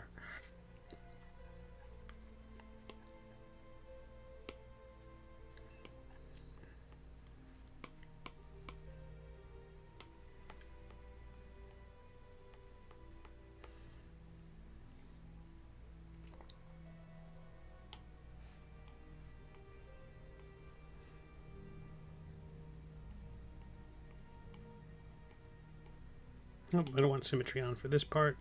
Oh, and I gotta fix this thing again, don't I? Yep, always gotta fix that. Undo a little bit.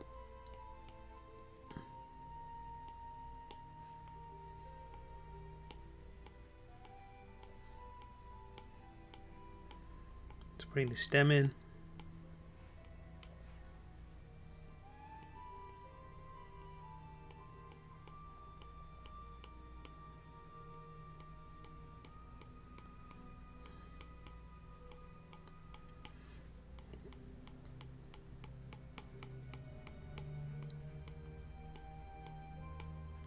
Actually,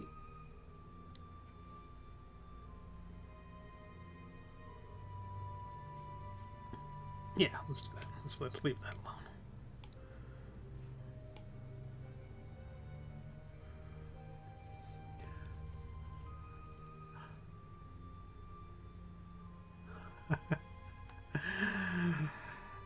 Can't take you anywhere.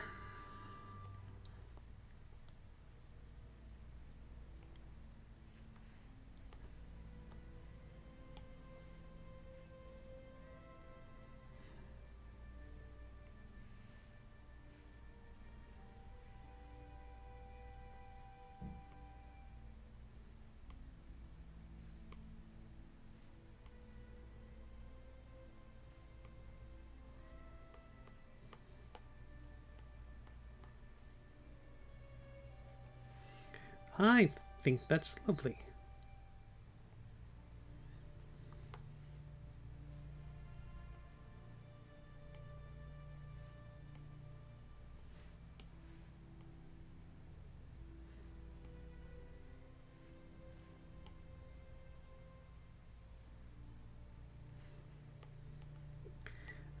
I'm worried it's a bit too wafer thin. So we will duplicate it, turn that one off. We will invert the mask, lower the shell thickness. I cannot say words. And I will extract that. That will thicken the thing up. Merge them together, keeping sharp edges if I can. Smooth tool.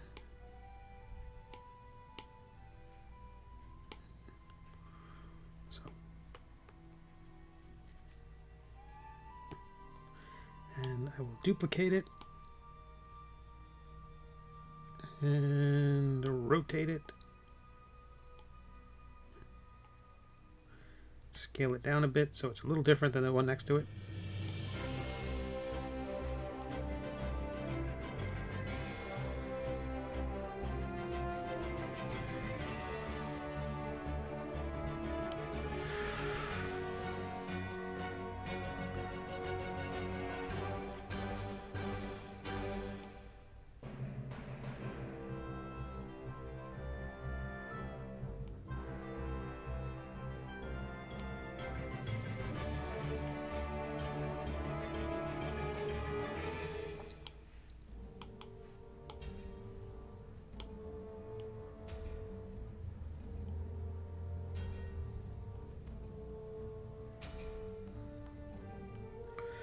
It's coming along.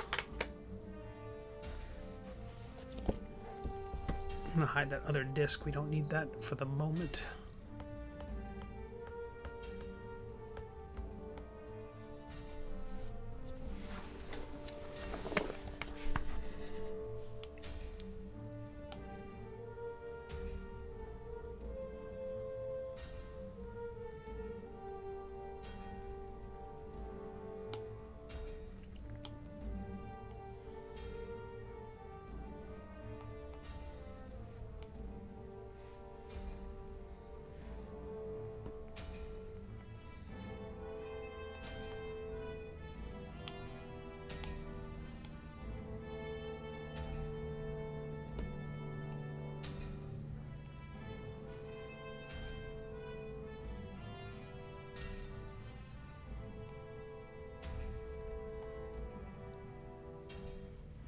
Autosave.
whenever the flower is like not a little too far back and little bits of the tree will poke through, I just push the tree back, get that out of the way. Just making these flowers a little larger. It's going to do a couple of things. It's going to make it easier to print. It's going to make the duck seem smaller. So a lot of good things about it.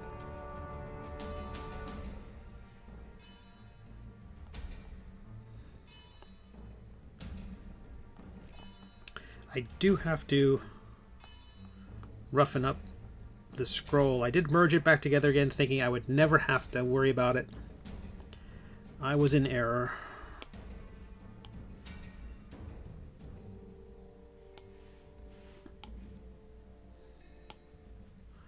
So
I see a lot of debris in there. I'm going to try to separate this thing out and see if it...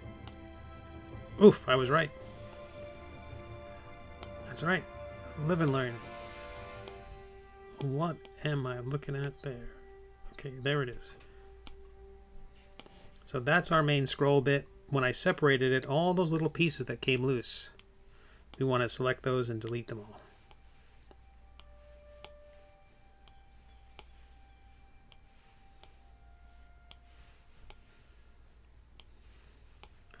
I think this is just the side effect of working on an iPad. I think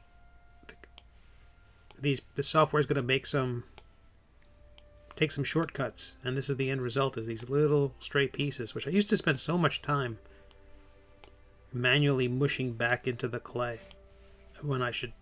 I find that I can separate them and select all the pieces, no matter how obnoxious this task is.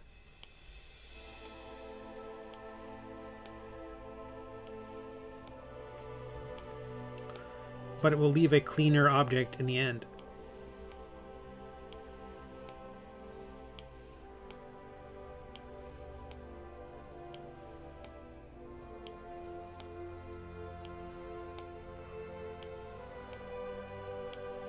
So the newest episode of The Middle Age, 281, appeared on Monday on WEBTOON's, Tapas, GoComics, on my own website. It's a bit of a reveal. We're getting some backstory about the heretofore antagonist, and I'm excited. The reaction on WEBTOONs is kind of exactly what I was hoping it would be. Kind of sympathy for the young prince. Kind of like, well, of course he would be scared in this situation. Boy, this is a lot of debris. This is on par with some of the wing debris we created when we merged all those feathers together.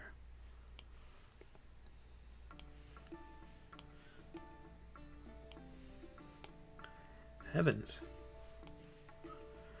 And yeah, the reaction was just lovely. I couldn't have asked for a better reaction.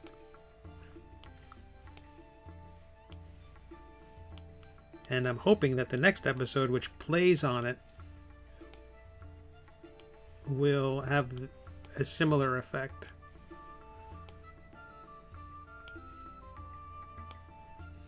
So that's all the debris bits that I would have tried to merge into the thing. And this is the sort of thing that Mesh Mixer is used at the end to clean stuff up. My goodness.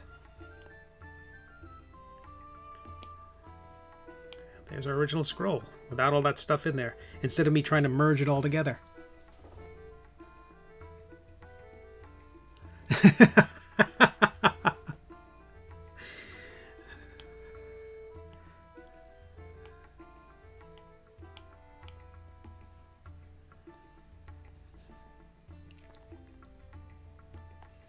And I think I made it, even before what we did was we cut the scroll into sections. We created this 3D, I'm really happy with the 3D object itself. The idea that it is, you know, for the most part translucent, or it would have been hollow all the way through had we not put those ropes around it, those little bits of string, which are true discs that cut right through. Again, I'm trying to create stability here. But it does make me want to do one more thing. Let me undo this. This is kind of a little bit of madness, but maybe worth it. Let's duplicate the scroll. Gizmo tool, we'll shrink it a bit. Solo.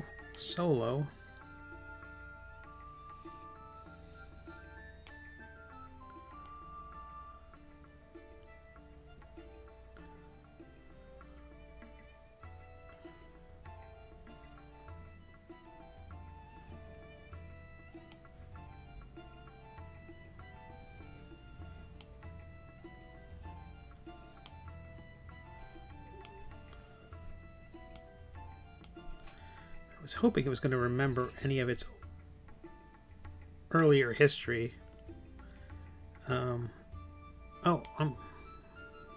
Forgot I was using a perspective lens. Let's trim a little bit more off this end.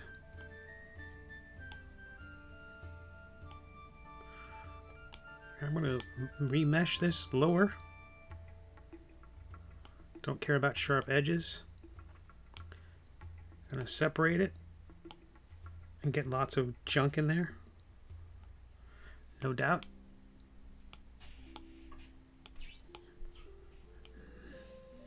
Not quite the ordeal the last one was. Now with this scroll in the middle, I'm gonna try rotating it. I'm basically trying to create a fill for the scroll, so that it really bends. I can't do that. I forgot how much I warped the thing. We'll extrude it a little bit in all directions, I hope. Invert, extract. We'll do that one more time, but we're going to increase the thickness a bit.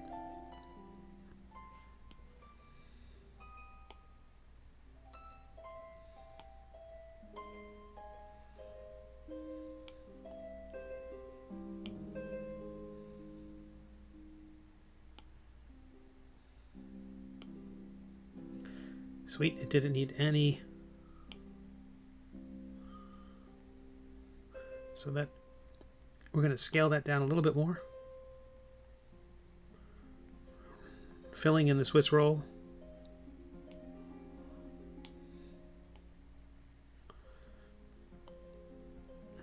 And this way, this thing will have material inside it, so it will print more solidly, I would hope.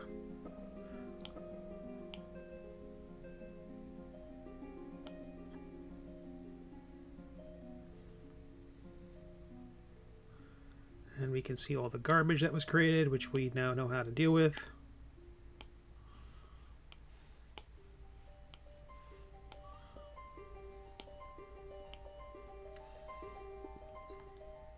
Great, so that's got solid stuff in it now.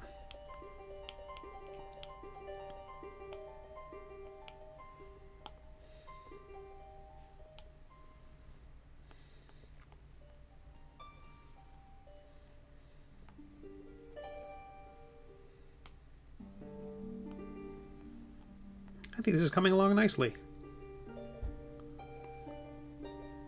I can't thank you all enough for being here. It's about 8:40. I've been streaming for 4 hours. We had a nice little turnout in the middle there. We got 6 people on. We can go raid somebody. We have not been raided. Felicia Day once again has let me down. The Critical Role people. What are they doing on a Thursday night? Or Tuesday night? They're doing nothing on a Tuesday night. Today's not Thursday. They have every reason to come visit me and send hundreds of thousands of people my way. All right, YouTube, I'm signing you off right now. Again, no stream on Thursday, but there will be a bonus stream somewhere along the way. A surprise bonus stream. Please, everybody, tomorrow night, check out youtube.com/pencil2pencil, PENCILTOPENCIL. So pencil, T-O, pencil. Tomorrow night's guest is John Gallagher, and should be fun. So there will be a bonus stream and a brand new Patreon special offer. So if you're not a Patreon supporter and you want to be, this is the best time. It's a bundle between now and the beginning, like the first week of June. If you become a Patreon supporter, you get 13 books if you sign up at the $5 level. So it's pretty awesome. It's like basically $43 worth of books for $5. So, but that's how I get you. And then you support me forever. Or as long as you can. I'm easy. All right, Twitch folks, hang out for a moment. YouTubers, I will see you next time. And Twitch folks, let's hang out for a moment. Let's see if we raid somebody. Or if we get raided before we try.